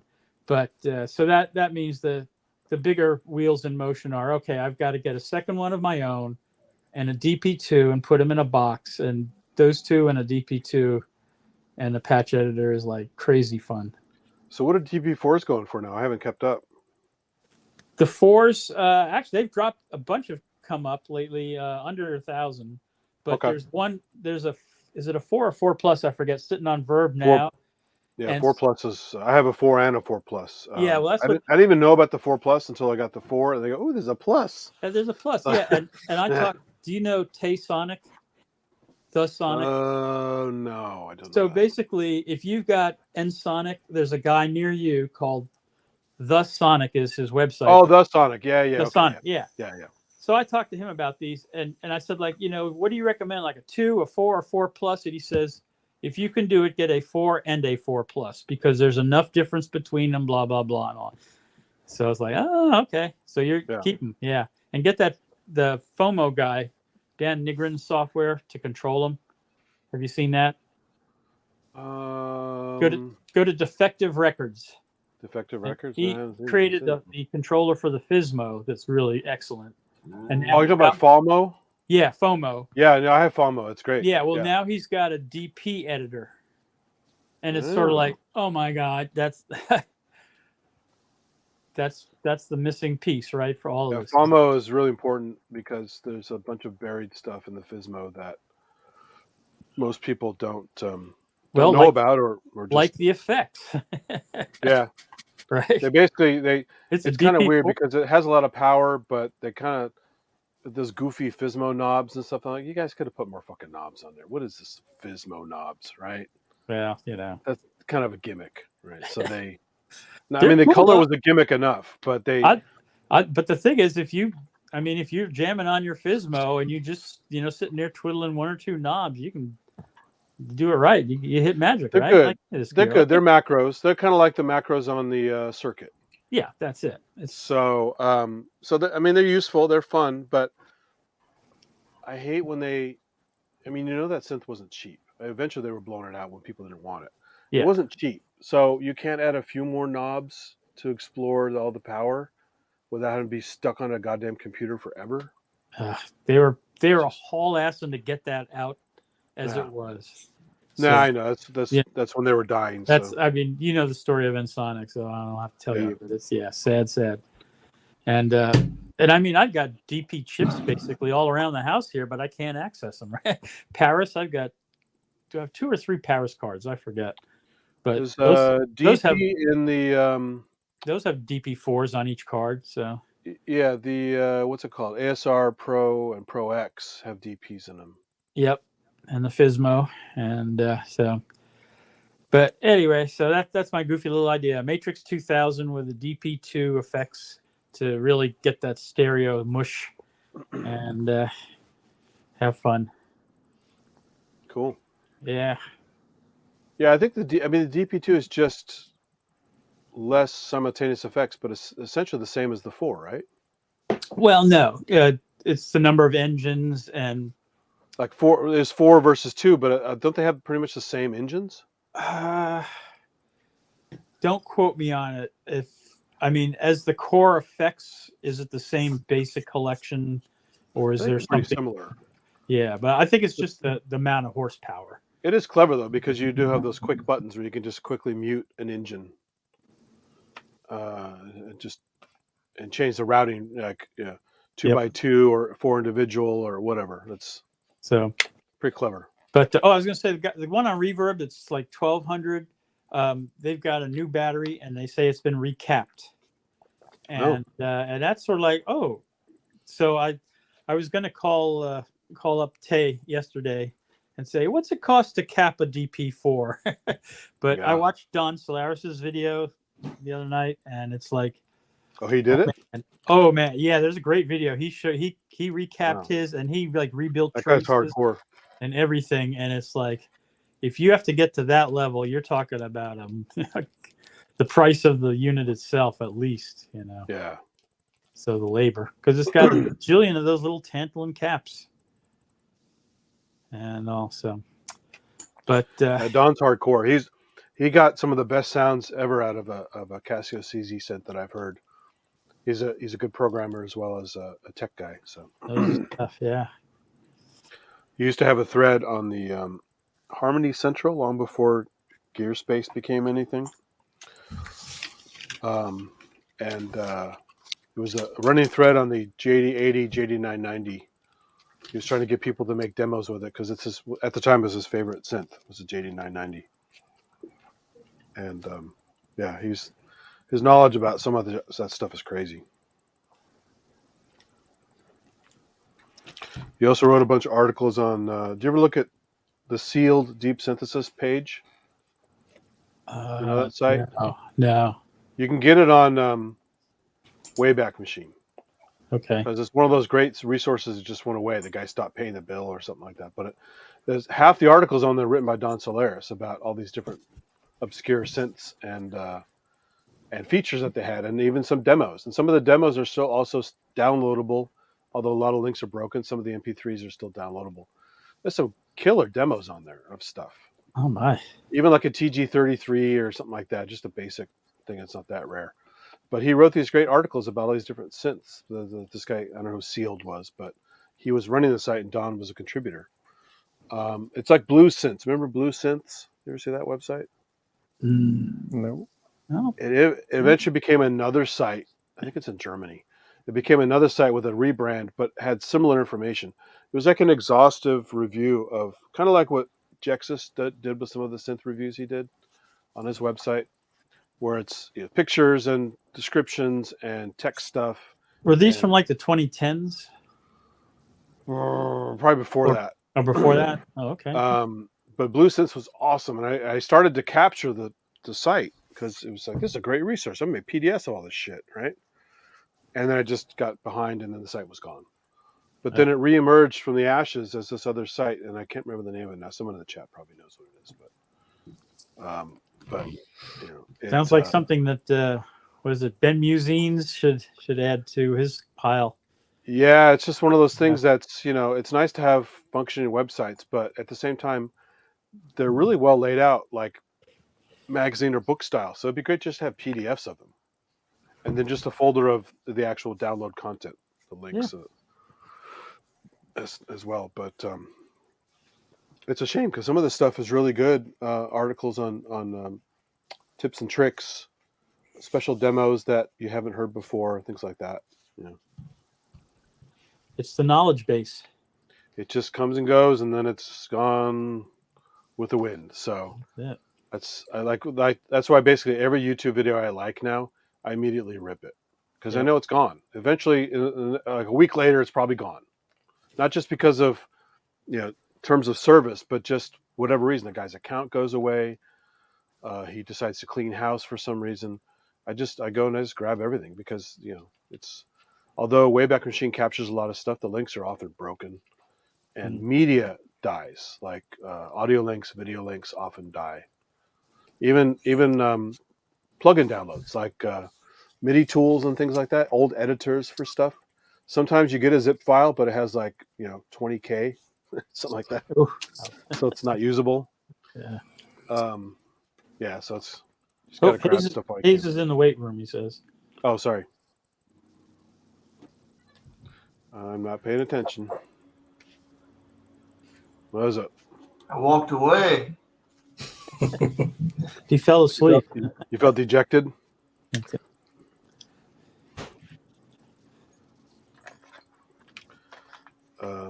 He's getting some liquid libation there. So yeah, hopefully you get your DP2 one of these days. The DP4 is quite nice. Yeah, I don't use it as much as I should, and but it is a really nice unit. I just, over the past few years, I've kind of forced myself to curb the gas, and it's like make do with what you got. Yeah. Use that. I got stuff that I haven't turned on in years, kind of thing. Yeah, that's kind of a hardware jam. And it's not like I'm not producing content, right? So but I just enjoy like I said, to me, VCV has been my dream DAW, the production environment that I, started once I got back into this in 99, 2000 timeframe. This was what I was dreaming of. And do you have any issues linking it to the outside world? Does it work pretty well? Works for me great. What's the special config for that? So you have, it's built in the box as far as MIDI, right? Yeah. So the MIDI CV passing back and forth is out of the box. If you want to bring in VST instruments and effects, you have to buy the host modules. Okay. And I think that's $30 for those two. Okay, that's not bad. And it's sort of like, make a part of the bundle, because that, to me, that takes it to the next level. And and you have this incredible control of VST, and That's then the price of a tank of gas. That's nothing. Yeah. And has someone made an interface to allow you to also take advantage of the pseudo CV that's in the app to go to real CV, or do you have to use MIDI and just go back and forth? No. Look at Omri Cohen's videos. He has VCV driving his Eurorack, and it's basically he's using expert sleepers, but that's it. Okay. That's the magic, Gazinta Gazauta for this world. Right. And but I haven't tried it yet, but my Ferrofish, I got the DC coupled outputs, so theoretically I could control hardware. But like I said, I need minions. So and but VCV has been for me controlling hardware and the software trivial, hardware I have not had any issues other than MIDI panics on some old hardware. Sure. And there's in the basically that box's menu is you got a MIDI pad. They should make it a button and all, but they should clear it. But other than that, yeah, it's been fun controlling everything, and it's got a new. It's great when you get a note, it's like stop it. Well, what's worse is when it works in your mix and you don't notice it for 20 minutes, So. Oh no. And then you can't recreate it next time. So no. Yeah. But I intended to be a drone. That's a drone on purpose. That's yeah. So, but the portable with MiRack here being portable, that's appealing too, except that MiRack is limited as far as Yeah, what it it's has, and a tiny fraction of what's available. In it's VCV, it's right? basically mono and everything, whereas VCV can be poly and everything. And Oh, I didn't know that. It's all mono. yeah, Even because even the MIDI stuff going out is going to be yep. mono. Well, Wow. what do you mean? It's just monotimbral. You can't do like multitimbral stuff out of it to control things. No, you're multi-timbral in the sense of MIDI channels. Yeah. Yeah, no, you got MIDI channels. It's Okay. mono in the sense that The audio is mono. that the audio is mono. So every cable is a mono signal, CV, gate, what have you, and the audio's mono. And if I'm driving a sequencer, I'm driving a single notes, not chords. Okay. But you can build up. So what I did is you build up in MIDI, and basically I have to use like a CV mixer to put the notes together. And or do you have the equivalent for depth first stereo modules or quad modules in there? Quad audio out. So the audio outputs, I think you can do multiple audio outs. Okay. Because it's whatever your system is, right? So if you're They've feeding been making quad AUX, stuff for a long time, but now a lot of like other companies like Make Noise are doing stereo filters and stereo oscillators and. What would you use a stereo oscillator for? They're just making it because people wanted it. I mean, well, well, hey, I'll make stereo oscillators. DPO, I think the DPO is a stereo oscillator. Is a DPO? One of their more recent oscillators is a stereo oscillator. yeah. Tim Grogan did a video with it recently. So. Yeah, that's unnecessary. I mean, no, not that Tim Grogan did a video on it, but stereo oscillators. There's no What are need you for thinking? Are you thinking of stereo like wave oscillators or something else? I mean, to me, when you say oscillator, that's a very broad term. So. No, I know what you mean. I've never tried them. That's what they're marketed as, stereo oscillators. So I don't know. I'm not sure. Is that like the binaural stuff, like the Udo? Is it the Udo 6? It might be, yeah. It could be. But I know obviously the effects are stereo because that's one of the magic ways of getting all your mono stuff to be stereo and modular. If you think about it, a stereo oscillator is just two oscillators. Well, it depends on how you could mix it, though.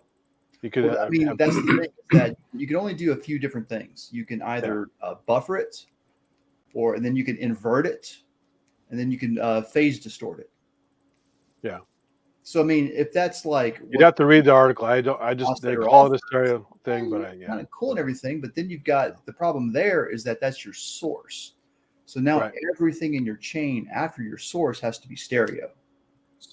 Yeah, that's problematic to me. I mean, because it's really at the end of what you do instead is you focus on mixing everything, and then what you need to have more of a stereo presence, you just give it a stereo presence. There's 1,000 different ways to achieve that. So, but you do it at the end of the chain, not the beginning. And it just saves a whole lot of it's I mean, I don't want to say it's more efficient per se. That seems kind of defeating the purpose of art. Well, but I've patched two. But you're saving yourself a lot of pain. You really are. I've patched two, like Volt make the Bleak oscillators, and I'll patch two of those to be a stereo channel, but I'll have each one, different. So left and right sounds are each, similar but different. The waves are changing and modulating and all. And so in that sense, it's a stereo oscillator. But yeah, as far as a pure source of a waveform, unless you're doing something else. Well, gentlemen and ladies in the chat or whatever, my low battery's come on, and it really is 2:20, so I'm going to quit. Yeah, that's all right. I'm going to quit for tonight. That's fine. Keith, if you want to leave, if you could just leave your background for all of us. We're all jealous of your background. Thank you. I've actually got my stool just now. I'll lay my head down and go to sleep there. Well, looks like one of those Blade Runner buildings, the little pyramids made out of modules. Yeah, I love it. It's great. That's all. That's about what it is, really, isn't it? Anyway, Like, Terrell yeah, inside there. Terrell's right inside there. laters. Yeah. Great Good to- night. Good night. right.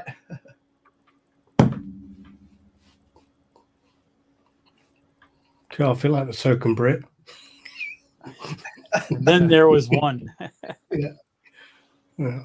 Keep forgetting how late it is over there. Steve, you're Steve Ward, right? That was in the I chat. am, yeah. Okay. Yeah.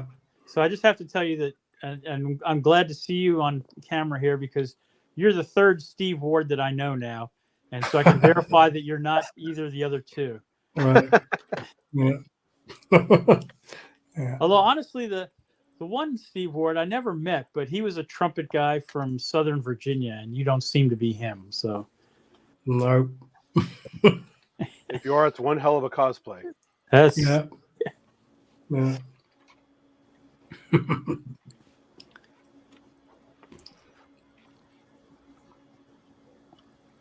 What's this doing down here?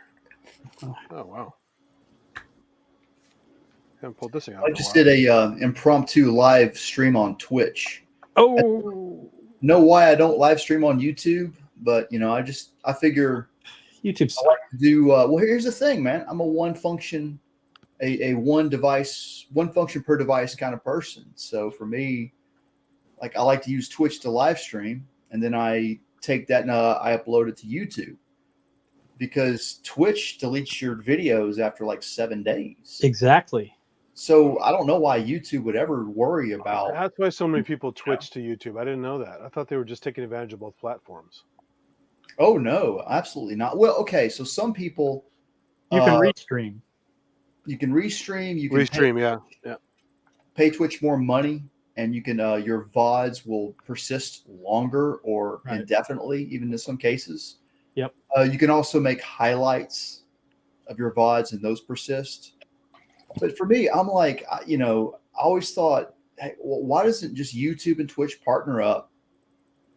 Because the thing is that you used to be able to just immediately upload your VODs to Twitch, but YouTube ixnayed that completely. But that's Well, like what do you mean by matter that? and antimatter meeting up, right? Well, because of Google, because Google is so pervasive.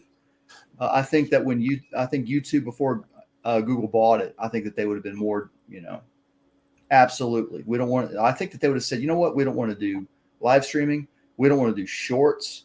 TikTok can have that. Yeah, they can, right. Until until we do. Well, that's unfortunate, but that's just the way the world spins around right now. Is everybody wants to stick a big billboard inside of their head forever. So, so you did a Twitch stream? Just 30 minutes. Okay, I'll At check about I got lucky. I got like rated by a friend who brought about 6 people. There you go. Woo! These are big See, numbers, man. To me, that's the secret sauce of Twitch. Whispers and raids are what, as far as a building up an audience goes. Oh my, use that right, and you can really do something. Exactly. Like, YouTube has a lot of features that they're just barren and void of before they can even really play at a fair level in that arena, in my opinion. And they just need to up their game. First of all, like we can't send each other private messages on this platform. Right. How can I, how do I say this? Like disclose important information to people without broadcasting it to everybody. Sometimes I'd like to be able to say something without everybody know, and if that person says like, oh, this person said that, well, that's on me then. But, there's no way to, say anything to anybody. Let's say I want to talk about dealing with somebody's trolls, for example. Right. Well, now their trolls are just going to be privy to everything that I'm saying. Right. Yep. But also think about another situation, like you're watching a concert or something where there are so many people on that you can't even possibly keep up with the chat, right? It's just scrolling by. But like you and some buddies are there, you can whisper away to each other, hey, great, oh, look at that, da-da-da, whatever. And, you're pretty much ignoring chat, except as a vehicle for serving up your buddy's text to you. And, so. Now, there is Discord, of course. Yeah, and then you could do the Discord as well. That Twitch and Discord are so connected and all. And YouTube can also be connected with Discord as well. Sure, but that But culture is a Google- culture war. It's a culture war, Google- really. I'm finding. I mean, Oh, more and yeah. more. Yeah. So, well, I'm getting ready to stream on Twitch in a little while here myself. So, I need to follow you on Twitch then. so I got to duck off in a few minutes to build my show, and then I'll come on at about 11 o'clock Eastern time, and trying to catch some of my West Coast friends, and just rebroadcast of the shows I do. I stream the original live premiere on YouTube, and then at some point I rebroadcast to Twitch with another of my shows, like 5 episodes back. So tonight it's Flippity Bloop Theaters 13, followed by the Twitch premiere of 18. That's awesome. That's great. And I built some some BRB videos in the middle. So I'll have to decide what BRB video I want to throw in. But that's a little fun filler too. But I got a few minutes before I have to duck out for that. That's the other thing. Building. I'm finally figuring out how to build for OBS and Twitch. I just find Twitch is much easier to stream too. I've never gone like live to YouTube and boom, I'm right there. With Twitch, boom, I'm right there. It works. One of the things that I believe that YouTube does wrong is like fundamentally there's a container that Twitch uses to sort of like not really host, but contain your stream. And if you get interrupted or you get disconnected, when you do connect again, everybody's still there waiting for you. With YouTube, you've got to go back to your subscriptions, find the new video. If you see what I'm saying, correct me if I'm wrong. But if, like, for example, if this stream were to cut out on YouTube, would we not have to like go to another page to get back to the live stream again? I believe that is the case. Somebody correct me if I'm wrong. Whereas on Twitch, you don't have to do that. You just stay right there and it comes back up when the host starts streaming again. If this is true, that's like one of those fundamental programming things that can be very, very hard to correct. Yeah. So fundamental. But, so, I mean, I kind of feel for Google and YouTube in a way, but at the same time, I'm like, well, they bought the tickets. They know what they was getting into. I say, let them crash. Well, the thing is, I love YouTube as my archiver. Uncle Chrome loves YouTube. All my videos are there, and I just have to say, you want to see my stuff? There it is. Yeah, and it's great about that. Simple, and the quality of streaming is great. I hope everybody understands that was an airplane reference. I'm just being silly right now. I'm not actually hoping that YouTube crashes. But it's a shame that like references like that are starting to get lost in this time and age, because that is so iconic. Airplane? Oh yeah, absolutely. Just that one scene. I don't even remember who that. It was like that was referencing something that was even before my time. You know what I mean? Like it's a joke that I only get 50% of. Well, have you seen the movie that it's referencing and spoofing? Yes, I have. Airport 77 or something. That was like. That was the one. Yeah. The original one was Airport from 1970. So by the time it was Airport 77, we were into, Police Academy 6 or whatever. Right. Exactly. Yeah. John Wick 4. The guy who makes funny sounds is the only one still around. No. Man. Yeah. So the original Airport was sort of, I guess, at some level. And I think there's other movies in that same genre that, elements they're spoofing. Absolutely. I actually didn't see Airport from 70 until probably about 10 years ago. And I was actually kind of flabbergasted because, correct me if I'm wrong, but that when they do, the crew does suffer from food poisoning, actually. And that's what causes the whole, what starts the whole ball of events. And, the Zucker brothers just, wow. Yeah. That was, in my opinion, that was like the last, that was the last golden age of comedy. There's been tons of more comedy errors and lots of money that was made and lots of popular movies and so forth. But the problem for me with comedy is that it just becomes more and more and more cruel. Well, then SNL took over, right? Yeah, Look yeah, at- you're right. Look You're at all right. the spawn of Lorne Michaels has dominated. I don't blame him, of comedy. course. I don't Well, blame him at all. I'll just say. How can I? He gave his kids in the hall too. You know what I mean? Yeah. And I mean, not TOO, not the sequel. What else? He did something else too. He did Saturday Night Live, Kids in the Hall, and there's something else that I think he's got under his belt that's like pretty. Yeah, I know him from when I was a kid in Toronto, and the CBC had like a monthly show called the Hart and Lorne Terrific Hour, starring Lorne Michaels and a guy named Hart Pomerantz, who was really the funny one. Like Lorne was the straight man, and he's very Abbott dry, Costello kind of thing. And it was short. comedy, a variety show, whatever like that. So when he shows up as the ultimately the godfather of American comedy, I kind of shit myself. But hey, life's funny, so that's it. Reagan became president. Come on, let's say it. Well, all I can say, it's a shame that like we don't have any similar popular comedic culture. Maybe we do, correct me if I'm wrong, but from Mexico, because we got from Canada.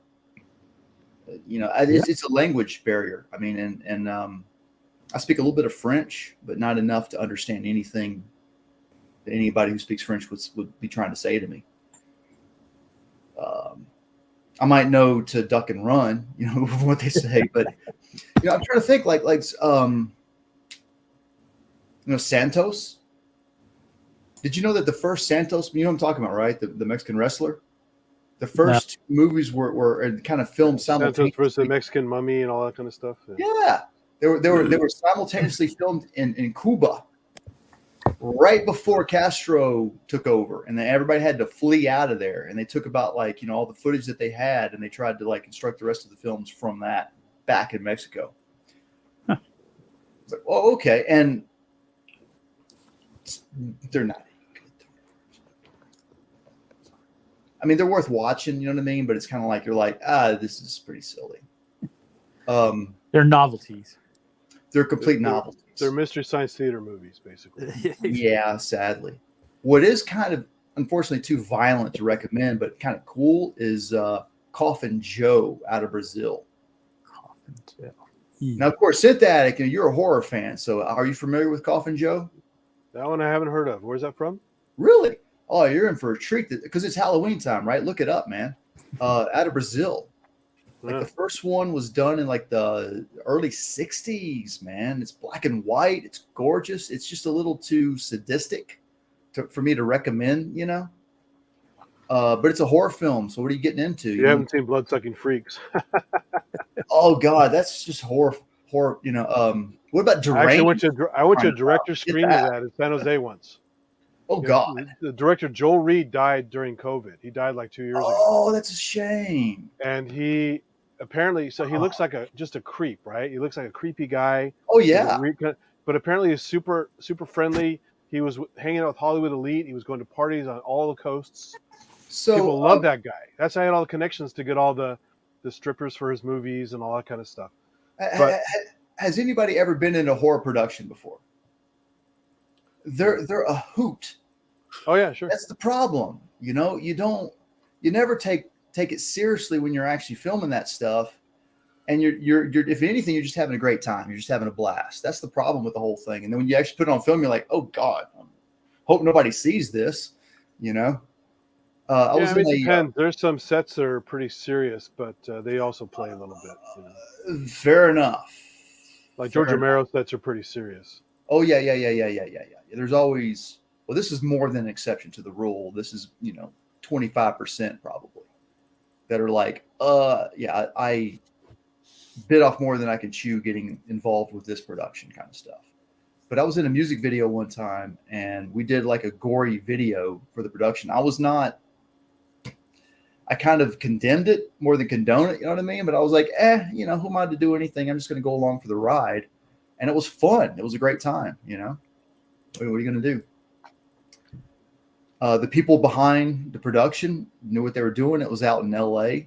We went to an S&M dungeon to film this. And we had, after hours, like after, you know, like business was closed. So we had full access to all the rooms, which were various different dungeons. And we had like, the whole thing was an Alice in Horrorland type kind of theme. So Alice was like going through different scenarios, and each band member was a different sort of psychosis. It was great concept. It really was. And the whole thing was shot really gorgeously in terms of, you know, the visceral sadistic elements of it. But, you know, what are you going to do again? It's horror. And out in LA, man, this thing is very prolific out in LA, which again, I was like, whoa, I was kind of a little, you know, shocked about the whole thing, but not terribly. Just, you know, I was like more comfortable playing in a 50s rock band at the time.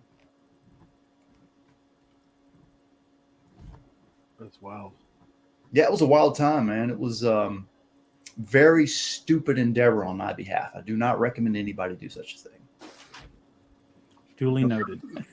Yeah, you remember 2012? Vaguely. Right? So 2012, during 2012, I was working for an evil ticket company, an evil, what do you call it? Live show distribution production company. Can anybody guess the name? I'm not going to tell you. And during that time, it was so ridiculous. I wanted to be a programmer. That's all I was signed up to do, was just be an application developer. And we were developing APIs, you know, early back in the day, for our front end team that was using Ruby on Rails to consume our API and build the front end.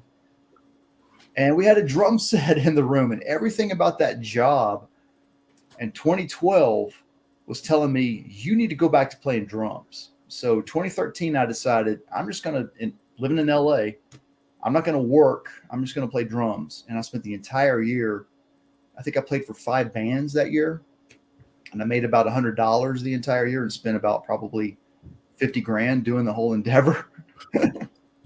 Wow. Sounds about right. Right. I got a few videos. Like I played the Viper Room a couple times. That was pretty cool. But again, who cares? You know, you make no money doing that. Across the street was the Whiskey Room.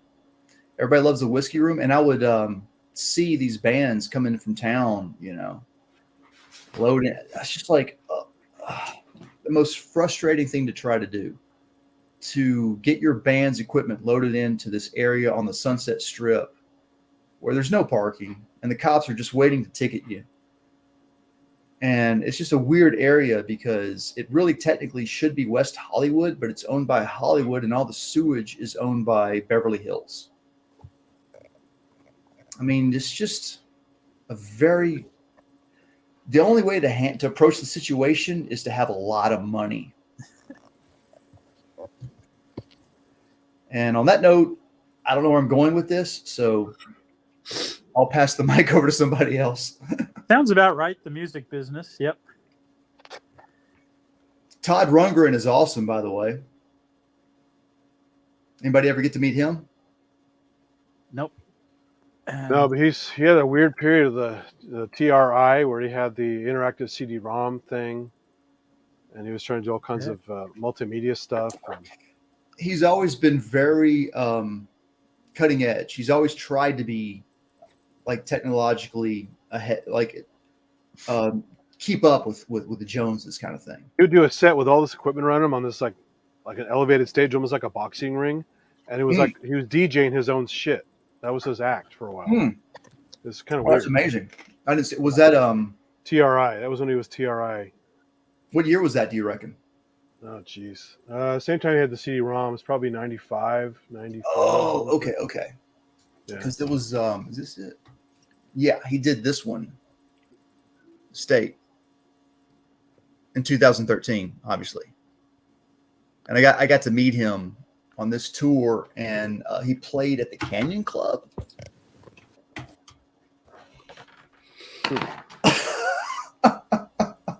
It was a we don't give a fuck show kind of thing. And these are like master level musicians. You ever heard of Prairie? I forget his. I can't remember. Think of his last name. That's Todd's drummer. Prairie is his first name. I can't think of his last name right now. And somebody can look it up if they really want to. He played with the Tubes. Remember them? Oh yeah. Oh, I love that. I love that. Fee Waybill. Oh, dude, I love that band.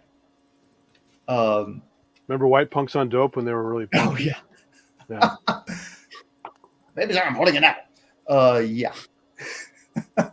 Most people know it for Sushi Girl and all that stuff, but it's a very Talk to You Later. We did that in Talk to You Later. In the Talk 80s. to You Later. Yeah, all that. It's kind of a sexist tune, but I love one. What's that song? She's a I can't think She's right Beauty. now. She's a beauty. But what's the name of it though? She's one in a million. I think it's called She's a Beauty. No, She's a Beauty. Yeah. Is that the name of it? Okay, Yep. whatever the name. Yeah. Yeah. That's too easy. That That's a song. good album, The Completion Backward Principle. That album's great. If you have the time.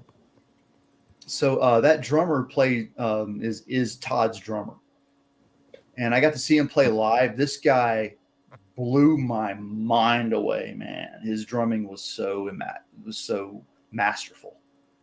It's hard to describe. You know what I mean? And sometimes like it's weird.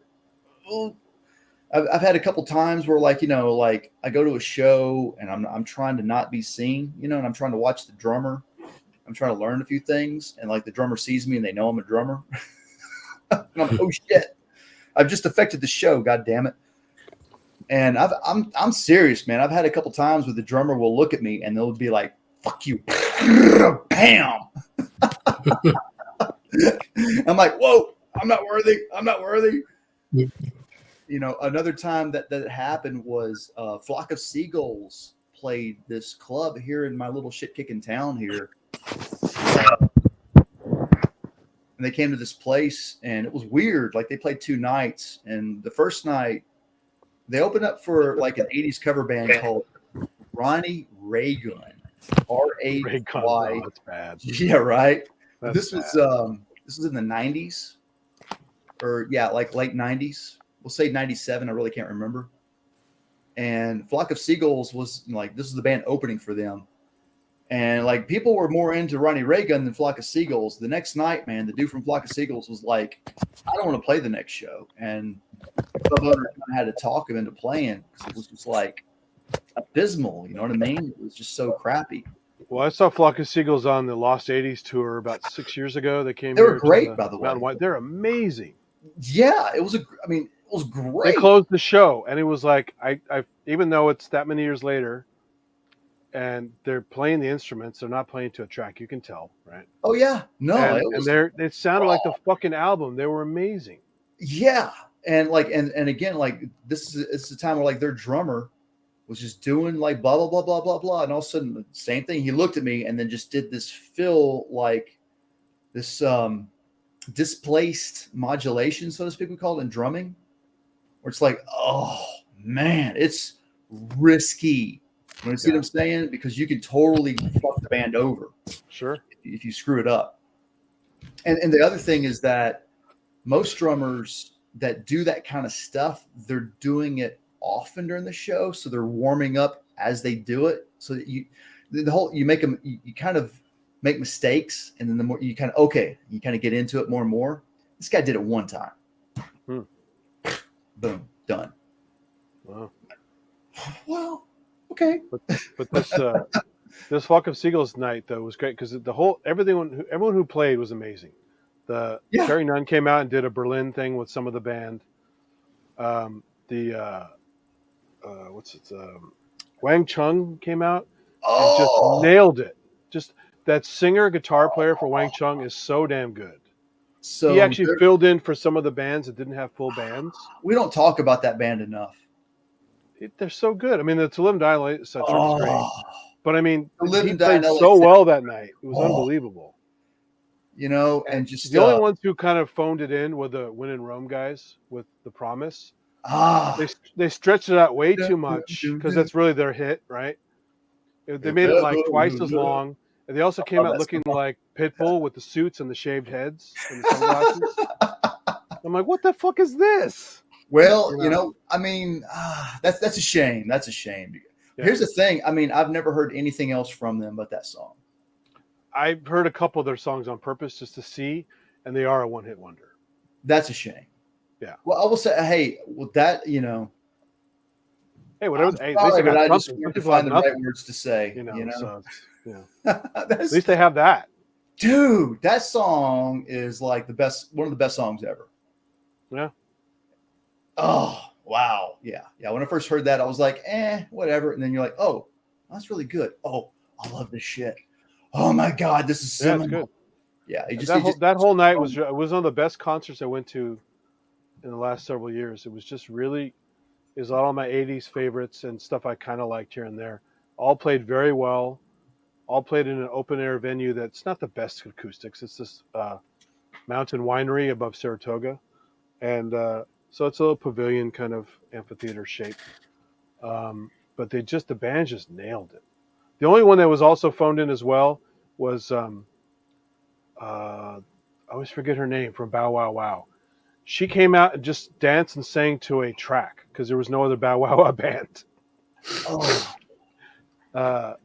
Arabella, is it Arabella? Yeah, I couldn't even tell you. I love that song though, but again, and she did great. I mean, she did pretty well for her age, and in fact, there's no real band. But I want to say two things. Which should I say? The claim to awesomeness or the what the fuck moment? I'll let y'all pick. Just do both. Okay, so the claim to fame moment was similar to what you were saying. I went to a Lollapalooza in the 90s. Do you remember Babes in Toyland? Remember the name, but don't know anything about the music. Yeah. Bless their hearts. You know, I understand what they were going for in the time and everything. Are they a Texas band? I have no idea where they were from. I would, if you told me they're from Europe, I would believe you. I really have no idea where they were from. That's the only thing. But what it was is, if you've ever been to a Lollapalooza, there's some bands, they share the backstage and the main stage. So during the tour, they swap and they share. Sometimes they get to play for everyone that's at the main stage. Sometimes they got to play the backstage and hope that people are going to show up, So the backstage, you got maybe say 100 people, that might be there, but the main stage, you could have a potential of 1,000 viewing you. And Babes in Toyland came out, and I was like, hey, cool, and their sound was like literally just a ice pick drilling into my ear. So I looked at my friends and I said, hey, let's go check out the side stage. And I said, yeah, that's a good idea. Was it just that distorted, or what was this wrong with the sound? Just a lot of high pitched frequencies that were cutting in my ear. Right. And I don't think that other people felt as much pain as I did. I think it was just me. Yeah. But my friends seemed to, I don't think that they were really into it one way or the other. Yeah, whatever. So cool. So we go up and we're just kind of hanging around. And have you ever been to Starwood Amphitheater in Nashville? Back in the 90s, this place was so cool. The sound was great. I saw Rush like 4 times there, and every time the sound was just stellar. It's an outdoor arena, and every time I saw a show there, I saw Bullet Boys open for Winger, open for Cinderella, and that was like one of the best shows I've ever seen in my life. The sound was just so pristine. I saw Guns N' Roses open for Aerosmith there, and Guns N' Roses late as usual. Crap! It was the Appetite for Destruction tour. Because Guns N' Roses is always late. No, they were on. I mean, okay, I can't remember if they were late or not. That's Axl's thing to be like 2 hours late sometimes. I don't remember them not starting the show on time. Like when they started the show, it was in the summertime, of course, so it was still daylight, But it was like, when Aerosmith started, it was still daylight. So that makes me think that Guns N' Roses started the show on time. And in my opinion, only, I think that Aerosmith tried to fuck them over because there was a whole lot of feedback. Again, it could have been just that Guns N' Roses were such amateurs at the time that they were not able to really handle their monitor mixes correctly, with their on-stage gear, that's a possibility. But man, they rocked the house down. It was so insane. But anyways, back to Babes in Toyland. So me and my friends go up to the hill, Starwood, and we're just kind of hanging around. There's like concessions, bathrooms, of course, people selling stuff at little booths and whatnot. And all of a sudden, this dude comes out juggling what appeared to be live chainsaws. Now he probably had the chains, taken off. Right? Yeah. But he was juggling them successfully. Yeah. Like 3 of them, if not. I mean, maybe just let's say 2. Let's say 2. My memory is fading right now. We'll just say 2. But I'm thinking he was juggling 3 freaking chainsaws. And he says, "Hey, everybody, follow me to the Tool show." 1994. Wow. And we followed him. And Tool was playing the side stage. Wow. That's cool. Yeah. Man, dude. I've only seen him once, and it was pretty cool. It was a good show. Oh, this was like nobody. We'd never heard of them before. This was our first introduction to Tool. Yeah. Wow. Yeah, So that's even that's old school was good. Yeah. I forgot the other story. I told you only get one. Yeah, that's all right. No worries. Don't know, man. I did get to see Concrete Blonde. Remember them? Oh yeah. Oh, they were great. Joey and We covered a Happy Birthday. Really? Yep. Oh, I love that. That's like when I jam with people. There's certain songs that it's only like 3 or 4 chords, and that's one of them. That and Radiohead's "Creep" is 4 chords. Oh yeah. And everybody knows it, kind of thing. But yeah, Happy Birthday is a fun one. What's the one? The Radiohead song where you do it to yourself? Yeah. Every time, whatever that one is. Doom, doom, doom, doom, doom, doom, whatever that is. Yeah. I'm not a big Radiohead fan, unfortunately. They depress the shit out of me. I mean, they are. Yeah. But I've been like, whoa. One of my favorite concerts was Radiohead at the Greek Theater in Berkeley. And I love the Greek Theater. It's a great venue, but the problem is they pretty much, it's similar to the LA one, but smaller. Really? Okay. But they pretpretty much have a noise ordinance there, so bands, no matter who you are, you have to stop like 11 p.m. Yeah, same as the Greek. Yeah. And because it's surrounded by the campus and all kinds of housing and stuff, so there's no way you could go to sleep if they're playing. But anyway, the fog rolled in one night during the performance, and the whole night it was just fun to watch the band because they're all multi-instrumentalists. Like Tom York, it's on the drums with another set with another guy who's the drummer, and then the guitar guy's playing keyboards, and the keyboard guy's doing this, and they're all over the damn place. They're incredible, fun to watch. Oh, that's really cool. That is. It sounds amazing, but then the fucking fog rolls in. And then the lights sweeping through the fog, the red lights, and it swirls, and it was this magical night. It was like, thank you, nature. This is really cool because you can't play. Fog is cool, but wind is not. It's just a little bit windy, but it had swirled around, and it wasn't super cold, but it was just a typical Berkeley weather, and it was just a magical, amazing show. It was just so fucking cool. I can get that. You live in the Bay Area, correct, Andy? Yeah, exactly. Yeah. Okay, yeah. I lived in San Jose for a while, and I got to see the other areas in their microclimates, so to speak, and witness the whole changing microclimates. And sure, you know what, man? I would, dude, if I could have like immediately after high school, just been like, fuck all this shit, and just drive and just vagabond in Santa Cruz when I was 18 years old, man. I should have done it. Where would I be now? Probably dead, but still. Yeah, it could be. But one cool thing about their Radiohead night, a friend who's also into them a lot told me, I wasn't following concerts at the time. I was busy doing work and stuff. And he goes, "Hey, do you know Radiohead's playing at the Greek?" I said, "What?" "It's tonight." I said, "Tonight?" I don't have any tickets. I don't have any hope in the world of going. But I'm going to just take a chance. I drove, it's like 45 minutes to drive up there or something like that. And I'm going to take a chance. I'll find a scalper. I had no clue I was going to get it. I just drove up there. I want to see this band so much. It's like I got there, and there was a small group kind of hovering out in front, other people looking for the same shit. So some guys like, oh, this guy's probably got tickets. He's hovering in a certain way. He's about ready to make an announcement like a town crier. He stood at the top of these steps. And he's okay. I've only got one ticket here. Everyone's like, he goes, first person to say yes gets it. And it was how much? How much? He goes, $100. Yep. I threw my hand up and I got it. Because for me that was a lot back then. Because back then tickets were like $50, $60, something like that. But to go see on a whim at a venue I wasn't that familiar with at the time, drive up there and pay $100 and just hope it was That was good. worth it. Totally worth it. Because now for Peter Gabriel my tickets are $150 plus all the extra fees and the parking. I think I paid like $300 for that fucking thing. Yeah. And it was a great show.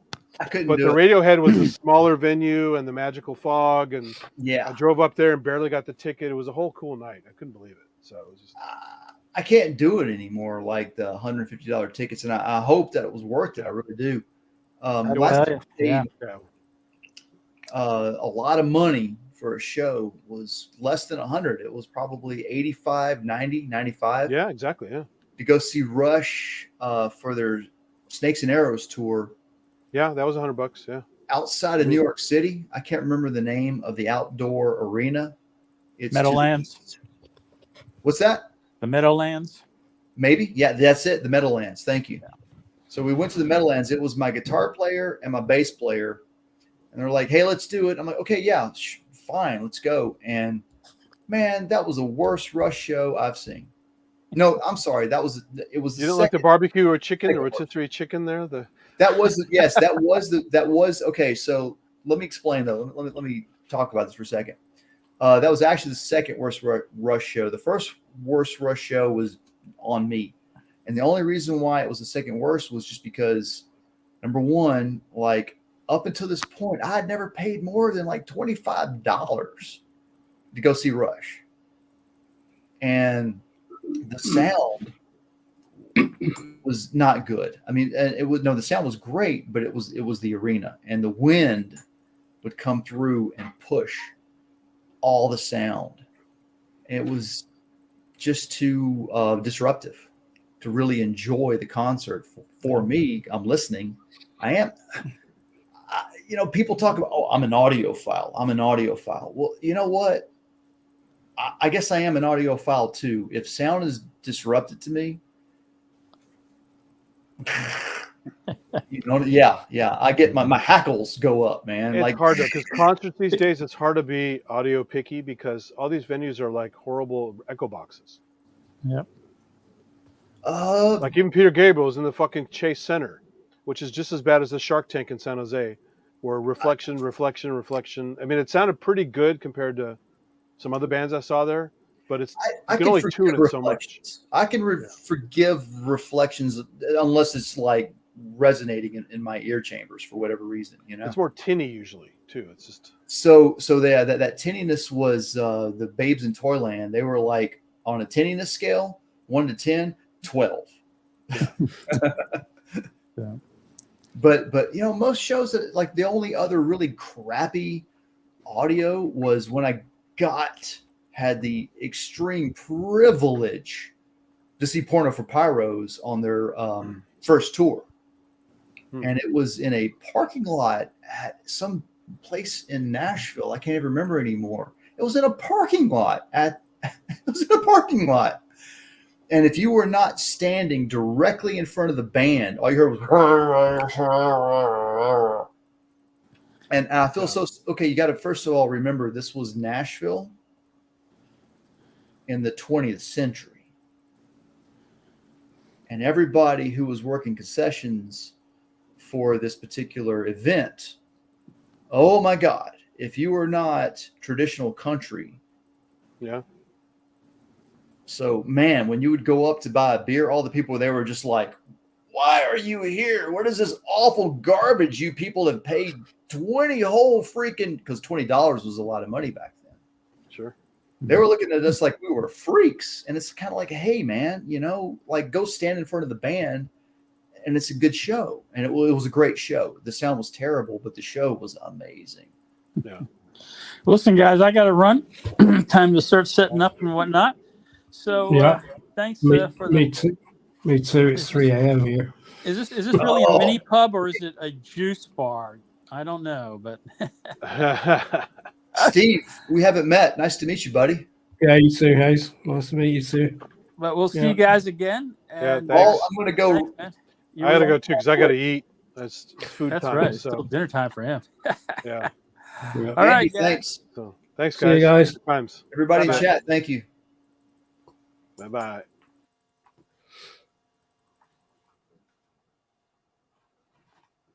Oops. If I spell correctly.